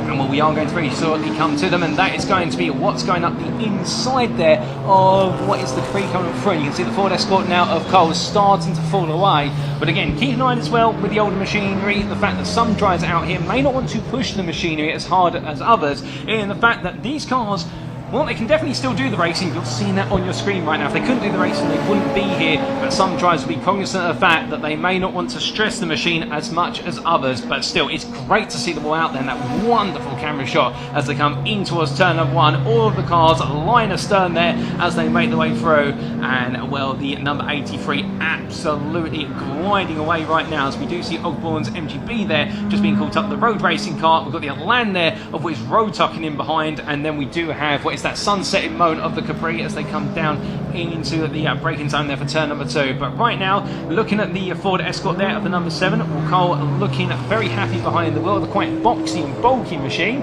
albeit one of the innovative designs of the time, making the way on through here. Right now, Watts caving on his way as they head in towards that braking zone for turn number 3 once again today. But making the way on around, I do suspect we may, in a bit of time, potentially get some camera shots of our Porsches out there. And, well, there is a bit of a story to be told with regards to what is Bernberg's car out there. Not particularly because I spoke to Bernberg, but I spoke to one of his engineers earlier on. And when we do come to his car in due course over this race, I'll tell you a bit of a story there that his engineer Chris was telling me about. And the fact that running these machines out there, you may be wondering just how challenging and expensive it is to get the right parts. We'll tell you about that in due course. But still, as we do see there, what is one of our drivers being passed, the Capri being passed there by what was, I believe, unless I'm very much mistaken, that was Pearson's Ford Escort RS 1600 pushing onwards, the 2.0 Zach Speed machine. Well, there we do come to the 47, and that is Alexander's Porsche 911 ST that right now just managed itself, runs a little bit deep there, lets the Datsun and Watts go, and I believe that is our first pit stop as the pit window opened 2 minutes ago, and that was the car of what is Rory Thomas coming on in. The MGB Roadster makes its way down pit lane, and we're right now as it makes its way down, which is so short in terms of the car, it doesn't stand that high from the road that we practically lose it behind the pit lane barrier. And indeed, just a sign of how low cars were back in that era, and even more so low, of course, because it is meant to be what is a period of racing car, so they would have been lowered on the suspension to minimise the ride height. But as I try to head on through, well, there into the pits also comes number 7, that's Cole coming on through, and in fact it looks like Cole had been closing up there for a couple of laps. In fact, looking at the time deltas over the last couple of laps and lap times, yes, Cole had been closed up at half a second a lap for the last 3 laps, so whilst Watts had been able to run away, we hadn't been able to run away that far as they head onwards. But going onwards, Watts is still out there. I can imagine he'll want to stay out there for quite some time. He'll probably want to split the race evenly here. I do believe he's a single driver, he's not part of a driver pairing, so therefore he's got all the 40 minutes to do, and he'll want that 45-second break when the time's right. But coming on around, and well, as our driver makes his way onto the Wellington straight here, just opens up the taps, and we can see the Elan there making its way on through, the lovely little Elan, and that is the Elan, unless I'm very much mistaken, of really there, the number 717 Lotus Elan S3, making its way up towards the next corner. But coming on around there, and as we head towards the halfway point, well, a new personal best of our number 3 of Bernberg, the full place runner, and well, as it tries to roar onwards. and we do see there Watts making his way out of our camera and on towards the next one. And as our cameraman plays catch up there to the flying Datsun 240, so it's going that quickly that our cameraman is having a bit of difficulty keeping up. Who can blame them, to be fair? And we do see here what is the little yellow MGB, and I think that is the number, oh goodness me, I think that was the number 18 making its way through there. We don't have an 18 out there, so my eyesight does deceive me.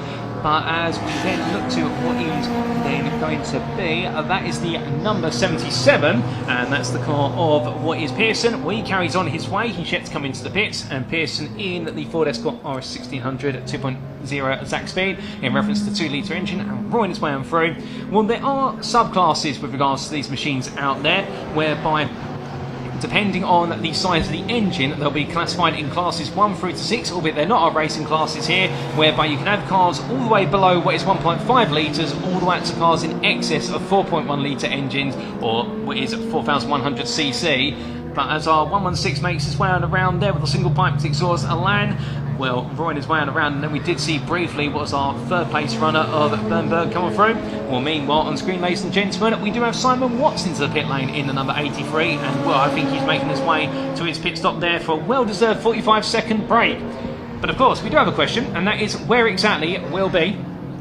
Where will we see what is the Ford Escort of Cole making its way on around? Because, of course, he will go effectively a lap down because of the pit stop time. They've got the 45-second stationary time plus the entry into the pit plus the exits. You would imagine that is going to be worth approximately, if my rough estimate is correct, it's going to be a best part of 65 to 70 seconds of time end-to-end the pit lane. And therefore, we will see Cole make his way back around. But when he does so, will he be leading or will he come back out in second? Well, he takes a bit of a wide track limit there, deciding to push a little bit harder. Perhaps he's quite eager now to make an impression and get back ahead of Watts to deliver some more gentlemanly racing. But he'll be absolutely hustling that car as best as he feels he can do so as he heads into that braking zone. And as the pit window remains open at the moment and our classic machines continue to make the way on through, well, definitely the 20 minutes of the race so far going very quickly. We've still got plenty more time in this race to come, and I wouldn't be surprised here if we do see potentially some more side-by-side moments, as we do see the lovely Erlen machine making its way across the line. And that was the machine there, I believe, of McKee. And, well, as we do see there, what is the Atlanta making its way on around, and well, I believe that is the 717 there, absolutely tiny compared to the Ford Escort coming up behind it. Is that little Lotus Elan in the hands of Really, but he's navigating it through Cops Bend as if it comes natural to the car. And oh goodness me, that is a moment there. I believe that is coming out of the left field corner, and he'll throw up the hands in the air there for the driver. That is the 116 of Rowe, I think, making a bit of an error, and perhaps they're just chiding himself over a little bit of an error. I don't think there's been any contact on the car I can see, so I think Pratt's just got a little bit too eager on the throttle pedal coming out of turn number 4. Very light machine, and we're going to cut to a replay, ladies and gentlemen, as to what exactly happened. And here we go. So it was kind of, oh goodness me, on a tight exit there, side by side, almost with the Ford Escort of what was Pearson. And well, I think you might have felt as though there perhaps some more rumours should be given, but at the same time, both drivers will have their own story to tell there, and we're not going to put any more faults in it. If it's felt that it needs to go to the stewards, it'll be the job of the stewards in order to do so. But as they head onwards and in towards what will be turn number 1, there's the number 90 being passed. When the number 50 being passed, that is Warry Thomas, and there is your car of the Datsun there of Watts making its way on through. And intriguingly, as a result of the pit stop, Watts has come back out behind Cole, so we are going to see that battle once again for the lead of this race as they make the way closer and closer towards the end. But we've still got 17.5 minutes left on the clock, an empty start finish straight, but non-empty run into maggots. And there's your two leaders, ladies and gentlemen, strategy wise. Pugsley may be leading on track, but Cole has made the jump in the pits over Watts, and now Watts is trying to come back at him. But how long will it take for Watts to get back on through? If he can do so, well, he's got the run here coming down the Wellington Straight, and I wonder whether Cole is letting it go. Well, if he is, he's not letting it go that easily. We thought he might have been lifting off a little bit there, given the speed difference, but in fact, Cole absolutely putting the car in the middle of the road and saying to Watts, you're going to have to work a little bit harder than that if you want to get past me. Was they make the way on through, coming on past what is the little yellow MGB, and onwards towards what will be turn number 1 they go.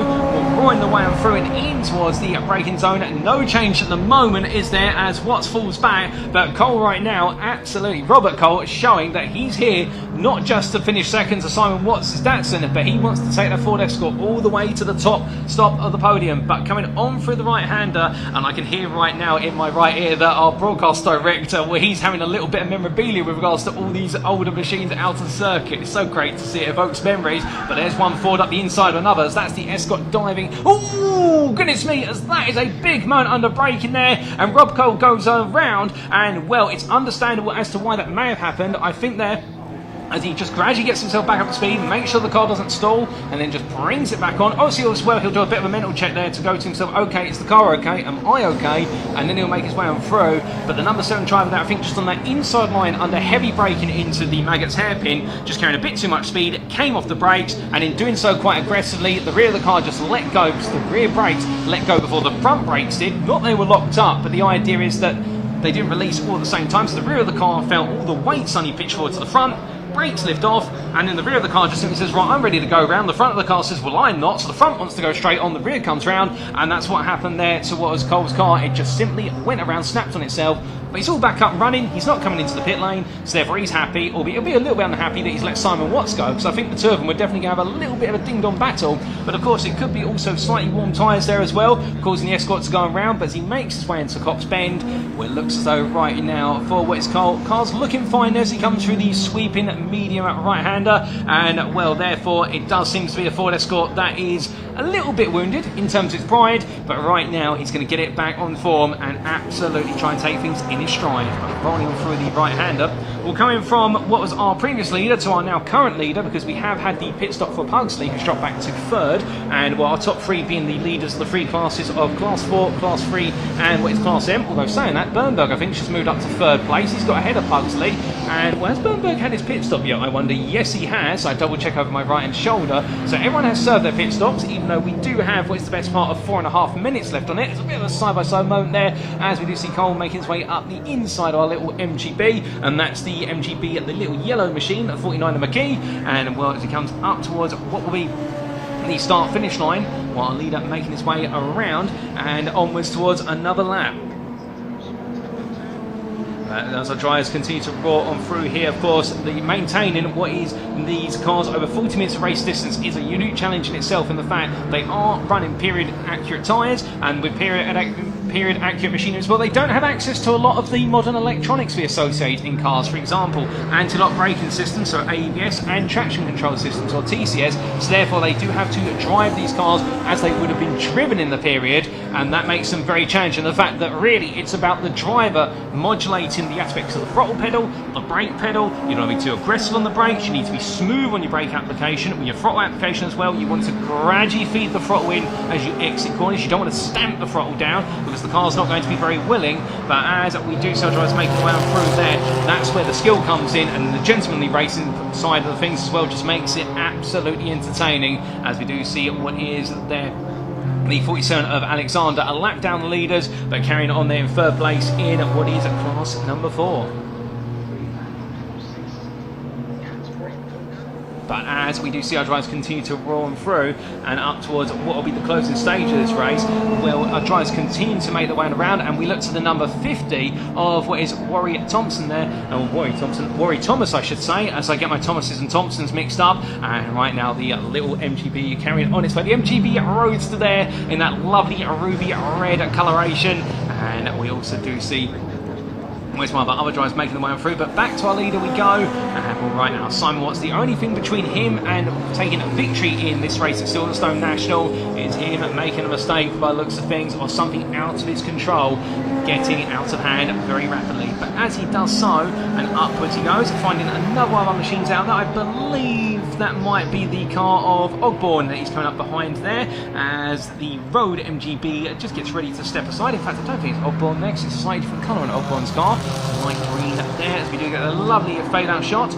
But as we do look to what is the Max corner, brilliant to see here the number 3, and there's a bit of a story about this car, so hopefully we do stay with our third place runner for a little bit of time, because just to tell you, ladies and gentlemen, if you're sat there right now thinking, with regards to these cars, how much does it cost to be out there? Is it extortionate? Is it the case that parts are in minimum supply. Well, when I had the chance to catch up with what was the chief engineer of this machine, Robbie Bernberg, obviously being the driver. When I had the chance to speak to what was Chris, his engineer from JS Motorsport, a team based in St Albans, he was saying to me about the fact that this is an absolutely amazing car to work on, and for a car of its period, you'd think, well, given how old the car is, there's not going to be parts in supply. However, particularly over the last decade, ladies and gentlemen, for those unaware with regards to the classic car scene, what has happened is because so many people now are getting into the restoration of older cars, particularly from cars of 20 plus years ago, or in the case here of our 66 through to 1981 cars, the best part of 50 years ago, 50 plus or give or take, the idea is that a lot of companies now are actually reproducing parts for these machines purposely, so that way people who are looking to do restorations and take these cars into classic racing series such as what you're seeing here today with the Equipe Classic Racing 70s, all those parts are readily available. Now, he did point out to me, Chris, that to get those specific parts of the car, they are expensive, and that's why you don't see perhaps as many of these Porsches making its way through, the Porsche 911 2.8 RSR in particular, because cars like this, when you're looking for certain parts, you are talking in what is the hundreds, if not the thousands of pounds in order to get the right parts, whereas perhaps for other cars out there, such as, for example, the MGBs, they may be in the tens to hundreds of pounds in terms of the parts, but the point being, the parts are now more readily in supply, and manufacturers are really getting behind the revival of the classic car racing scene. And here's another Porsche out there as well, another example, a fine example, the 47 of Alexander, the Porsche 911 ST, as he makes his way on around. And we would have seen even more Porsches on the grid this weekend, but unfortunately, ladies and gentlemen, the JS Motorsport team not able to bring all 4 cars that you do have at their disposal here, but we have got the treat of a couple of Porsches around here, some being brought by independents, as well as what is dedicated, what is teams and engineers out there. But the point being that classic car racing is definitely coming very much alive over the course of what has been the last 10 to 15 years, and it just goes to show, and the fact that manufacturers are getting behind the idea of bringing more parts available, so that way amateurs at home, independents, racing teams can do this, restore the cars and go racing. Well, that's what we do love to see. And the last thought on that as well, if you haven't been following the news recently, Toyota, albeit no Toyotas on this running order, but Toyota actually announced through their GR division recently in Japan that they are also opening up an all-new car restoration campaign where they're intentionally manufacturing older parts. So if the German marks can get behind it, such as Porsche, so can the Japanese. And as we come to, of course, what is the Datsun 240Z, and a big thank you to our cameraman and director for giving us the chance to see the lovely green number 3 Porsche there for a good period of time, to really talk to you about that story of the fact that classic car racing and restoration is becoming such a big thing to manufacturers these days. Well, we're seeing a prime example here of that Datsun absolutely roaring on, as it's going to share the same screen at real estate as what is our number 3 Porsche there as they make their way in towards turn number 1. But coming on through, the pit window has now closed, and well, with the pit window closing, it does mean it's going to be one of the situations whereby it's going to be a situation now where they'll look to try and exchange places as quickly as they can, albeit as they come down to braking. Well, we can see there what will be our driver Bernberg just defending that inside line at the moment, albeit I think Watts is now going to cut round to the inside, and therefore it's going to be Bernberg who just gives him all the space. It will be an exchange of track position, albeit we do see that Watts is already a lap up on Bernberg, so he is now going to be putting that lap formally on him as they come down in towards that braking zone and in towards what will be turn number 3. But coming down then into the closing 8 minutes plus a final lap of this race to go. Well, for those wondering, I do see there are a couple of questions in what is the BARC YouTube chat with regards to what about the prototype races. Well, we will be seeing classic prototypes out on circuit as well from the Equipe Classic Racing series, but those will be tomorrow, not today, as I double check over my shoulder to make sure. But yes, we've got plenty of what is Equipe Classic Racing this weekend, but you've got the 70s here on screen right now, and you will see the sports prototypes as of tomorrow afternoon. But as I try to make the way through, we look to the number 7 there of Cole as he makes his way on around through the right-hander of turn number 4 and up towards Woodcotter 5. Indeed, only 5 corners here at the Silverstone National Circuit, and well, as he heads up towards that line there, we do get what is a bit of vacant space there, albeit very quickly we do pick up some cars, and it is going to be what is our MGB there of what is the 146 making its way on around, and well, the 146 just sliding its way on through. And it is going to be the 146 there, very happily just making the plan around for Liam Pugsley, the 4th place runner, as we do see a bit of a 2x2 coming down in towards turn number 3. And I believe that, ooh, Oh goodness me, that is a big slide there from what was Simon Watts. I think not knowing which way to go there under braking, given the fact that 2 cars on his right hand side, and as he makes his way on around what will be the Capri there, and that Capri just steering clear on the inside line coming through turn number 4, that Capri being at Brayshaw. Onwards they go, and as they do, well, hold up a second ladies and gentlemen, we do have what is a lap penalty being applied of 3 laps to McKee, and I believe that is for McKee potentially not serving his pit stop within the pit window, unless I'm mistaken. We are trying to understand. Well, I'm not quite sure. I haven't got a reason for why we are going to be seeing the number 49 in 10th place of McKee receiving a 3 lap penalty come the end of the race, but when I did go for the regulations, I do believe that the 3 lap penalty being applied to any driver who did not take their pit stop within the dedicated pit window or didn't take the pit stop as expected, and well, we haven't quite got them on screen at the moment, but that's what's happened to McKee as we do see what's making his way on down. But what's right now, it all went very sideways earlier on, and coming into what was turn at number 3, only a lap to go, albeit it's nowhere near as sideways this time. He gets the car completely under control. I think Simon Watts there just having a bit of a moment where he decided to push it hard, push it harder, and then push it on its limits. But then again, the car right now, 34 minutes into this race plus a formation lap, I can imagine that right now in his mind, he's been thinking to himself, okay, the car's perhaps giving me some feedback, as we do see the 49 there, that's the yellow MG of McKee, and well, as he makes his way around, he's the driver who does have the 3 lap penalty pending on him, and I believe that is for not conforming to the pit stop regulations. Well, we did see him come into the pits in the pit window, so perhaps it was the stationary times being missed by what is a fraction of a second, and that's always one of those things as well, is when you do have a timed pit stop of 45 seconds, well, you have the stopwatch there, but the problem is, you want to try and get as close as possible 45 seconds, but go even a tiny bit too soon, and you are going to be subject to that penalty no matter how minor the infraction. But we don't know the formal word as to why the penalty has been applied, so therefore we're only going to guesstimate, and we'll stop the estimation there.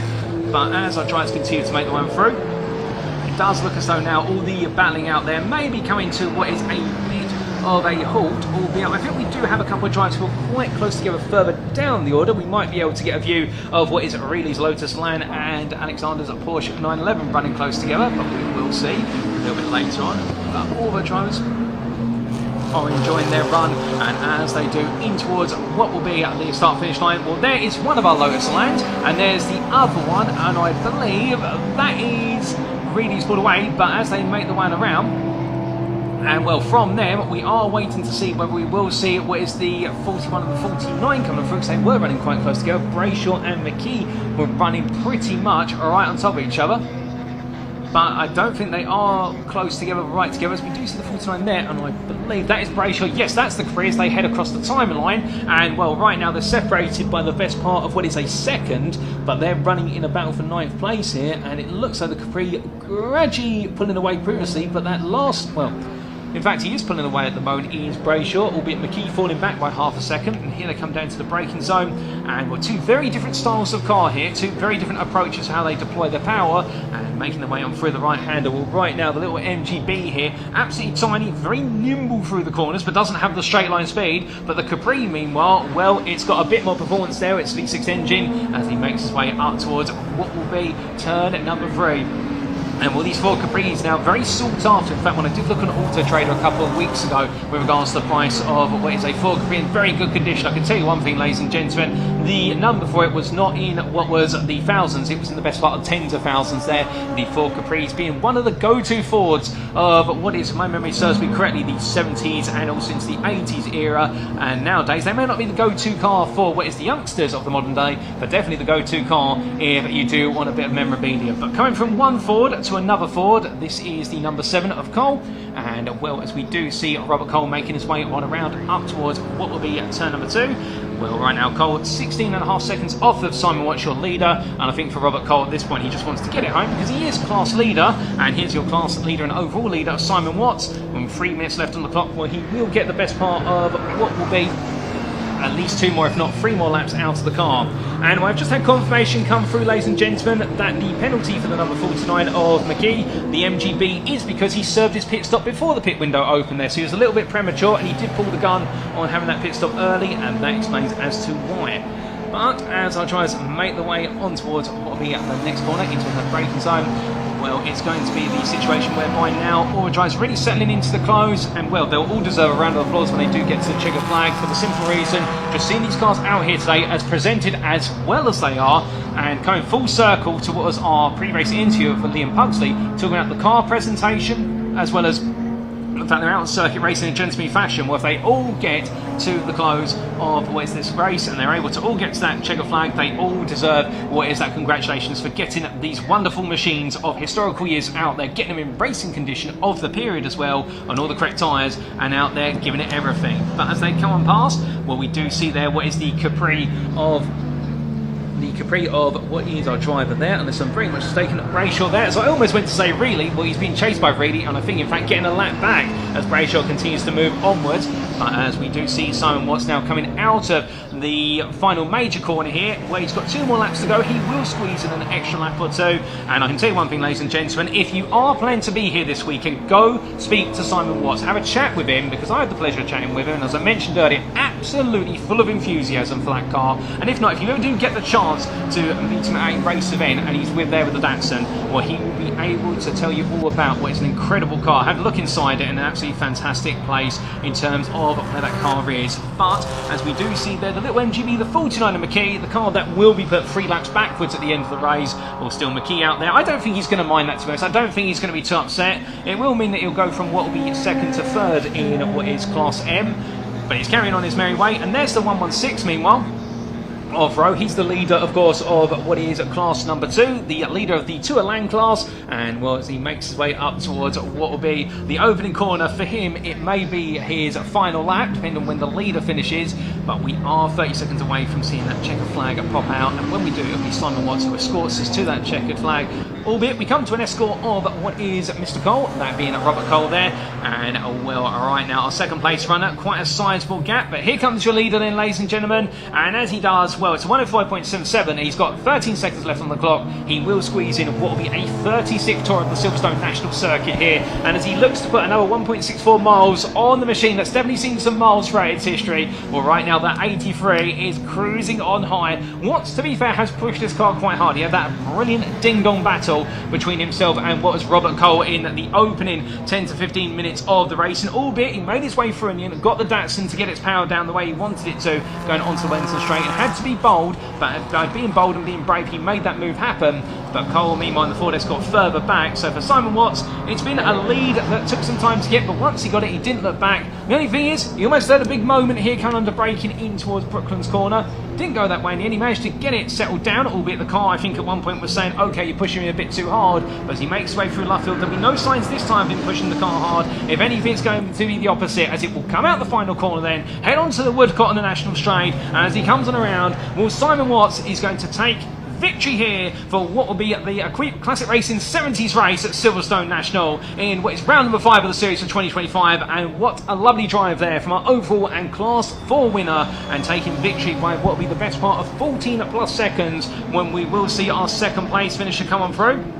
And it might be our red Ford Escort. We don't quite find it, but he has come on past me here in the commentating booth, and it's Cole who does take Wes victory in Class 3, with run-up in Class 4 going to what will be Bernberg in the Porsche 911 2.8 RSR, albeit being a lap down, and then it will be your winner in Group M. That will be Pugsley in the MGB GT V8, and then we will in due course have, I believe, that is going to be Pearson's Ford Escort coming across the line, the RS1600 2.0 litre Zach Speed. He'll take 5th place. There's your 2nd place finisher, by the way, as he's on his cool-down lap, hand outside the window. He's enjoyed himself and given a wave to the marshals and the fans out there, who appreciate him bringing that machine out of the circuit. And well, as he comes on through there, we've also had from Rowe, who was your Elan winner in 6th place overall, but winner of Group 2, who really was a bit behind him. And then I believe, as we get that lovely view of the 2 drivers who really gave us that great entertainment in the opening 10 to 15 minutes, I think they'll probably have a chat about it afterwards and how close it was between them. Well, they make the way on through, ladies and gentlemen, and what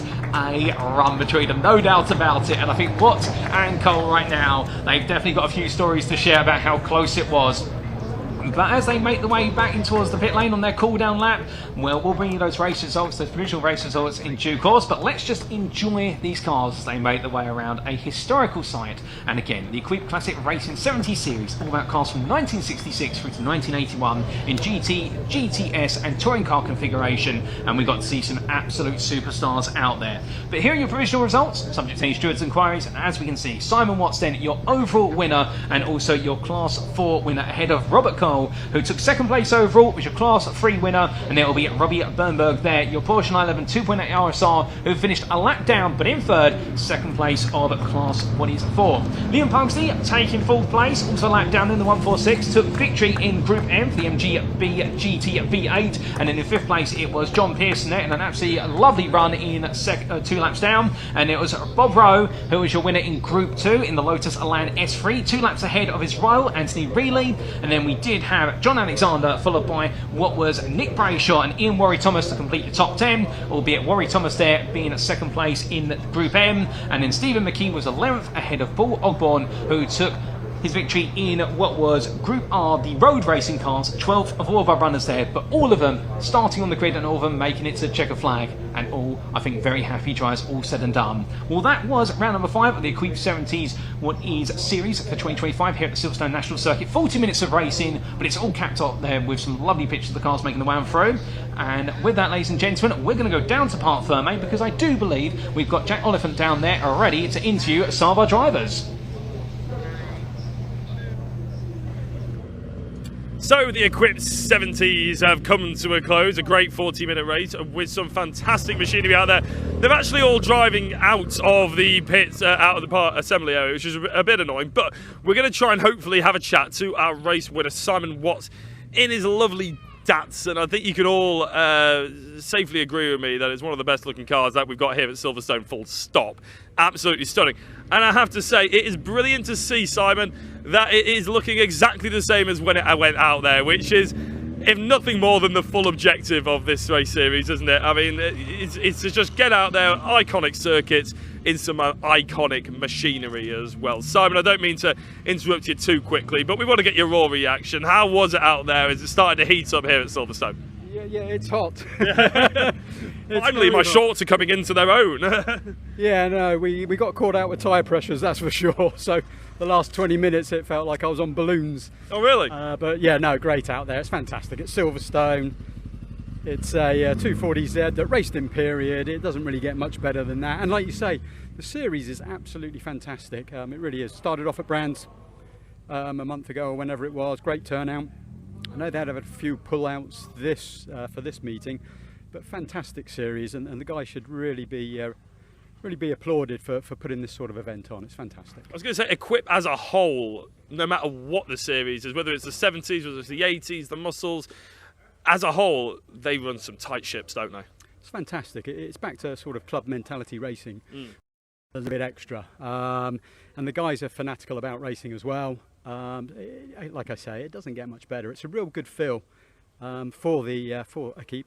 Yeah, and I hope that they just do more and more. Absolutely. Yeah, talk us through a little bit about the car that you were driving so eloquently through that race, I must say. Where did it start? Because I'm sure people who love classic cars, they love the stories that classic cars bring to it as well. So talk us through a little bit about the 240Z that's behind us. Well, first of all, you didn't see me at Brooklands when I had a bit of a tank snapper. So that was a bit hair-raising. No, the car raced in period. It raced in mod sports, 78, 79. It was looked after by Four Ways Engineering, good friend of mine, Jeff Jackson, sadly passed away.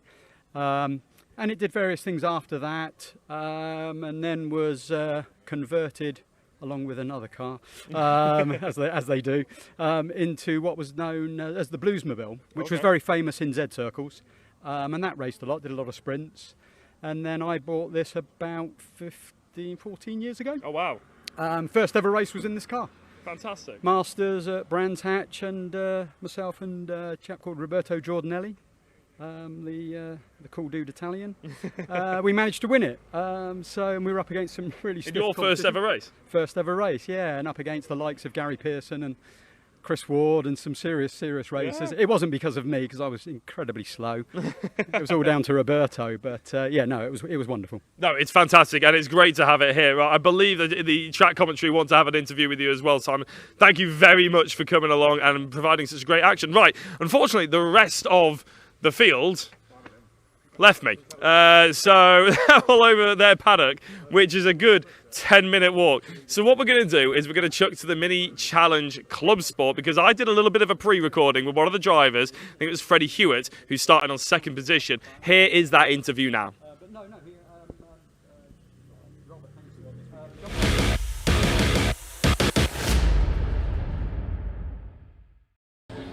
It's the Mini Challenge Clubsport, and I'm joined by reigning champion Freddie Hewitt, qualified on 2nd place. I tell you what, start as you mean to go on here in the first round of the championship.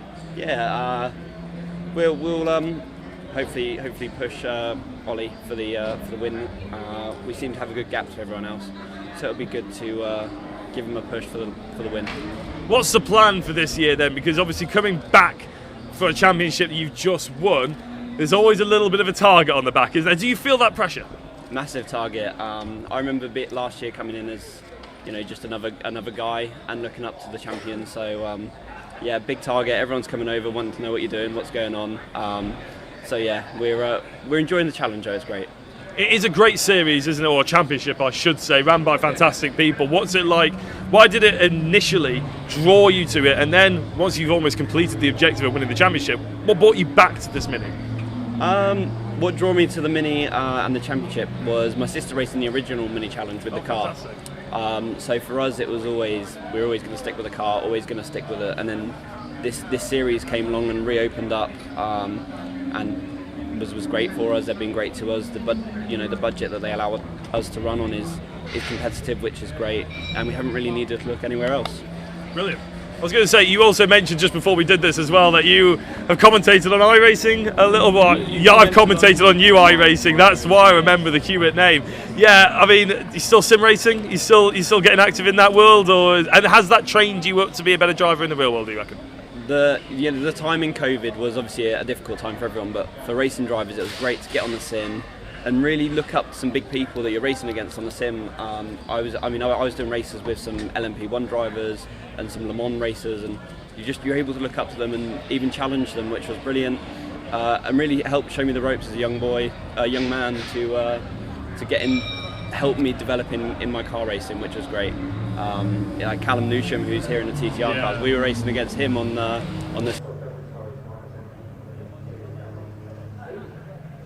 Well, ladies and gentlemen, apologies, but we did have to cut that interview short because we have got our grid here for what will be the season opener of the Mini Challenge Clubsport powered by Airtech Motorsport. And indeed, if you're a fan of the BMW Minis, then you've come to the right places. This championship hosted and affiliated with what is the Mini Challenge. Well, this is going to be an absolute treat for the eyes. A new format for 2025, whereby they have gone from what is multiple championships down to 2, with what is the Cooper S Oval and then the R50 Cooper Championship as well. But without further ado, it's lights out, and I do believe it's going to be onto what will be away we go with regards to racing as they roar the way away and they get round 1 of their championship underway as they head into turn number 1. And well, that front row of the grid was Freddie Hewitt versus Oliver Wilmot, but it looks like Hewitt's already got ahead as they make the way around. And well, we do have what is the running ticker tape at the bottom of your screen explaining how they all lined up, so you have to bear with us. That was the grid when we started this race, and as they come down to the braking zone here for what is turn number 2, well, our leaders make the way on through. Everyone's safely on through the opening few corners, and these minis absolutely wanting to roar the way around. But as they do, well, it is a relatively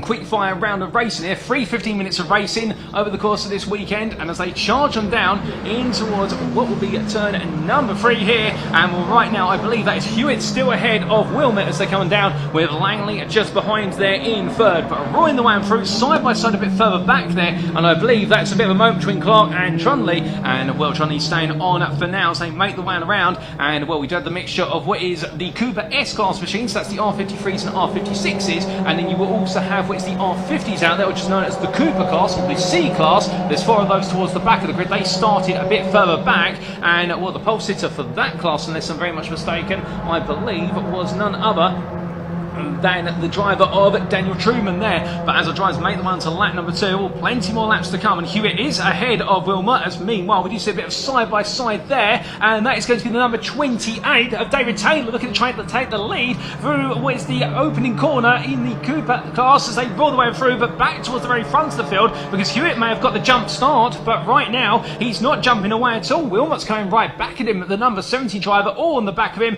as they head on towards what will be turn number 3. But heading down towards the braking zone here, and right now it's going to look around the outside as Wilmot goes all in for it. Side by side they go into Brooklands, but will it be Wilmot or Hewitt who's leading coming out of the corner? Well, right now Wilmot's positioned himself nicely, but Hewitt says whatever you can do, I can do it too, and he's going to hang it around the outside in return to why they go going on through what is turn number 4. It's going to be a mini conundrum, but it's not going to be a miniature outcome as they draw the way on towards the start finish line. Side by side they go. You would think they were on a parade lap, but they're not. They're at full speed here as they come on through, and on towards turn 1 they go once again. Langley meanwhile watches from behind there, and as they come in towards the right hander, well, don't be deceived, because that is going to be the number 70 of Wilmot that's found its way back into the lead. We're coming up then towards turn number 2, and Langley meanwhile watching on. If you're wondering the class calibrations in the left hand side of your screen on the timing tower, well, that is going to be the differences there of what is your S-Class machines, with what's those with the yellow background being the S56s, the S53s have got the purple background, and then the little Coopers or the C-Class,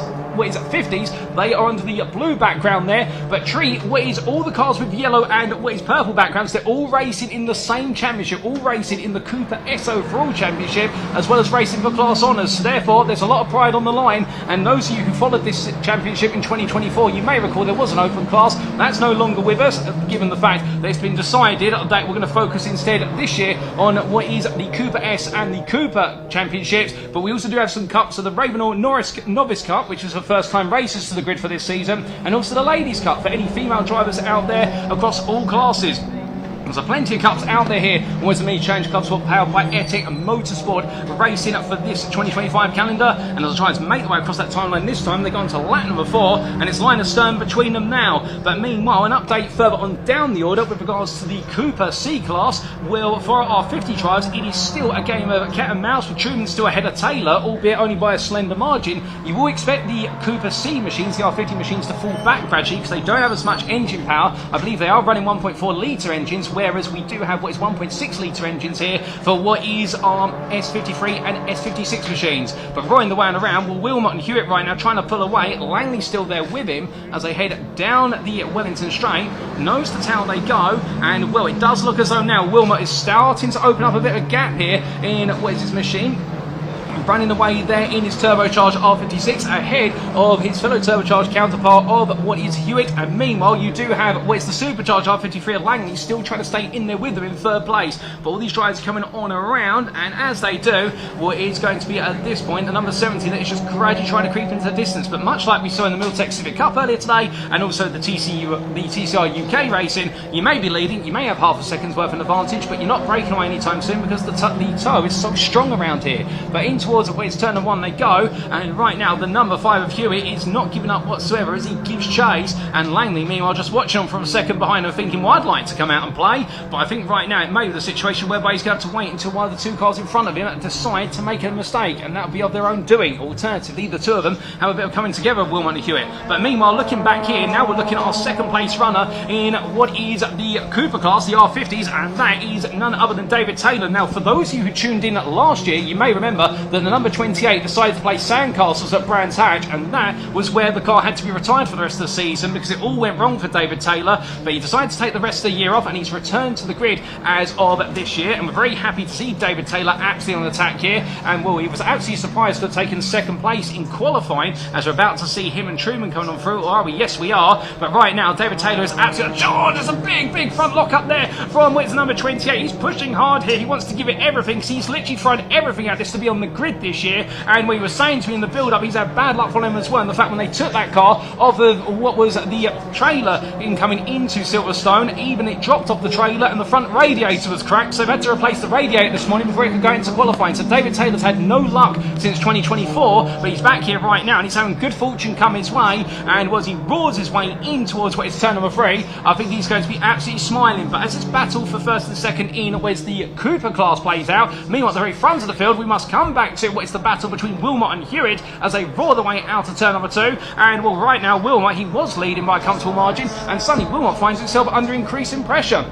As they come around and in towards what is turn number 3, well, Hewitt seems to have turned it up a notch here, and it does look as though Freddie Hewitt right now is starting to build out their pace, deciding perhaps to cool the car down a little bit, given the fact we have had the sunshine come out here at Silverstone. We were wondering when the sun was going to make an appearance, and I do wonder whether some of our drivers here perhaps set up the cars, particularly tyre pressure-wise, for a cooler track, and then suddenly been caught out by the fact the sun's come out of nowhere, and therefore track temperature is going to go up, and with ambient temperature also rising, it means that having too much tyre pressure will actually go against you. You want to have less pressure when it's warmer, you want to have more tyre pressure when it's cooler, but the thing is, when the circuit evolves and the track and the temperatures evolve as well, you suddenly have got to try and find the right balance and guess how warm is the circuit going to be, not just at the start of the race but at the end. But Wilmot had to run wide there coming through Cox Bend. He won't want to keep doing that. He'll get away with it once or twice, he'll get a warning for track limits, but do it enough and he will be receiving a time penalty, and well, that is going to put him behind whether he likes it or not. But as the drivers make the way on around right now, well, there's plenty to wait for. There's another run wide from Wilmot. Wilmot are really struggling right now to keep that mini within the track limits. I can imagine he's pushing so hard, and perhaps in doing so has overheated those tyres. Remember, these minis are front engine at front wheel drive, so therefore it does mean those front tyres take an absolute beating, and you can see it right now as here comes Hewitt looking to deliver a beating on the brakes as they come in towards Brooklands corner, going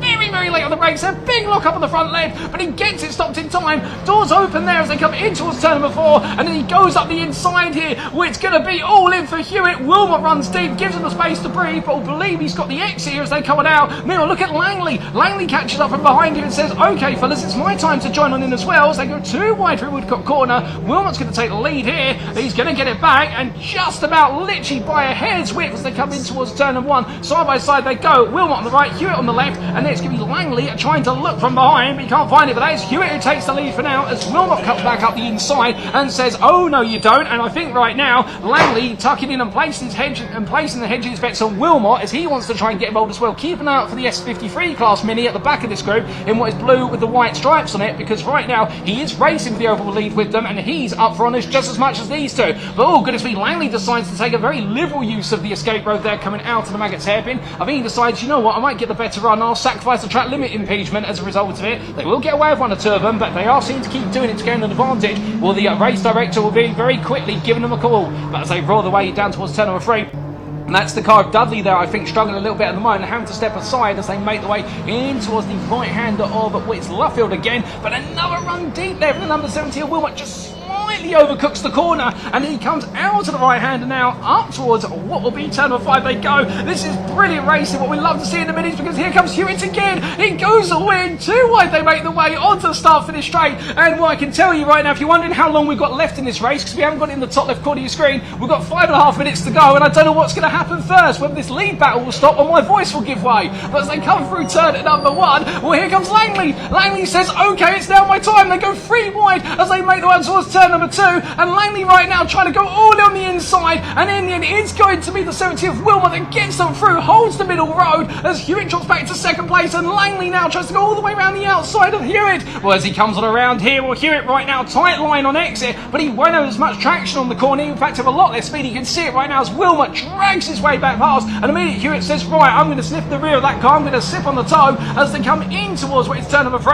and Langley backs off once again. But right now, you've got to imagine, if you are in the shoes where's Andy Langley in that 42, he's probably thinking, are they going to take each other out, or do I need to get involved here? And one voice is going to say to him, you need to get involved because you're running out of time. The other part of him saying, right now, just wait, keep being patient, they may do something silly and take each other off the road, and then you can just take the victory off of them. But coming on through what is turn number 5 right now, and up towards what will be the start-finish line they go. Well, they'll have a little bit of traffic to negotiate there, trying to discern who that is. I believe that's the 28 of Taylor, who is stepping aside there, and Taylor now 6 seconds off of Class Cooper leader, of which Truman, so therefore falling back a little bit, I think settling for second at this point, given he's pushed so hard. But as they roar the way onwards here, well, right now, those leaders, they're separated by only what is 6 tenths from first through to third, and then we do have 11 seconds all the way back to Webb running in fourth, in a very peaceful fourth place, with what is in Trunley behind him as they make the way on around. Well, right now, no difference between this top 3, albeit a very good run there from Wilmot coming off of what was Maggotts. So I think that's going to push Hewitt backwards towards Langley. So Langley now gets all over the back of Hewitt. He's been buying his time. He's been really patient as Langley, but now that patience is going to pay off for him, or is it?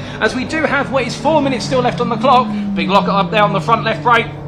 What is Hewitt, albeit gets the car to come to a standstill in time, and as they make the way in towards turn number 4, where it's going to be line astern for now, albeit I think he's going to think about a potential run all the way up towards what will be turn number 1, but if he does so here, well right now Hewitt can play the traffic game here to his advantage as they all step aside. That's the car of what is Truman steering clear, that's your Cooper leader, so that's the driver running down in what is 11th place overall and starting in what is essentially one of the slower classes, but as they come in towards turn number 1 and through the right hander they go, well right now there's nothing between the battle for second and third, and the TGR machine absolutely glued to the back of its rival as they head onwards in towards what will be turn number 2. But over the crest and down they go there in terms of the crest of the road from our camera angle's perspective, and right now you can see they're briefly into the car of number 42 of Langley, and it does look as though there, as much as he's hustling, what is that car? Langley right now, Andy Langley is pushing himself hard, but how hard can he push now? Can he give it any more beans in order to get closer, because Wilmot is pulling away. Wilmot's now got the best part of a 1.2 second gap as they come on down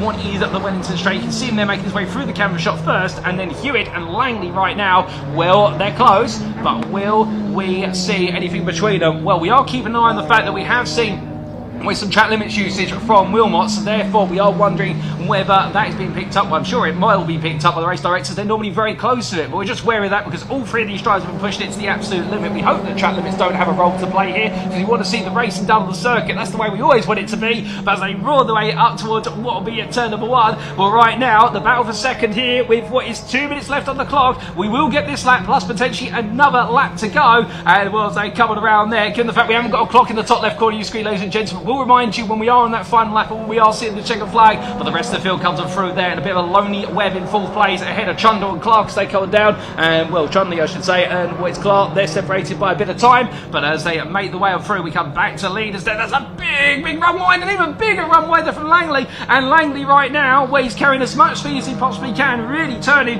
what is the runner of Maggot's hairpin from a U-shaped corner into a C-shaped one, and as they come out of the run on towards Wellington, well, Wilmot with what is a 9/10 of a second gap here. I think he feels as though he might be in control of this one, so long as he doesn't make any mistakes. Hewitt, meanwhile, he's right there with Langley close behind, and well, Langley figured out an opportunity. Can he get close enough to do it? But I don't think he can, and I think we will squeeze one more lap into this. I don't think we'll get 2 laps, I think we'll just get the 1. Again, the clock is 1 minute 10, and the lap time here is now, it's 1 minute and 8, so I think this will be the final lap they're about to go on to. Wilmot leads it in, where's the S56? Will he be still ahead of Hewitt and the S53 of Langley come the end of it? Well, let's find out, because as they roar the way through, this has been an absolutely exciting round number 1 on the Mini Challenge Clubsport powered by Equipe Motorsport for 2025, and well, with it only being round number 1, if this is going to set the tempo for the rest of Silverstone, if not the rest of the season, we can tell it's going to be an absolute cracker as they come down to the braking zone, but Wilmot looks to be in control, 7/10 of the gap going on to lap.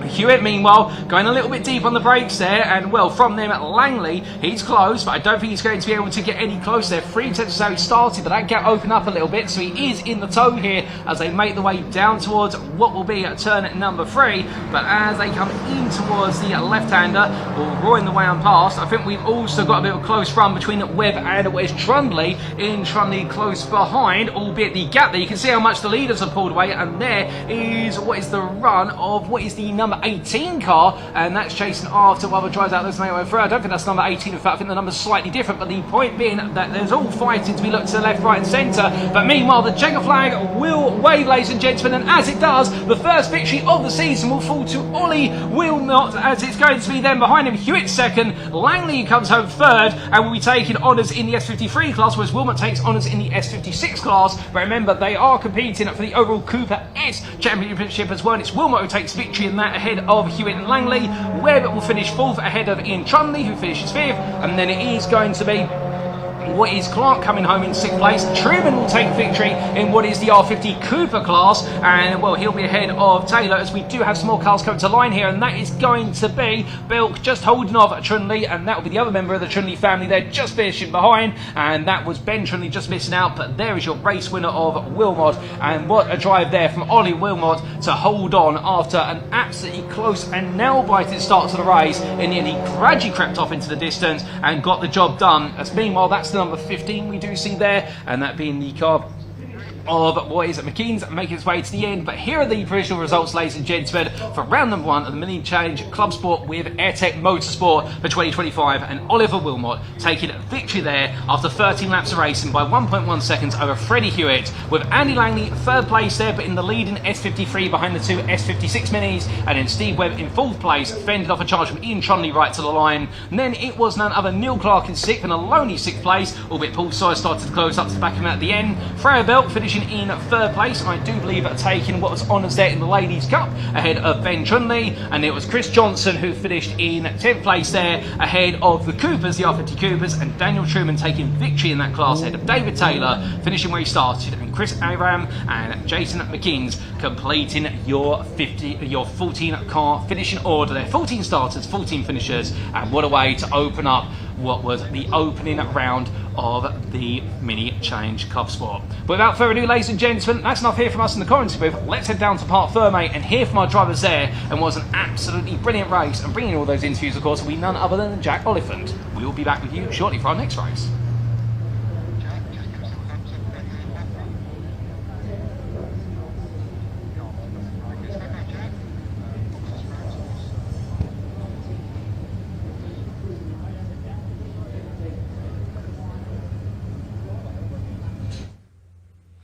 Thank you very much, Paul. Yes, you've actually come to me slightly early, but luckily, well, no, actually, let's call it bang on time. Well done, Paul Walsh, because we have our race winner here. Oliver Wilmot is pulling in to his number 1 space. Let's see for the first time today if all the drivers will successfully park in their allocated positions. Well, Freddie Hewitt is about to run over our microphone umbilical, which means he's in the correct position. And then finally, we got Andy Langley, who's obviously a class winner and 3rd place overall. So while they try and let themselves out, this is all the drivers that we need to interview. What a race it was, by the way. Freddie Hewitt was throwing everything at Oliver Wilmot, but it was Oliver who ended up taking that victory, like we mentioned. It is hot here. Hewitt is actually having a chat with his mechanic. He's throwing his hands up in the air. I'm not entirely sure whether he's happy with how the car went, or whether he just doesn't know why it went off, maybe, because there was a bit of a gap towards the end of the race. But I'm just waiting for Wilmot to get out of the car so we can have a quick word with him. He may well be quite emotional because he's obviously just taken that race victory, a hard-fought race victory as well. We can see over to my right-hand side, Langley with his helmet off, getting ready as well. Mr. Wilmot, a fantastic race result there. Are you good to have a chat with us as a race winner here at the Clubsport? First race of the season, that must feel good. Feels really good, yeah. After we've had a really bad 3 years, I would say, with blowing up cars and fire damaged cars, and yeah, I'm pretty happy with that. I was going to say, touch wood, it's only the first race, but we don't want any of that going forward for this season. A great start to a championship, and is the championship really what you want to be aiming for this season? Do you think that's in your grasp? You can take that. Good question. I get the good questions in early. Put the pressure on. Yes, hopefully. It depends, because I live in Switzerland, so travelling from Switzerland to here is not the cheapest, let's say it that way. But I'm going to try, and we will see.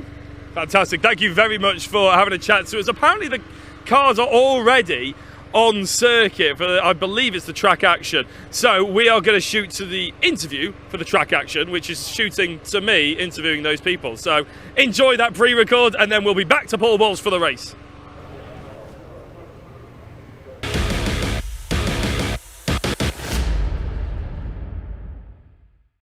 The track action is the next action that's out on track here at Silverstone, and I'm very pleased to say that I'm joined by Trevor Algar, the driver of this absolutely lovely specimen of a BMW. Trevor, you've qualified in P13. That's right. Are right. you happy with that? Do you think there's a little bit more in there? There's certainly more to give. It's down to the driver. I mean, that's a lovely car. It's well set up. But no, it's down to me. It's down to me. P13, I'm quite happy. It's the first time we've actually raced this car at Silverstone. And I'm very, very happy with the way it came out. It was really an enjoyable qualification. So I'm quite happy. Now, the proof is in when you go out on the track now for the actual race itself. Yeah. Which I'm looking forward to. Look at that, the sun's come out. Finally! Finally the sun's come out and it's very, very sunny and nice and warm. So that track will heat up and this will go well. I know, yeah, Google weather actually lied to me this morning. It said it was going to be like this all day, hence the shorts, and I'm finally glad I wore them. No, P13 is fantastic, but there's a lot of cars on that grid, isn't there? And Silverstone National is famed for liking 3-4 wide here, there and everywhere. Is that something that happens quite often in the track action as well? Oh, very much so. I mean, there's a real difference in speeds, obviously, because they're all different classes altogether. And that's what makes it fun. That's what makes it fun. So, and of course, this is one of my favourite tracks. Two great tracks, Brands Hatch Indy and Silverstone National. Very different. Very different. Very different. I like Silverstone because as we're racing on part of the F1 circuit, you get some nice spin-off areas, so it's not quite so frightening as some of the tracks. Alton Park often is one that I quite am scared of. Yeah, you've got to be careful. The mini Nürburgring is a bit nerve-wracking, especially in a lovely specimen of a car like this. You mentioned, I mean, it's not exactly historic, I would say, right now, but it is a car that you want to take care of, isn't it? Well, you want to look after your cars. I mean, that's what one of the attractions doing track action. We're not the youngest people that go around the track these days. We're not the quickest. Do yourself a disservice there. Come on. That's very sweet of you. But no, we tend to. It's more gentleman. We like to think it's more gentleman racing. Everybody gives each other a little bit of room. At the end of the day, there's not much point in destroying or damaging a car just for one place. We're not into that sort of league. These are great guys and very safe drivers. So when you're in a situation, you can feel very, very comfortable going alongside them, knowing they're not going to do something very silly. Yeah, fantastic. Right, Trevor, I want this car looking as spotless as it is right now because we're going to go into the race right now. Back to you, Paul.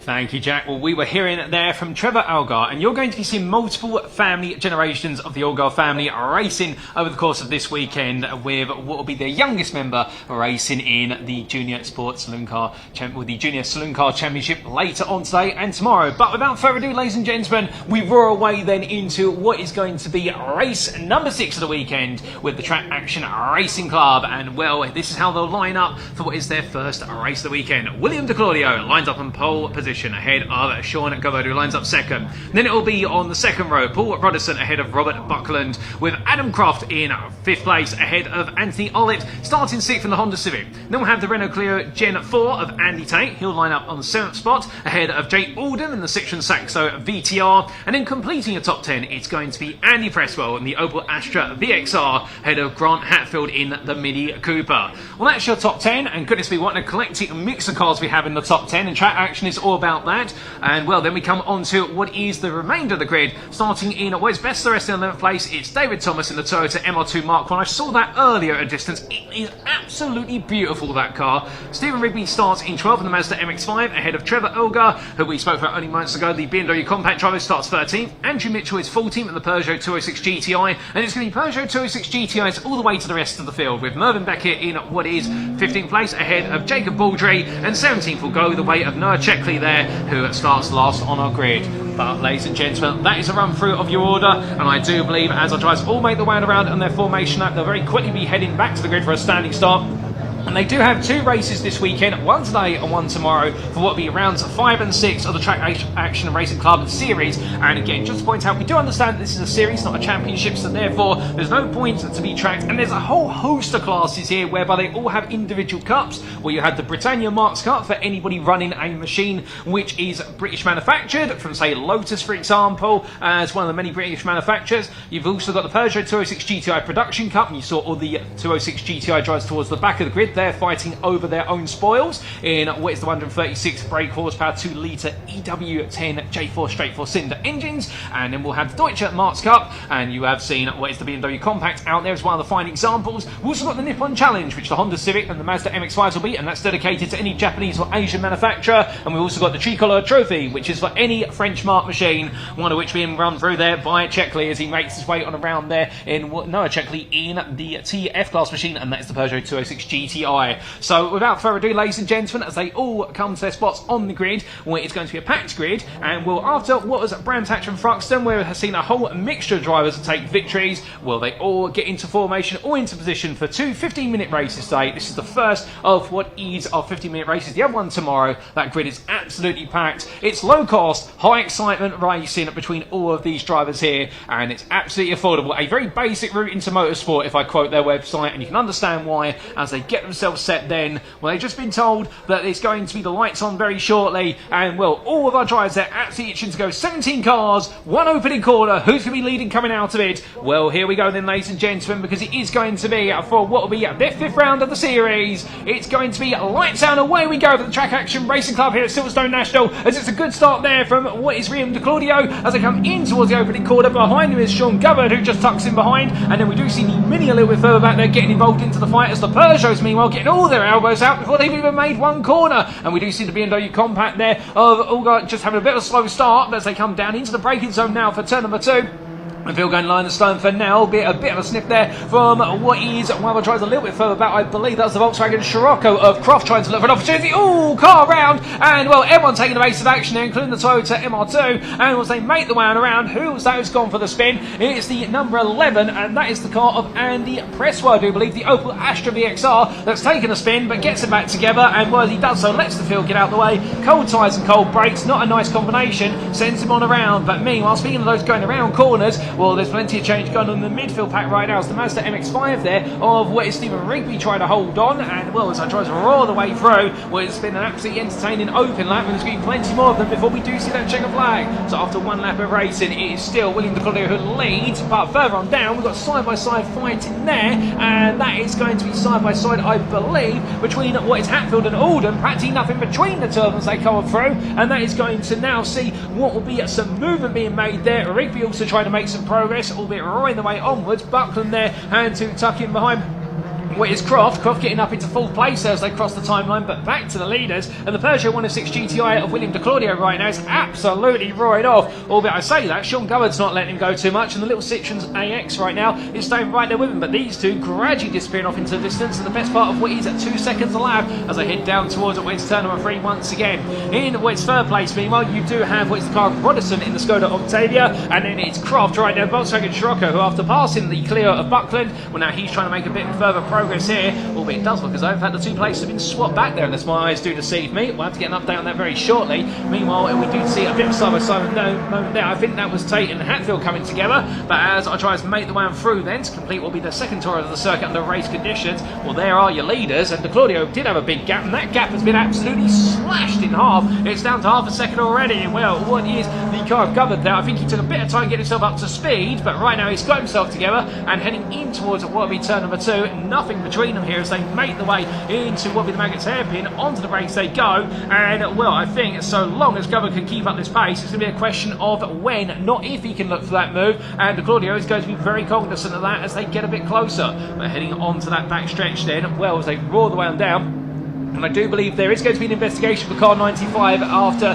the race, and that's with regards to the start for the car, maybe a potential jump start, and that would be for the number 95 of what is Mitchell in the Peugeot 206 GTI category, all the way down in 14th place, but we'll put that aside. That's at the discretion of the stewards, and once the drivers will make their way through, then a lovely view showing as they make their way into the Brooklands, into Lovefield complex there, and how they all come down together, and well, from left into right they go, and as they do, we do pick up where's the rear there of where's the car running in 5th place, making its way on around there. That's Buckland's Clio in the 172, and then we do have where's the run of the Civic and Renault Clio Gen 4, but from them back to the front of the field, and it is still only what is 0.45 of a second between the two leaders. They come across Cops Corner and down towards the run of Maggotts hairpin again. Well, onto the brakes they come this time, and well, the 17 is definitely looking a bit under pressure as De Claudio will find. The more he looks in his rearview mirror, he will see a move coming, and here it comes from Govard as well. We cut from there to a bunch of Peugeot 206s who are absolutely nipping each other's heels. They're practically side by side as well.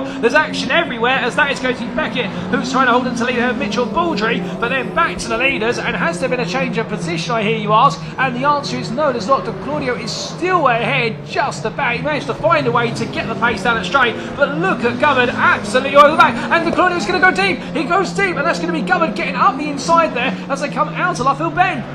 It's a lovely move, the pressure was applied, gets it done, but now the question will be, can he hold on? Well, no, the answer is no, he can't, because Claudio gets the better run, sweeps back in front, and right now it really is a game of who's faster in the corners versus who's fast on the straights as they make their way to turn number 1 here, and it's still Claudio who leads now with 10 minutes still left on the clock, and roaring the way on through. Well, we have had a black and white flag for number 52 for track limits, but that's further down the order, that car, that's Jeckley, all the way down in 15th place, but we stay focused on the leaders right now as they come down in towards where it's turn number 2, and Claudio here going a little bit deep, and Gubbard looking up the inside here, but remember, by going deep at Maggots, you do give yourself more room to accelerate all the way down the Wellington straight here, and it's going to be that drag race again, and for all the speed that Gubbard has through the corners, the problem is to Claudio, it's faster on the straights there. It's the difference to the two machines, and the Peugeot 106 GTI just pulls away just that tiny bit more compared to the Citroen AX of Gubbard, and well, that Citroen is absolutely flying through the corners. He's practically running on the rear bumper there under Claudio. He's pretty much saying to him, can you go a bit faster please through these corners, so I've got the more speed.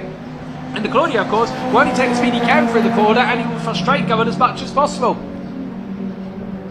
But Sean Gubbard makes his way around here. Well, he's close, but is he close enough to look for a move? No, not this time. He looks to the inside briefly. He jinks there, then jinks back in and says, okay, no, I'm too far back. So he will pull back a little bit right now and think about an opportunity to get involved a bit more here as they make the way on through. And well, as I try to continue to roar the way on around in towards what will be turn number 2 now, these leaders absolutely pushing each other in very similarly coloured machines as well, albeit the coloration of the stripes being the difference. But through turn number 2, and again, here comes Gubbard up the inside. He's got the better corner speed, but now as soon as they go on the straight, Claudio says, now it's my turn. But interestingly, notice that there, the fact that Gubbard was ahead much earlier on, and as they make the way down, well, they're going to be too wide here, but I wonder whether Claudio here is going to be under more pressure into Luffield, because Gubbard's carried a lot more speed, but in fact, he gets to the apex there. Gubbard tries to cut it back, trying to do something different, but I think as he makes his way through here into Luffield corner, right now, whether Gubbard's going to be kicking himself at the fact if he tried to go all the way around the outside, I think he would have felt much happier with that run, but still, we can only talk about from the commentary booth here, the decisions made by the drivers when they're running this quickly, that's a completely different story. As they head onto that start-finish straight, half the race almost complete here. They're now going to start to come up behind some traffic. That's the number 11 there, and that is the Opel that we did see earlier on, of course, go round. The Opel of what is Presswell, that had that spin on the open lap. So he's stepping aside there, flashing the lights into Claudio to say, can you politely move aside? Well, I think it may not be as politely or gentlemanly the way he wants him to get out of the way, but as we see a flash of lights there from Gubbard as well, he says, you're not getting in my way, because otherwise you're going to spoil my battle for victory today. All through, turn number 2 they go. Oh, that's a Mazda MX-5 that's had a big spin there, and I believe that is the Mazda MX-5 of what is Rigby that's taken the turn. The 111 driver gets himself back up to speed, so the Nippon machine having trouble, and as the battle for the lead of the Peugeot 206 GTI category makes its way past us there, well now the overall leaders a lap up on them are going to come onto the back of them, so this is going to get very dicey. We're going to have 2 lead battles on 2 different laps come onto each other at the same time, and now the problem is going to be here for the Claudio, which is he's the first one, he's got to pick his way through. He flashes his lights there to say to Allgott, can you politely step aside? Allgott sees it coming, and now as they all tug them through Woodcock corner here, it's going to be 2 trains passing each other in terms of the cars. The Peugeots all go to the outside, the racing leaders all go to the inside, they all make it through brilliantly, great awareness of everyone all around, and that's what we love to see, because our racing continues, as there you do see Mitchell, your Peugeot 206 leader, still holding off Baldwin Beckett as they roar the way through turn number 1. So onto the second half of this race they go, and as they do, coming down towards what is turn number 2, well right now it's absolutely tooth and nail between them as the drivers make the way on through here. In terms of other battles out on the circuit, those are the 2 main big battles that are happening out there, and well, as it's a little bit of a run wide there from Claudio, but he knows he's got the power to make up for his mistake there running wide at Maggots. Well right now Gubbard's probably thinking to himself, okay, I've got to do it all in the corners, I've got to be even faster in those corners, which I'm already faster in, and well, they always do say play to your strengths and mitigate your weaknesses, but how much more can he dig into his strengths, can Gubbard? And the answer is, I think if he tries to turn any more aggressive in the Civic, he's going to turn the front wheels off of that car, albeit he's absolutely frying it around there right now, the little nimble machine, and we're coming out of the corner, there's the Toyota MR2 stepping aside, that being the MR2 of what is, I do believe, excuse me, well the MR2 making its way on through there. We'll get a thought on the name of the driver in a second, but as our leaders make the way through, no sign of stumbling over each other. They stay as out, and that was the MR2 of Thomas there, as I try to make the way around. That was David Thomas in the MR2 who's stepping aside there, knowing what's coming, and Thomas running in 9th place. So it does mean that right now our leaders have already lapped up to what is 9th place in the running order. That's the speed they're carrying around here, but of course that's why track actually exists. It really is the case. You turn up in a whole variety of machines and race it, and here we go then, side by side at our Megas, and that's a lovely run this time from where he's covered. He gets ahead at the apex, and now can he cover off the run? Well, he's going to put himself on the outside line here, so Govan thinks as though he can do this on the outside for Brooklands to hold the inside into Luffield. Alternatively, do a switchback here, so he's going to make the Claudio take that inside line again. Perhaps he's trying to tease out for the number 17, trying to get him to go deep at Brooklands, as they make the way on through Luffield corner, again right on the rear bumper of the leader. He can't be any closer. If he was, he'd be taking the paint off and also taking the sponsors' logos off of it as well. As they come through what is the final corner here, onto what will be 5 more minutes of racing, was absolutely nose to tail between these two. They are throwing everything at this. They'll be absolute superstars out there right now as they go into turn number 1, and we love to see it. Well, we're in their way through 9 laps complete. They're still going to get at least another 4 or 5 laps. We'll go through that right-hander and up towards turn number 2, where it is going to be the Claudio still holding on at 3 tenths as they make the way over the rise and down into that braking zone, and Govan there right behind this time. Does he try anything different here? And the answer is I don't think he does. Oh, there's a little tap between the two of them. I think he runs a little wide there. I think he's of 2 minds Govan right now, and I think he wants to just absolutely stay on the toe here with the Claudio. I think he wants to try and to get into his rival's mind, which is make him think, you know what, he's run out of steam, and then try and jump him on the last lap. We've seen that earlier on in some other racing today, where sometimes the driver behind just takes it easy for a couple of laps, makes the leader think the move's not coming, and then Sonny sends it. But in towards Luffield they go. They both run a little bit deep there. The Claudio runs deeper. Govan can't really get the car rotated in time. He picks up a lot of understeer, and almost they go there. Tucks back out again, but look at how close those run. And the thing is as well, he's not gaining here. He's just trying to offset the speed difference by running in the drift, as the draft, I should say, as they head in towards turn number 1. In they go then. 4 minutes now left on the clock. These laps continue to trickle upwards. The time continues to trickle downwards, and right now what else can Govan throw at this is going to be his challenge. Well, as he makes his way onwards, update further down the order in the Peugeot 206 GTI category, Mitchell is the class leader ahead of Bull G. He's opened up a 1 second gap with Beckett a further half a second right, so their battling has calmed down a bit, so we're staying absolutely transfixed to the battle here for the overall lead. And right now these two absolutely delivering brilliantly as they make the way onwards, as the Claudio here back on the inside again, but Govan side by side with him, but he will accelerate ahead, and the camera angle makes you think they're side by side, but then we come all the way down to what is turn number 3, and you suddenly see that in fact the Claudio getting the better run, but a bit more traffic in front, and that's one of our Mini Coopers, our BMW Mini Coopers. That's Hatfield, who's going to step aside now as he runs a bit deep, and Govan right on the back of him there, so Hatfield wants no part in this. I think you see it coming a miles away and been told you better get out the way. Was they draw the way onwards then on towards what will be another lap. 3 minutes still left on the clock here. Time continues to turn and laps continue to tick upwards, and well, as it does, what else can Govan do? I think the answer is just keep the pressure on to hope something comes about. But in fact, hold up a second,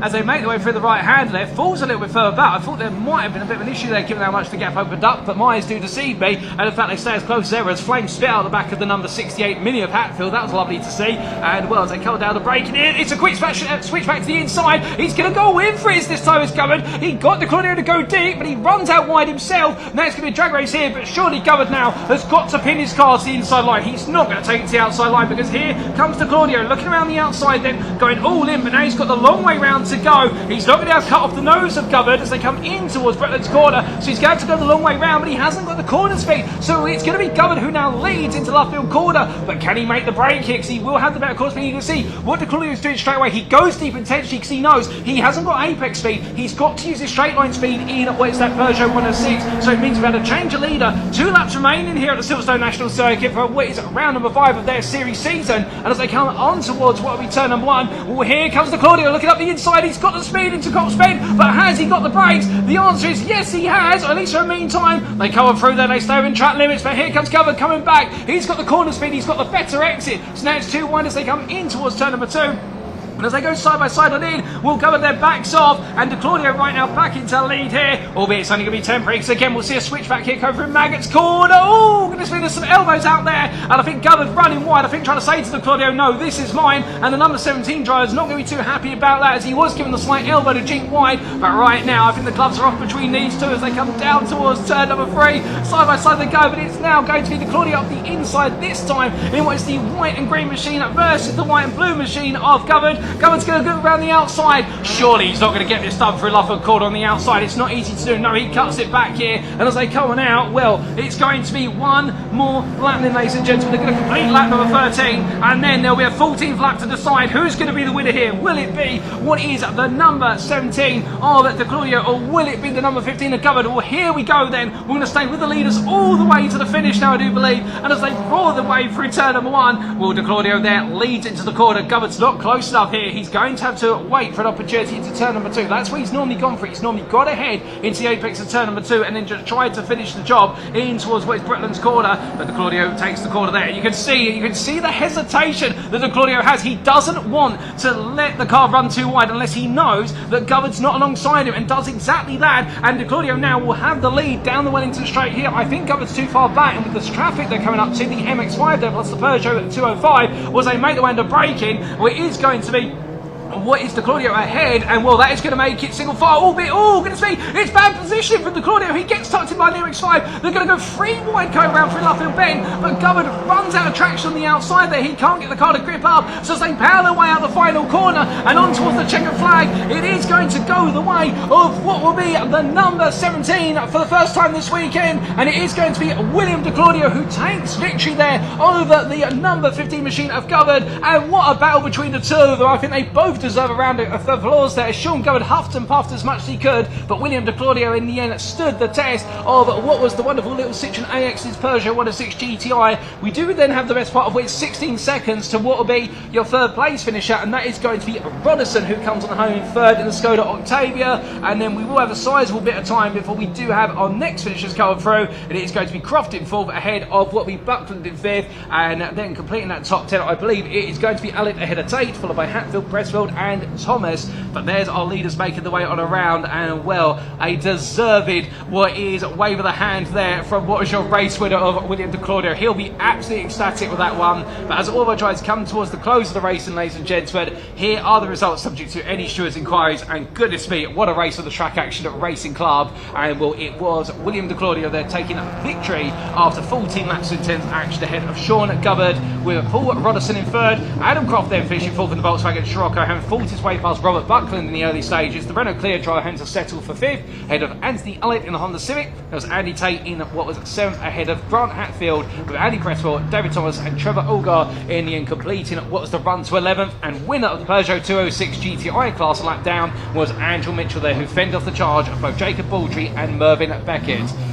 Goodness me, ladies and gentlemen, what a race. The Track Action Racing Club absolutely delivering what their name suggests, which is action on track all the way through that 15 minutes, and that was a brilliant run all the way through.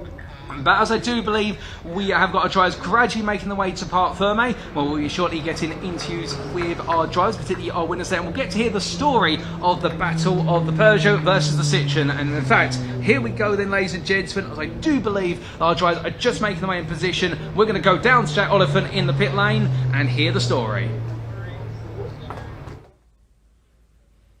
Thank you very much, Paul. What a race right at the front of that Track Action stuff. It's just great racing all round. And I was speaking to a couple of the drivers before. Don't know if you saw that interview before the race, but it's just a real good feel-good atmosphere. A lot of gentleman drivers, a lot of people who are really just passionate about their cars, the racing. They want to get out there, fight fair, but ultimately, obviously, win whatever is in front of them. Speaking of winners, I believe they have parked elsewhere. Buzz Lightyear has, well, reached for the stars and missed his parking spot. So we're going to have to get all the way over here and take this lovely, lovely cord that I've got wrapped around my wrist now and try not get run over by all these Track Action cars. William De Claudio was obviously your race winner, but it wasn't without a fight from Sean Govard. And in fact, I can see he's got out of his car and the marshals are actually shouting at me. He's got to move over elsewhere. We're going to just quickly squeeze through this little gap here. That is Rigby, who is going over to the scrutineering bay. So I think there's a few people who obviously... Oh, it's being... Sorry, I'm just trying to... And now they're being moved over here. Right, okay, so Mr. De Claudio, we are running after you, basically. Let's go over here, because ultimately we need to make sure that we're not going to get shouted at. William De Claudio, a fantastic race win, but it wasn't without its challenges, was it? No, definitely not. No, Sean kept me promised all the way around, to be honest. It was, yeah, it was a good race. I've been, we've done five races now, and I was keen for a win. So I know Sean didn't quite have the legs on me, but he was definitely quicker through the corners. But yeah, it was overall it was a good race. We're teammates as well, so we respect each other. So yeah, it was good. I enjoyed it. Talk us through the livery, because that is how our producer was following your battle through. You say the Buzz Lightyear car is in second. No, he's in first. No, he's in second. Okay, Buzz Lightyear car won. I mean, where did that one come from? Is it your favourite as a child, or is it a child's favourite that you know? Or unfortunately, I'm too old to be a favourite as a child. So no, it was my son's. It was his idea. I just said to him, what should we do for the livery for this year? And he said Buzz Lightyear, so I was like, okay, that's fine. It's a great shout. It's a great shout. Yeah, it's a great shout, and obviously Buzz is amazing as well. So yeah, brilliant. It spurred you on to victory. You mentioned that you were sort of itching to get on that top step a little bit before. It's obviously not a championship, is it? But it still means that you still want to get that pride and bragging rights, really. Yeah, to be honest, we had such a rubbish year last year. We had numerous engine failures. So this year, just to top it off with a win now has made it all the hard work worth it. No, absolutely brilliant. I'll let you get back to it, because there's a couple of people that are wanting to do interviews left, right and centre, and I want to see if I can find. Is Sean? Fantastic. I'll be honest, there's like 350 drivers' names. I don't know them all by face, but Sean, a brilliant drive from yourself, and obviously from William though. So how are you happy with that race, or are you a little bit annoyed that you couldn't quite get him at the end? A bit of both, I think. A bit of both. I mean, I think I would be that close during the race. I thought he just had the edge on the straights, and but in the corners I managed to close up. A few corners going into, I can't remember the name, but just going in. I had him on the inside, but then he just dragged me down the straight. Again into the last sort of like complex. I knew I was quicker, but it just pulled away a little bit on the straight, which just gave him that edge. But I thoroughly enjoyed it. I mean, the car felt like it was on rails. I was going to say, because realistically, you've got a lot of different cars out there on track. Do you still find that the racing is just as close as ever? Yeah, I think so. I think you can see it, but just watching that race, I think, it was quite close. Obviously, we're different classes, so, we dropped, third place a little bit, which, we got a good start, and I think just from then, we didn't look back, and then we had a great battle with him. It was fair as well. I mean, I reckon I touched him about 3 or 4 times. Going into certain places, but I know how he races, he know how I race, so it was fair racing. Fantastic. Well, thank you very much. Well done on that second place. We're going to throw straight over to Paul for the next race, because I believe we've got some more 1600s on the way.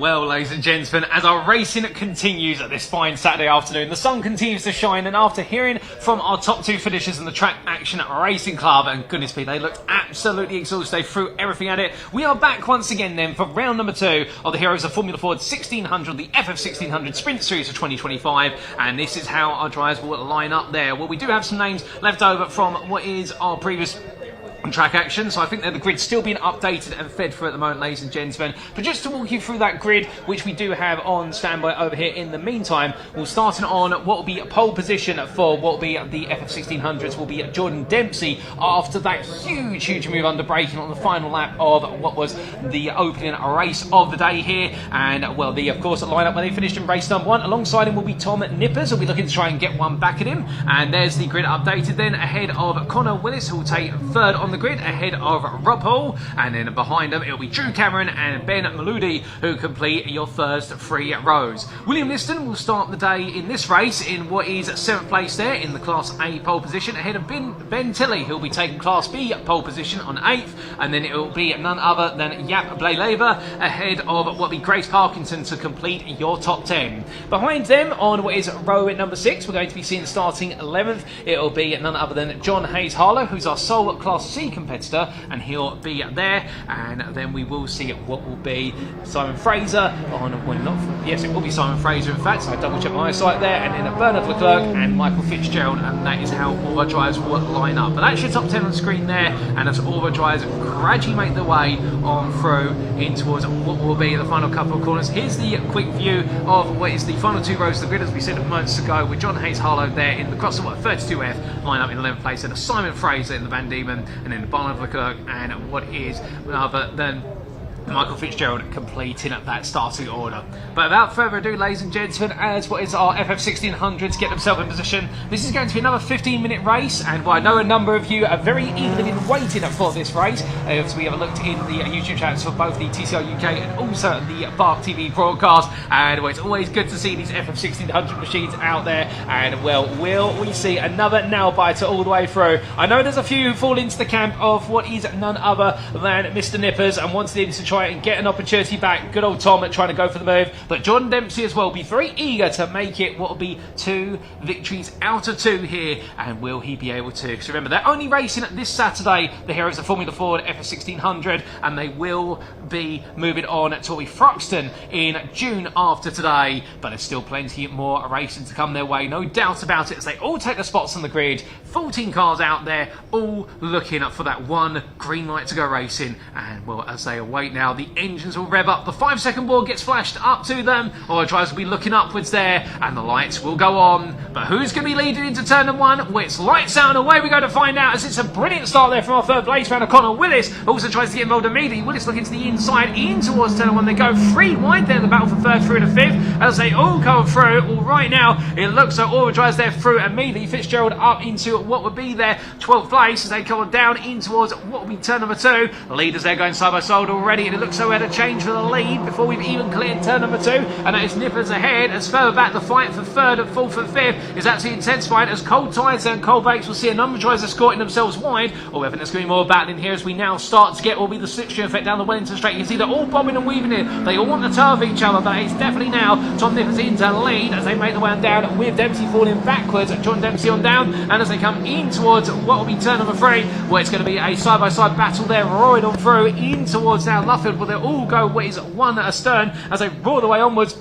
And from the one-line formation, well, coming in towards what will be the end of the first lap. Let's get an update there on that running order after 1 lap of racing. Albeit there's going to be plenty more than before they're all said and done, as we do have there a move being made by one of the drivers further down the order. But it is now Nippers who leads ahead of Dempsey, followed by what will be Willis, then Hall, Cameron. That's your top 5. Liston leads Class A still in 6th, ahead of Maludi, followed by Tilley, who's your Class B leader. And then you do have Billaleaf and what is Parkinson completing your top 10, with Hayes Harlow, Class C leader, in 11th place, with Fitzgerald, Fraser and Leclerc completing your order. But as the drivers made the way on through, well, we are getting a bit of an echo of what was race number 1 early on today, which opened up our weekend of racing here at the Silverstone National Circuit, with Nippers leading but Dempsey giving chase, and Dempsey taking some time initially and then absolutely going for it on that final lap. And Willis, meanwhile, the best part of what is a second further back. As you can see, Willis has got Hall and Cameron for company there as they head onto the brakes here, in towards that left-hander, but through the left into the right they go, side by side further back for Liston versus Maludi, as the invitational number 11 tries to make its way past the Class A leader. They're still side by side there, and that is going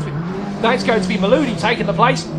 A lovely run there as Ben Tilley watches on from behind, and well, Tilley meanwhile just playing the patience game here, as he's going to have what will be Bellalev up the inside of him here as they go side by side in both of the white machines, with what's the 43 try to look one way, then looking the other, then tucks back into the toe because he hasn't got the overspeed, and therefore plays what is the game of waiting up the inside in turn of 1 into Cox Ben. Goes Maludi, he'll move into what will be 6th place overall, and Liston falls back there, but he won't be too upset about that. He'll be more concerned about Bellalev, who's coming up behind him, with Tilley being the separator between the two of them. But it's the top 5 now segue the way into the Maggots hairpin. Well, from them, then we come back to the second pack here, and right now you can see Bellalev is starting to feel as though there's an opportunity to look for a move here. He wants to get past Tilley, but Tilley has got other ideas. He's all over the back of Liston, pulls out to the racing line here, and well, Liston having to go defensive, but noticing as soon as he comes out the toe, he loses the speed here, given the fact that Liston's got to turn Maludi in front, and therefore he's got to be absolutely patient in order to make that potential move. So they all tuck in back to each other here, and it really is a game of high-speed chess, if you will, whereby you've got to make those conscious decisions at the best part of 100 plus miles an hour down the straight, as to when's the right time to look for a move versus when's the right time to stay behind. But looking from them back to the 35 of Hall.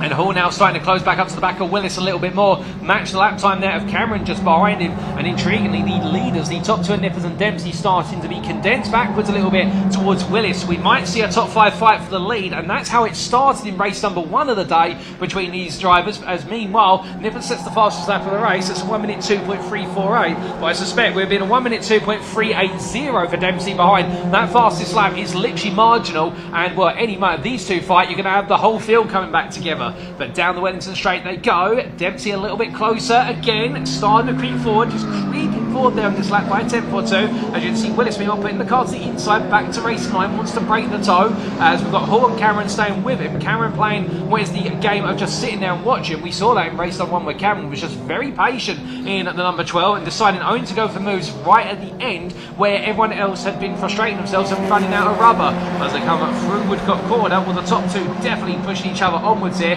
and Dempsey right now looking to the racing line. Nippers meanwhile holding it to the inside there, wants to break the tyre as much as possible. Personal best being set by Willis, Hall and Cameron behind, so everyone now starting to match for lap time. Willis, however, losing a second there in terms of the lap time compared to where he was previously, dropping back from what was 8 tenths behind to now 1.3 seconds behind, so half a second now. I should correct myself, and the fact is that Willis right now doesn't seem to be in as comfortable a place to stay close to these two leaders as he was in race number 1, and that's going to really start to push the field backwards. But as they make the way on towards what will be the Wellington Straight this time, well, that gap a little bit tighter, in fact looking nice and close, and roaring the way on down in towards what will be turn number 3 into that braking zone through the left-hander, and as they come all the way through that left, no change for now at least, albeit you see Dempsey getting a little bit excitable with the way the car's balancing itself out there, and the fact he's now starting to let that rear slide around a little bit more, and these cars, you can actually chuck them into the corners, and they do not have as much mechanical grip as some of the other cars that we'll see tomorrow, but these cars are cars where you can have a lot of confidence, and by throwing them at the corners, you can feel happy with them. But Nippers again, and pulling off racing line, doesn't like the toe being there, but as he does so, he'll scrub off speed by pulling off racing line and returning to it, so he is essentially losing a bit of speed in order to gain some race time away from Dempsey. So it's a bit of a gamble, as we did see there briefly Hall running a bit wide in the 35. I think he was able to get away with that, but leaders coming down to that braking zone right now, and the number 5 still there, just wants to be about half a tenth closer, and he might be able to look for a move here as they come on down. I don't think he's going to be able to look for it for now, as we do have, I think that's Leclerc, who's running last of our runners, albeit we caught up by the leaders shortly, have a lap put on him potentially, and that can become a little bit of a conundrum with regards to being able to find a way in. But in towards the left-hander they go then, and as they do, no change, but the leaders are putting away. The gap is now 1.5 seconds between second and third, so it is a sign that Willis is falling backwards towards Hall and Cameron. He's not moving forward on the lap time, also definitely demonstrating that as they come on around, in the fact that it does seem that for Willis at least, it's now going to be a fight for third. But on towards this lap they go, almost towards the halfway point of the race, and oh goodness me, Nippers now not putting onto that inside line as much as he previously did. Perhaps he's starting to feel as though he doesn't need to, or it's just costing more time than he needs as they come through turn 1, albeit running very wide there, and I think that is to essentially put a lap on the clerks. Both drivers there deciding to run wide for the instance of carrying as much speed as possible and not losing any race time, and also avoided a bit of an altercation with the 50 Leclerc, albeit I do wonder whether they will be warned about those track limits as a result of it. But regardless, they carried on, the pair of them, and the gap now to Willis almost 2 seconds as they head up towards what we turn number 3, and again a weave from side to side, then allows to do a certain amount of weaving, but not too much as to be deemed excessive. And then the fight for third, well, here it comes, ladies and gentlemen, and here it's going to be a move. It's going to be Hall going all the way to the inside, but just not close enough on the braking there to go all the way up the inside. And then Willis meanwhile be looking in that left hand mirror and thinking to himself, okay, it was a near miss, I'm not going to let that happen again. But I don't think he's going to have a question of being able to break away here, because it's going to be Cameron right now who watching behind the pair of them, we thinking, okay, how can I potentially get involved? Well, patience is going to be a virtue, and he'll know that as they make the way across that timing line. 7.5 minutes left of the clock, and it's going to be Willis going defensive here as Hall looking around the outside, looks to cut it back instead, going from racing line to inside exit, and well, from them, Cameron right now also there. Does he decide to make it 3 wide? Well, if he does, it's going to be very close. We'll come to them into turn number 2 shortly, and as we do, well, here it goes. It's going to be Hall up the inside, a big lock up there. He gets it stopped in time. Willis sees it coming in 99. He's escorted off the road, however, with otherwise what would have been side-to-side tyre contact. Takes a little bit of grass and dirt with him for good measure, and as they head onto the Wellington Straight here, well, the leaders are making the way on frequency. They're getting close to Tasty, but it's getting very close meanwhile in the lead battle for third place, and well, in the end that is going to be, I believe, Willis has been able to get it back as a result of Hall being in the middle of the road, so therefore no change at the moment, albeit Hall almost having it. But from them back to leaders, and whilst we've cleared the first half of the race, it really has been Nippers leading ahead of Dempsey. Dempsey now is starting to come back at him as they make the way on towards turn number 1. Well, the sun shines on them, but who's it going to be shining on most brightly here as they come in towards turn number 1? And the answer is it's going to be Nippers currently, as meanwhile the fight for third makes its way past what is Fraser there, who is the 13th place runner in the number 90, and out of the corner they go. And well, this third place battle, it stays at a standstill for now. Looking back to the lead battle, well, from them, it's very close between them. Off camera as well, we have have had a change of Class A lead. It is Belalev ahead of Liston now for the Class A honours. And, well, as we continue to look at the leaders, they make their way onwards here. Well, Nippers right now, defends the inside. Here comes Dempsey looking around the outside. He's going to start it, but he's not close enough to finish it, so therefore Nippers will finish it for him. And in towards the left hand they go, and it's no change again, but it is so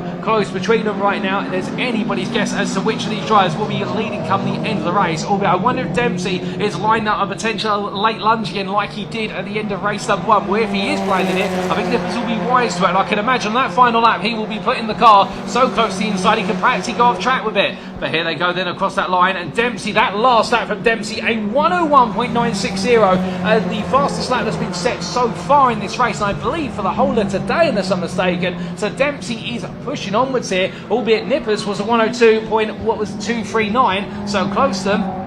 And coming up towards what will be turn number 2. Well, the battle for third, meanwhile, is 4 seconds back now, but look at them as well. Oh my god, Lord, a big lock up down the front left from what is Hall. He's pushing hard as Hall, but perhaps he's pushing a little bit too hard. There's a bit of a slide down the rear of Willis's car. The number 99 coming loose and then coming back under control, but he's got the rotation. And well, from them back to the leaders there, you see them making their way on past us very quickly, albeit Nippers and Dempsey as they were. But here comes a move, a switch back to the inside. Oh, looking up the inside this time. Willis sees it coming. He leaves the door open there. 2 wide they come through Brooklands, 2 wide into Lovefield. They touch briefly, and as they come through the right-hander, I think it's still going to be Willis ahead just by a hair's margin for now. It's literally absolutely neck and neck between them and Cameron right now. I'm envious if we could ride on board with Cameron. Unfortunately we can't, but if we could, we'd love to see it from his perspective as they make their way onwards in towards another lap, because it is right now the Willis and Hall showing the battle for third place, with Cameron being the third party to it, albeit 2 wide they go in towards Cox Bend, but now it's going to be Hall cutting back in towards what will be turn number 2 on that long run.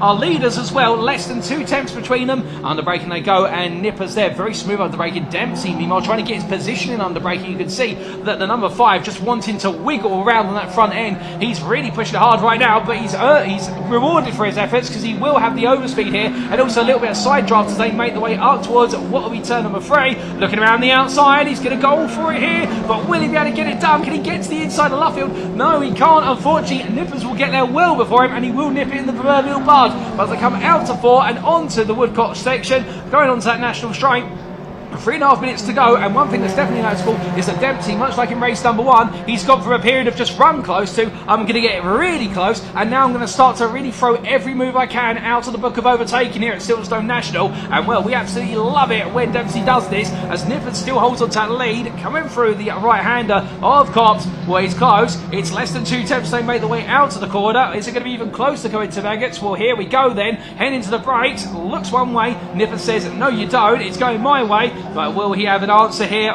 Will Dempsey to that? And the answer is that he'll just tuck back in again, and Dempsey just waiting right behind and making his way all the way in the draft here, where he's not going to get any closer than this. He will have to pull out eventually if he wants to look for a move, otherwise he's going to be hitting the rear of his rival. And in towards turn number 3 they go, looking again around the outside, this time much closer on turn in. He's still just got a wheel in alignment, but Nippers gets headed to Lovefield Bend there and just make sure that Dempsey can't find a way in. But you can see every time we're going there, Dempsey's braking later and later and later. Next time around, will that be where the lunge comes from? We're about to find out as they make the way up towards what will be another lap. 2 more laps to go at least, if not 3. Here they go then in towards Cox Bend. Nippers defends the inside, Dempsey on the outside. They've got a little bit of traffic in front of them. I believe that traffic in front of them is going to be potentially what will be the car of, I believe it's going to be none other than Hayes Harlow, but I could be mistaken on that. But he won't be stepping in their way whatsoever, as these 2 leaders have pulled the best part of 7.5 seconds over the rest of the field. They are absolutely running away at a rate of knots, but running the way out of turn number 2. You see Dempsey there sweeping out of what is the Maggots hairpin, and in doing so, the speed he carries there out of that corner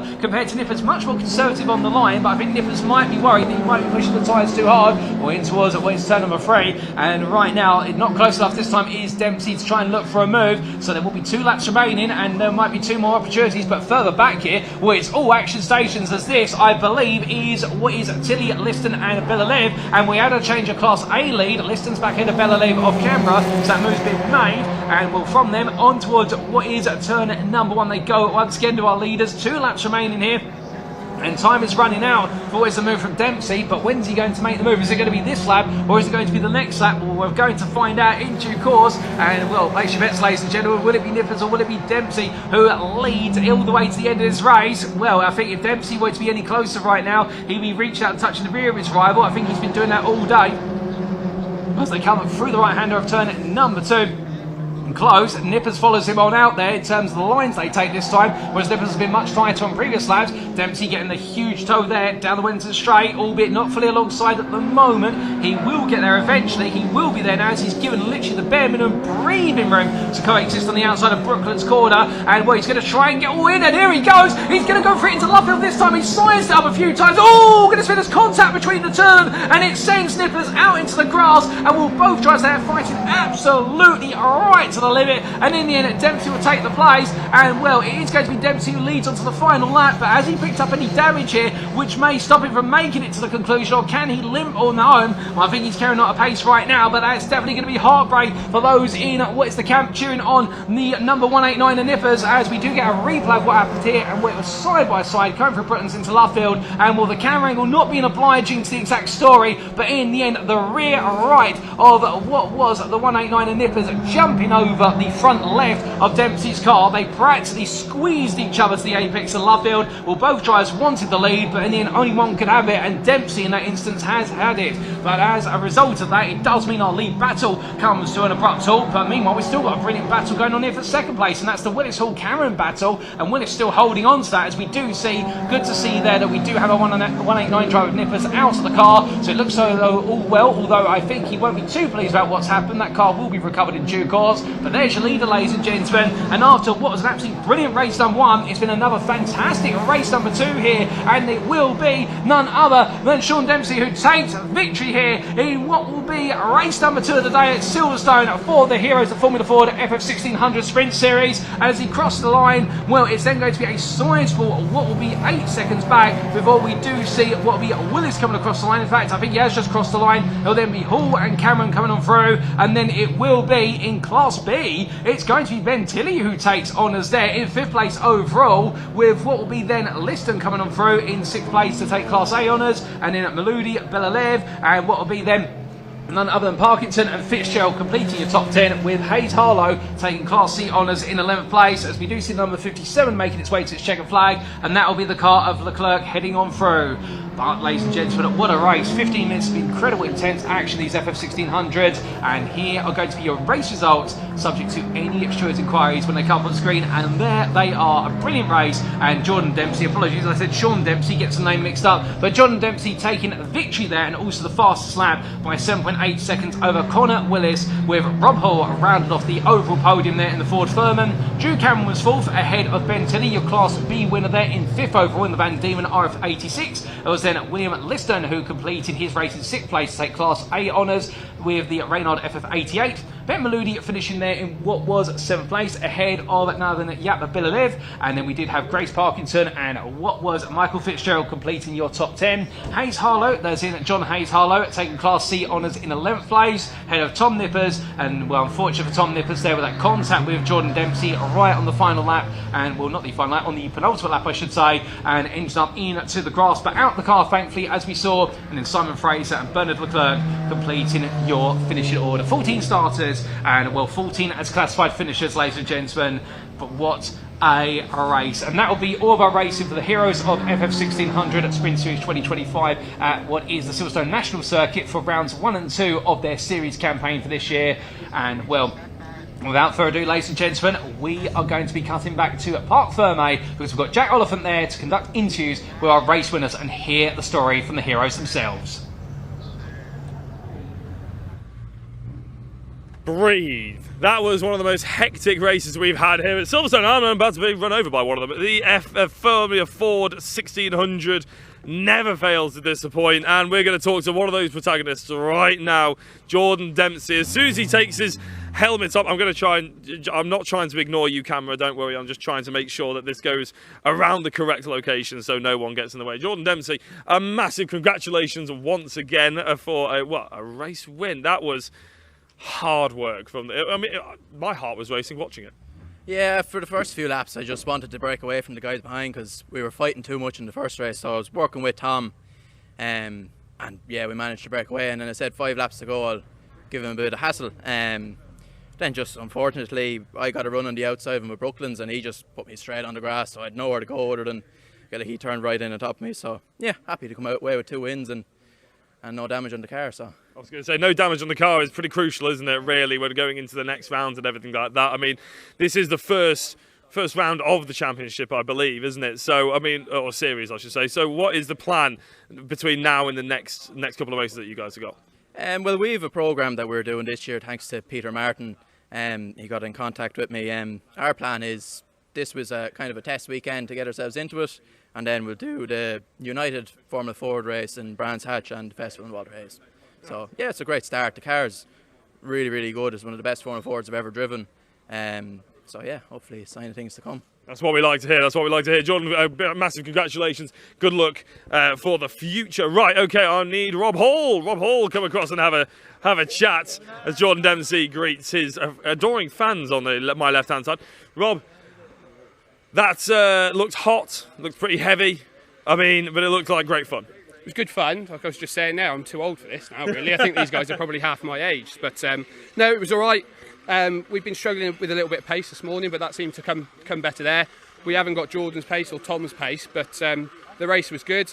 Unfortunately, we had a bit of fuel surge coming out of Luffield with the last 3 or 4 laps to go. So every time we thought we could get a run coming down the start-finish straight, I was 4 car lengths back. So that's a bit of a shame. But Connor drove real well. It was real close, real tight. I haven't raced against him before, so no, he was real fair, and we can go again with that. So that's good. That's fantastic. It really, really was a very entertaining race to watch. One of the best of the entire day. And big congratulations to yourself, and you can make sure you get off. Have a nice, well-deserved rest here at Silverstone, and maybe get a new fireproof potentially as well. Probably. Well, they're going to have a pint first, I think. But, yeah. That is a good shout. It's a nice day. Right, we're going to shoot over to the next, and what is, I believe, the final race of this Saturday here at Silverstone. It's the Junior Saloon Car Championship, and I caught up with one of their drivers. So let's go and have a look at what they had to say. By the way, the kid was 14, probably the best interview I've done all day. Very impressive.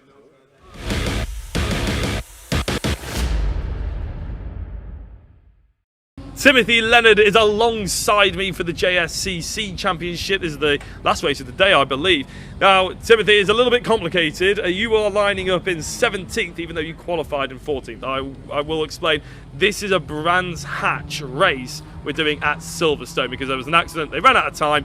And so, although you qualified 14th this morning, this is the Brands Hatch where you would have qualified for Brands Hatch, so you are 17th. Is that correct? Right, yeah. Brilliant. Okay. Pretty quick then in qualifying.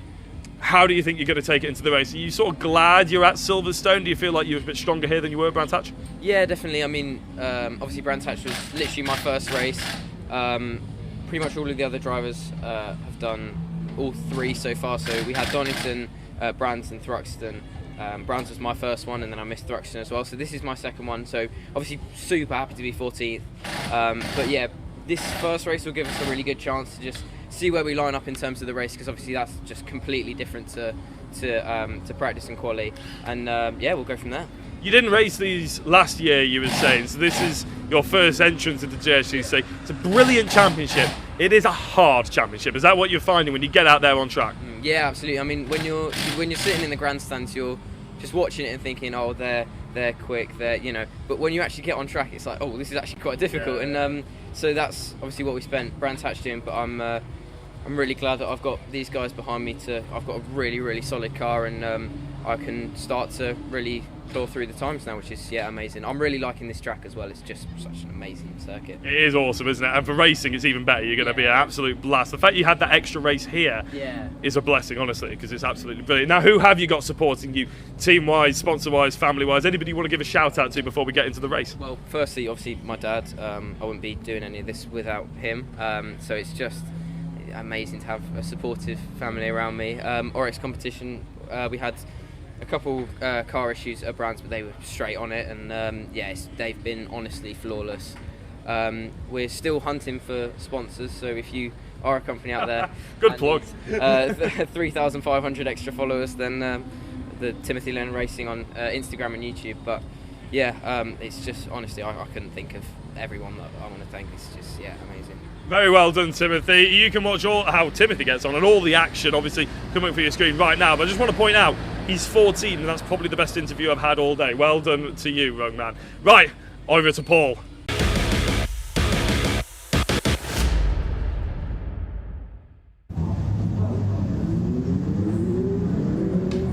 Thank you, Jack, and what an interview there from one of our rising stars in the world of British motorsport there. And where we go then, ladies and gentlemen, our final race of what is this fine Saturday afternoon. It is, of course, the Junior Saloon Car Championship, the JSCC. Now, we should point out there are 4 races of the JSCC this weekend. We've got 3 tomorrow, which were the originally scheduled races, but we've also squeezed in a 4th one because this was the abandoned round 6 from Brands Hatch Indy, and this is how the grid will line up because these are the qualifying positions from that race. What was the best part of 2 months ago? Josh Salvadore lines up on pole position ahead of Wilf Butler. They line up together ahead of Luca Maserati, who starts 3rd. Carl Wells is in 4th ahead of Oliver Kerr, and then we do have Ollie Smith completing the front 3 rows. On row number 4, it's going to be Lewis Stannard ahead of Max Scharfegger, and then we do have Lewis Austin and what is Matthew Swatton completing your top 10. All of our drivers, of course, in Citroen Saxo VTRs, very closely controlled here, and this is all about mastering the art of what is a very lightweight and fast machine.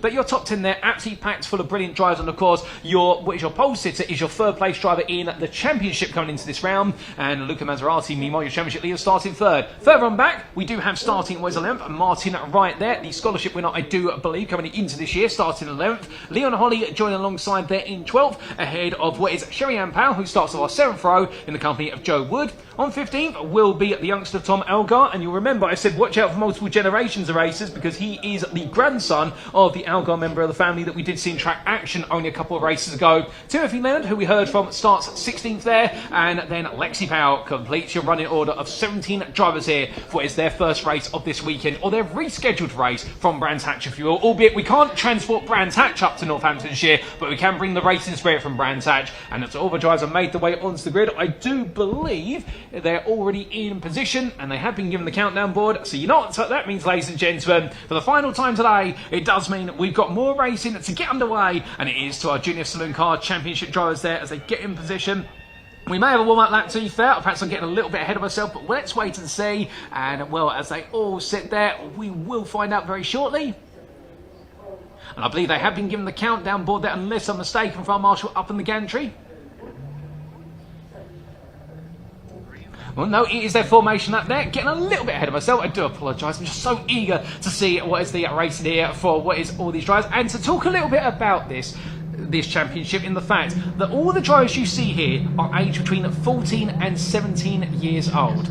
Now, have a think to yourself, what were you doing when you were between the ages of 14 and 17? Were you racing at Citroen Saxos? I can tell you, to be honest, ladies and gentlemen, I wasn't doing anything like this. I hadn't even started to learn how to drive in a car until I was 19 years old. So the fact they're all out there right now, and this is their way to step from karting into car racing. Now, this championship is in its 11th year. It started in 2014, the first ever champion being James Dorlin, and look at what he's gone on to do. He's gone on to race in Porsche Sprint Challenge GB, British GT, and is now on the 2025 BTCC grid with Toyota Gazoo Racing. So he's gone all the way to one of the highest tiers in British motorsport, and it all started at what was this championship in the Junior Saloon Car Championship, the JSCC.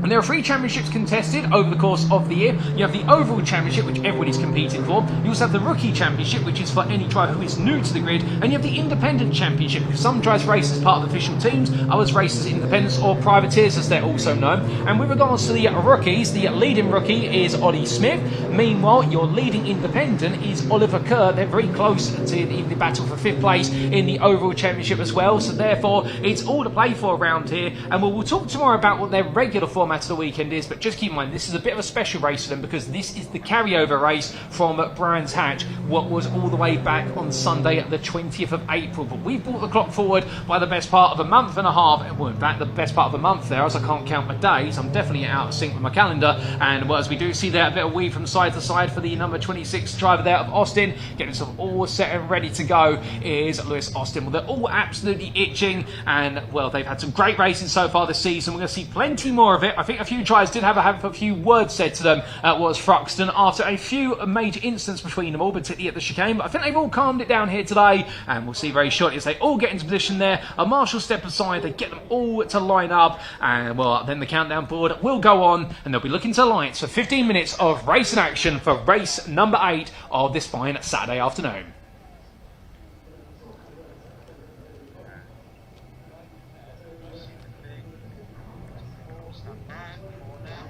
Now the engine's revved, they've been given the 5-second warning, so without further ado, ladies and gentlemen, it's going to be an absolute roaring score of Citroen Saxo VTRs, as it is going to be lights out, away we go for our JSCC Championship round, and as they make their way down towards turn number 1, it's a great start there from Polson to Salvadori, as he leads on down, but it's going to be side by side between himself and Wilf Butler, who gets a better run in towards the braking zone. Everyone's safely off the line as they make the way around now. Will we see any changes? We do see, was the last car there of the 333 of Powell getting a better run, a slow running car there in fact, on was the exit of the corner. I wonder if somebody's encountered an issue. Couldn't quite see how that was, but our leaders battling here 2 by 2. They come in towards Maggott's corner. Brilliant battling between them. A bit of a lock up there from Wild Drives further on down. I think that's our 7th place runner there of what was standard, and was they come through 3 wide on the corner exit. And these Saxos, they're going to be very lightweight, and therefore they can be thrown around the corners, but they're front engine front wheel drive, so therefore they've got to get those front tyres up to temperature and manage them over the distance. But here they come down in towards what we turn number 3. And onto the brakes they go at Seldoi right now, being looked at around the outside by Wolf Butler. Butler has a huge slide. There's a huge amount of oversteer from letting the rear of the car go. The front way to go one way, the rear way to go another way. He falls down to 3rd place, as that is going to be a move up the inside from Luca Maserati. And as they come out of that right hander, well, right now absolutely roaring on through, and towards the end of the opening lap. It's been an absolutely tight opening lap, but there's plenty more to come, as we do see Smith there being closely chased by the number 10 as they roar away through the number 19 of standard. In fact, well, after one lap, it is going to be Salvadori who leads, ahead of Wells, followed by Butler, then Maserati, who's dropped down to 4th place, Smith in 5th, ahead of standard, then it's Austin, Schoffiger, Swatton and Wright completing your top 10. Out the corner you go, a couple of drives there opting to run very wide, and well, they'll get away with it once or twice, but they won't get away with it thrice. And as they come on towards what we turn number 2 this time, will there be a change between them? Well, it's going to be 2 wide in the battle there for second. Wells and Butler absolutely going hammer and tongs between them as they come through the right hander, and well, I believe that is going to be Butler back up into second for a brief moment, as a couple of drives run very deep there, experimenting in just how deep they can go through the corners. And we're heading up towards what will be at turn number 3 this time, where a leader of Salvador is breaking away gradually. The gap starting to open up, albeit further back. That fight for second right now is going to take centre stage, I would imagine, as I look up the inside there for a brief moment from what was, I believe that was Smith on the back of Maserati. But as we see Wells and Butler still side by side, are they going to do the entire lap 2 wide around here? I don't know if that's the script or what, but it's definitely not scripted here in the fact they're trying to come through together. And it is Butler who does get ahead. He's up into second. We're coming out the corner then and on towards what will be their 3rd turn of the circuit. Well, right now everybody falls into line and stern formation for now, as we do see there the number 27 of Swatton being chased down by Wright, and Wright having a decent start to the race, making up a place early doors, and therefore trying to push a little bit further forwards as they come through the right-hander in towards Cops Bend then, and out this time they go. The 46 then bouncing over the apex curve of West Cops. That's Maserati still pushing on. He does have Smith keeping him in close company, but these leaders right now separated by literally what is half a second from car to car, and the only car that's the exception is your race leader overall. At Salvador just gradually pulling away here as he tries to put a little bit more distance. But coming out to turn number 2 then, well, right now everyone seems to have calmed down, and with the calming down I think they've all got what is their sensible heads back on here, which is, you know what, we've got a race leader, he's pulling away gradually, and nobody wants to let Salvador run away, given the fact that, keeping in mind that Luca Maserati, Wolf Butler and Josh Salvador have already dominated the podium finishing position so far this season. But Luca Maserati is the man to watch out for, currently running in 4th, in the fact he has yet to miss a podium this season. He has finished on the podium in every single race. There's a big movement there, and a move being made, I believe that is Swatton fending off Wright for 9th place at this time, and we're under a lot of pressure as Wright still trying to look for an opportunity. It's Martin Wright as they come out of the corner and onto the start finish straight. Well, there's going to be what is a run nose to tail between them for now, as Swatton hold on to that position, but I would imagine it's going to be a question of when, not if, Wright's going to look for another opportunity here as the JSCC machines roar their way in towards turn number 1. And well, there's battling up and down the field. We are starting to see a bit of a split in the field, the top 9 all running close together, and then you've got a 2.5 second gap to what is the next pack, which is the Swatton Wright Holly pack, and then you've got a what is Powell close onto the back of that, and then Wood as well. So in fact everyone coming together together. And well, the leader here in the Lightning McQueen machine, Silverstone right now, well, it's a very distinctive car, and well, Butler is right there with Silverstone, absolutely managing this race, I'd imagine, but Butler is going to push him every step of the way. And Wilf Butler, well, he's had 2 wins so far this season and 6 podiums, but the thing is, he wants to try and make it a 3rd win and be on parity with Silverstone, who is the leading winner so far this season after what is 5 rounds of the, in fact, what is it, 8 rounds of the championship, I should say. Let's get my numbers correct. But Silverstone goes defensive there. Well, now it's definitely the 110 and the 70 going all in for victory, and we've still got the best part of 10 minutes to go. We haven't even cleared 5 minutes, and to push each other onwards and roaring the way through right now. Well, as close as they dream to there to be to do so, they'll absolutely go all on to the next lap, thinking, okay, well, where have I got to go defensive? Where have I got to go offensive? But for a lot of these drivers as well, given it's their first racing series in a closed cockpit car and closed wheel car, it's about them learning as well at the race car. They've got to learn how to defend, how to attack. It's very different from karting. They've also got to learn how to manage a car which is going to eat up its front tyres very aggressively, and therefore you can't afford to be as aggressive over the race distance because you naturally run out of rubber. It's all things they will develop over time, well before they've even developed the right to own a road driving licence, albeit they'll have the road racing licences well beforehand. And as they come through turn number 2, well, Silverstone running a little bit deep there as we see Wells taking a major excursion there at turn number 3. Brings himself back on comfortably, but I can imagine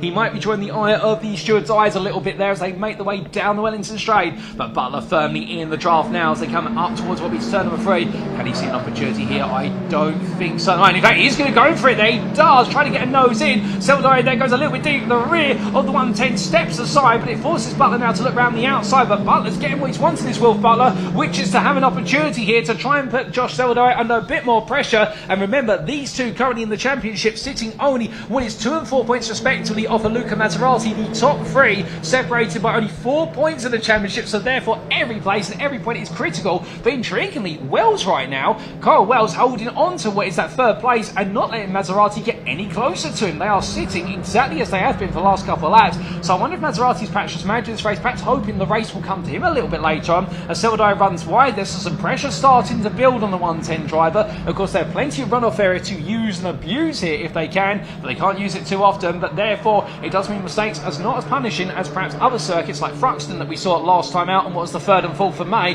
or alternatively at Brands Hatch Indy back in April.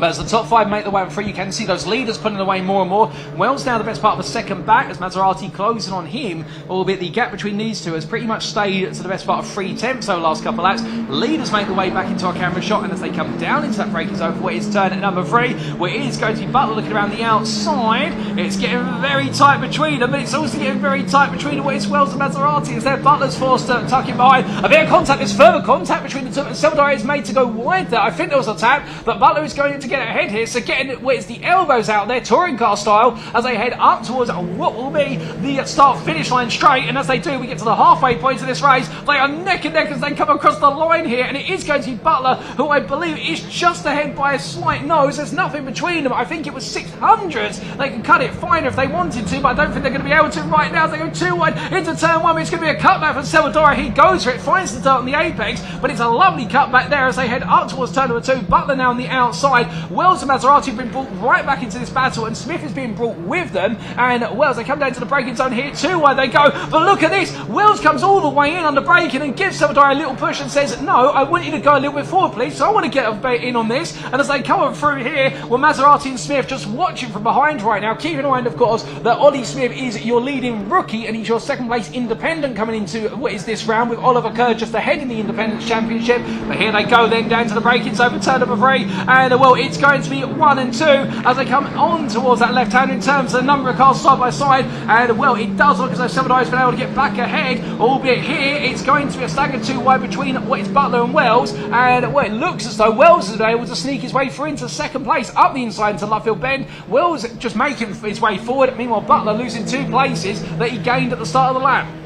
We're going on to the start finish straight then. Well, now it's going to be the opportunity for Butler to try and come back here, as he's going to be giving Wells a push down the start finish straight for a brief moment and then pulls out to the inside. Albeit these sections are so small as well, the fact they can go 2-3 wide and still make the corners absolutely happy. Well, rolling the way on through right now. A little bit of run wide there from what will be Wells, but he'll get away with that one given the fact he just tripped slightly wide on towards what will be at turn at number 2 they go. And onto that braking, well, they'll come into the shot there, and now it's back to a line of stern for the moment. Smith just watching behind, but I think Smith's got his eyes on the prize, which is to take what will be that 5th place. That'll be worth a lot of points, and also for him, that'll be the independent and also the rookie win, especially given the fact that we do have Kerr all the way down in 17th place, a lap down after the car was crawling early on, and I'm not quite sure what's happened to Kerr's car. In fact, it's multiple laps down there. I think Kerr's car's had to make its way to the pit lane for repair work, or something's gone wrong in it. We'll try and give you an update when we can. But meanwhile, as we continue to focus on the leaders here, as they roar the way through it's turn 3 into 4, well, right now, Silverstone just holding on for now.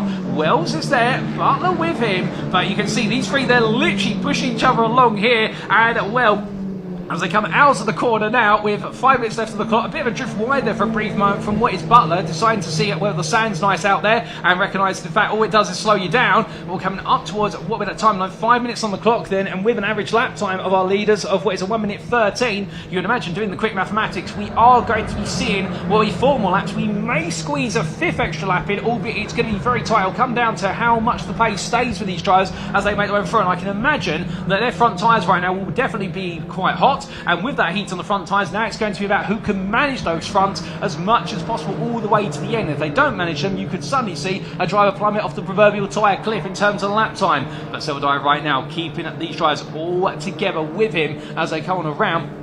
And onto what will be the Wellington Straight they go, and there's nothing between them at the moment. It's 2 tenths by 2 tenths by 2 tenths between all of them. And well, with the top weights 5 separated by effectively what is 1.5 seconds, because Smith has fallen a bit further back. Well, right now, roaring the way on through. Nobody wants to make a move at this time. I think they're all right now trying to gauge when's the best time to make a move here. Can they get an opportunity to do so? Well, we'll have to see as they slide the way on around and out of the corner they'll roar. But as they do, we can see Wells they're just getting a little bit closer to Silverstone. Gets a better exit out of Luffield. That seems to be the strength for Wells. He gets better exit out of what is the final 2 major corners. Silverstone, are stronger in the opening 2 corners of the lap. You add it all together and they cancel each other out here. But of course, the one thing that Wells does have that Silverstone does not have is the draft off the back of the leading Saxo. And as they come in towards wedge turn number 1, through that right-hander, well, coming all the way on around here. Any change this time? And the answer is no. It's pack racing at its finest here, as we do see Maserati man a little bit wide there. He's just not been quite on the pace, being able to stay as close as he would like to be, and therefore he's just going to have to watch it and wait and see if there's an opportunity.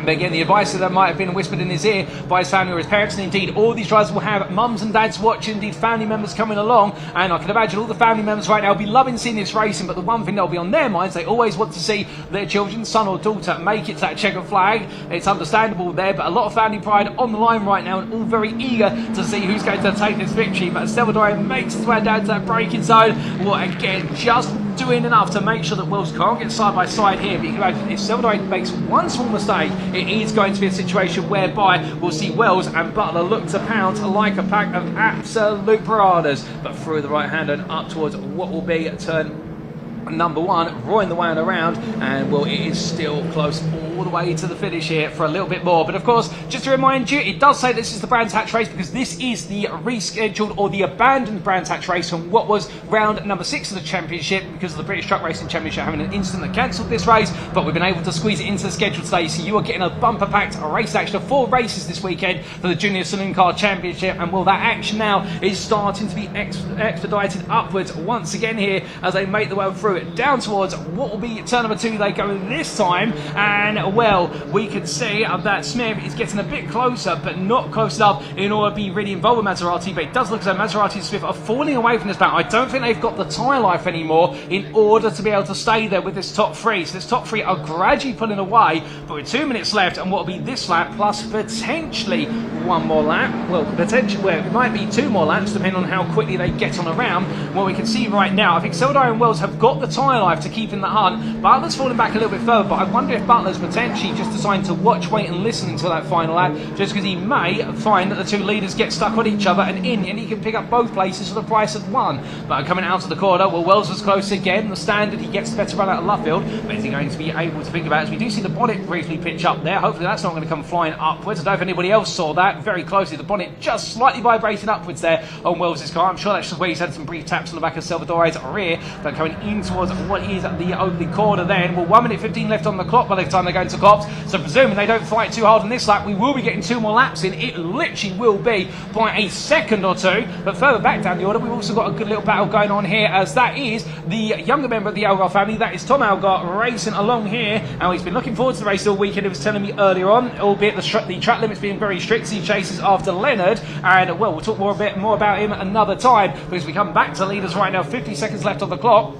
And I don't know if Josh Silverdoy realises this, but if he does end up battling, he will reduce this race to what will be only 1 lap remaining, the lap they're on. But if he doesn't battle and keeps up his pace, they will squeeze in 1 more lap, I do believe. It's literally going to be a very minor margin from which we will squeeze in what will be potentially a 13th lap here. Given we've done 11, we're on lap number 12 and covered on around. Well, right now, the 110 driver making his way on through here. I think we are going to squeeze an extra lap. 20 seconds left on the clock as they come out of left field corner. I think they will just get there, unless it does get called, given how marginal it is. But I think we are going 1 more time, and with that, ladies and gentlemen, as we do, it's 1 more lap to go then. 10 seconds left on the clock. They have been able to squeeze it in. It's Josh Silverdoy in lead. He's got Will, what is behind him there, that is going to be Kyle Wells. The 7th place man in the championship is actually Roy High, and then it is going to be your 3rd place driver, Wilf Butler. They're all fighting for what will be the podium places, but will they do a bit of a shuffling before it's over? And in 4th, watching on a distance, is championship leader Luca Maserati, who may end up breaking what is his run of podium since the start of the season.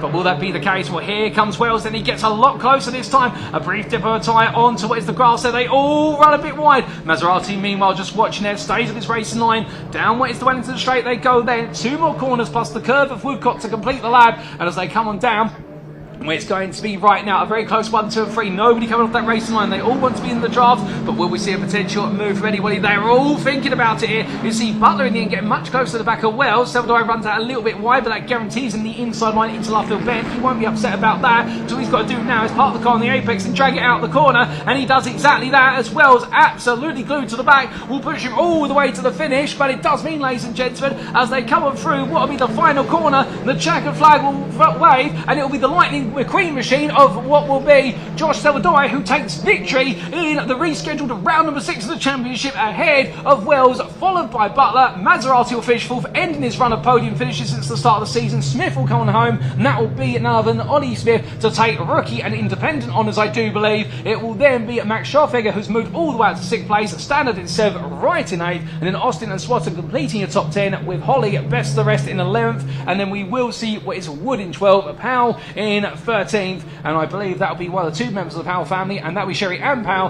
ahead of what will be Tom Elgar, albeit between them it will be Leonard, and then it will be Lexi Powell, and finally after that the retirement, unfortunately, of what will be Kerr that completes the order. But goodness me, ladies and gentlemen, what a race. And here are those race results brought up on the screen, subject to any insurance inquiries. And as we can see, Josh Silverdoy, he had the pressure on him all the way for the opening stages. Lost the lead, in fact, in the runs to turn number 1, but he got it back and then he never let it go. But he took victory over Kyle Wells by what was 2.5 attempts there. Wilf Butler was in 3rd place, and what a run from the trio there. Absolutely as close as possible. Luca Maserati, meanwhile, a little bit further back, but still within a second of the race winner. But Maserati's run at podiums comes to a close, and this will shuffle what will be the top 3 in the championship around and bring them even closer together. Ollie Smith taking rookie and independence honours ahead of Max Scharfegger, and then we do see Lewis Standard, Martin Wright, Lewis Austin and Matthew Swatton complete your top 10. Leon Holly, best of the rest in 11th ahead of Joe Wood, and Sherry Ann Powell holding on to 13th place, the best part 4 seconds clear of Timothy Leonard, and the fastest lap being set by what was Butler, and that was Wilf Butler who took the fastest lap on lap number 3 at 1:13.23, but the lap times between all the drivers at the front never dipped out of the 13s all the way through the race. They made it last and they absolutely enjoyed it out there. But goodness me, what a race, ladies and gentlemen, a phenomenal one at that. And well, we will be getting some words with our young drivers very shortly, but just to remind you, of course, ladies and gentlemen, this is the Junior Saloon Car Championship. All the drivers you have seen today in this between 14 and 17 years of age, and this is their first step from karting into car racing, and what brilliant racing. But very quickly, ladies and gentlemen, what we're going to do, because the racing concludes as of today for this Saturday, but we've still got plenty of racing to come tomorrow on Sunday the 18th of May for the TCR UK racing weekend. And well, we do see there is one part of the schedule, but to walk you through that, and it is as follows. We started off tomorrow quite promptly at 9:25, the Junior Saloon Car Championship actually kicking off their races that were scheduled for this weekend, the Silverstone races, as they'll be having rounds 10, 11 and 12 of their championship. The Miltek Civic Cup will follow, and then you'll have the Mini Challenge Clubsport with what is AirTech Motorsport. We'll have TCR UK after that for round number 2 of their racing this weekend. The Junior Saloon Car Championship will then return, and it'll be the CRCC at Formula Libre back out on the circuit. Well, in fact, that'll be their first time out of the circuit after their qualifying. Track Action Racing Club will return to the racing at 1:05, and well, into that afternoon we'll have more TCR UK action and mini challenge at Clubsport. That'll be their third round of the championship there. It's going to be an absolutely hectic afternoon, as much as it'll be a hectic morning on that Sunday. But without further ado, ladies and gentlemen, we're going to make our way down to Park Ferme and over to Jack Oliphant for interviews with our race winners from the JSCC. Thank you very much, Paul. It is an absolutely stacked schedule that we've got tomorrow on the Sunday here at Silverstone. But the racing is finished, but the interviews are not done just yet. Let's have a chat to a couple of the drivers that have provided some of the best action that we've seen here at Silverstone all day. And I'm proud to say, there we go, that Hollywood royalty is among us, because Lightning McQueen is with us as Ben's looking at the wrong one, but still, it's this one here. He just realised. Anyway, let's get Josh Salvadore's sort of take on what on earth was going on in that race, because I have to say, I thought the other drivers were biding their time, but he played to his car absolutely bang on perfectly. Josh, by all means, you can take your helmet off if you want. It might be a bit easier to talk to us, to have a chat to us while we're doing that. The track commentary are taking care of Butler at the moment. That's Will Butler, who of course came third, and we've got Kyle Wells here. He's still got his helmet on. Josh, come over now. It's a bit easier to talk to the camera when you've not got your helmet on, isn't it? Even if you've got a helmet here. But I have to say, actually, you've done pretty well to make it look good. Josh, that was a good-looking race as well. My goodness, I thought you were going to maybe fall down to 4th or 5th on that final lap. I thought they were biding their time, but you put your car perfectly where you needed to be. Yeah, it was really tough. They gave a really good run for money, but yeah, just really tried hard to, you know, try and keep in front of Carl. He was doing really good catching me. But yeah, just threw everything at it and tried to be as good as I could. I noticed when you got out of the car, even with your helmet on, you had a beaming smile on your face there. Does that mean a lot to you to get that race win here at Silverstone and start the weekend off strong? Yeah, it means a lot just to get a win anyway, but a prestigious track like this, Silverstone, it's yeah, something else. Nah, fantastic. Congratulations on a massive race victory there. Josh, I'm going to have a chat to a couple of the other drivers, so we'll chat to you, I'm sure, tomorrow. Right, well, I'm going to try and get Will Butler in. Come in, Will. That was hard. I thought you were in the middle of a really tight battle there, weren't you? And it's one of those classic motorsport cliches. If you attack, you might be left vulnerable behind. Was that in your head going through those last couple of laps? Yeah, I mean, the first half of the race, I was trying to work together with Josh to put a nice gap, which we did. But then, yeah, as soon as we started fighting, Kyle just caught up, and yeah, I got stuck behind really, because them two were towing each other along. Yeah, I was going to say, you did really put on a strong performance right at the beginning, but Silverstone is one of those tracks where you can attack, you can go too wide, but as soon as you do, that momentum's gone, isn't it? And all of a sudden, you're susceptible to the people behind. Yeah, I mean, as soon as you go for a move around here, no matter the gap you've got, it narrows really quickly. So, yeah, Kyle just got the better of that and caught up and got past. Anything you want to be taking into tomorrow then in the second race, straight in the morning? It's going to be probably a little bit cooler than it is today. Any setup changes you might ever think about? Yeah, we'll definitely have a think of some setup changes. Obviously, cooler weather. Maybe try and get a little bit more front, but yeah, just see how it goes. Fantastic. Thank you very much. Congratulations on the third place. And finally, I want to talk to, because it is the end of the day, Kyle Wells. We have the time. Where's Kyle Wells? Is he? Oh, there we go. That's it. Looking right at him. Kyle, again, that was a really, really strong race from you. I thought you were going to have a little lunge into the race lead there, but did you really feel like you were biding your time but couldn't quite get there on that last lap? I think I was just trying to play it safe as much as I can. I mean, a P2 is better than the DNF, and I'm speechless with what I got. I just want to thank Team Vina for everything I've done, and yeah. Very mature way of thinking about it, to be honest, a championship way of thinking about it. We've got actually quite an audience here, Ben. I don't know if you can pan over. He's got quite a few people watching here, supporters for Wells. It's fantastic to see, and that support really makes a podium feel extra special, doesn't it? Very special, yeah. I'm really happy and for everyone for supporting me. I don't know what I could do without them. No, that's brilliant. Well done for the second place, and you never know, we might be having a chat tomorrow one step higher.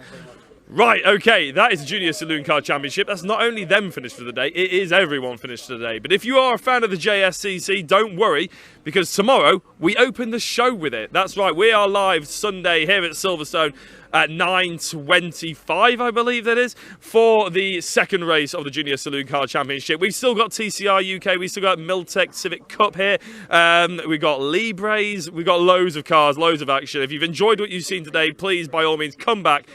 Get yourself tuned in on YouTube for about 9:15. Get a cup of tea. It's going to be a great day's racing. Thank you very much for watching, and we'll see you tomorrow.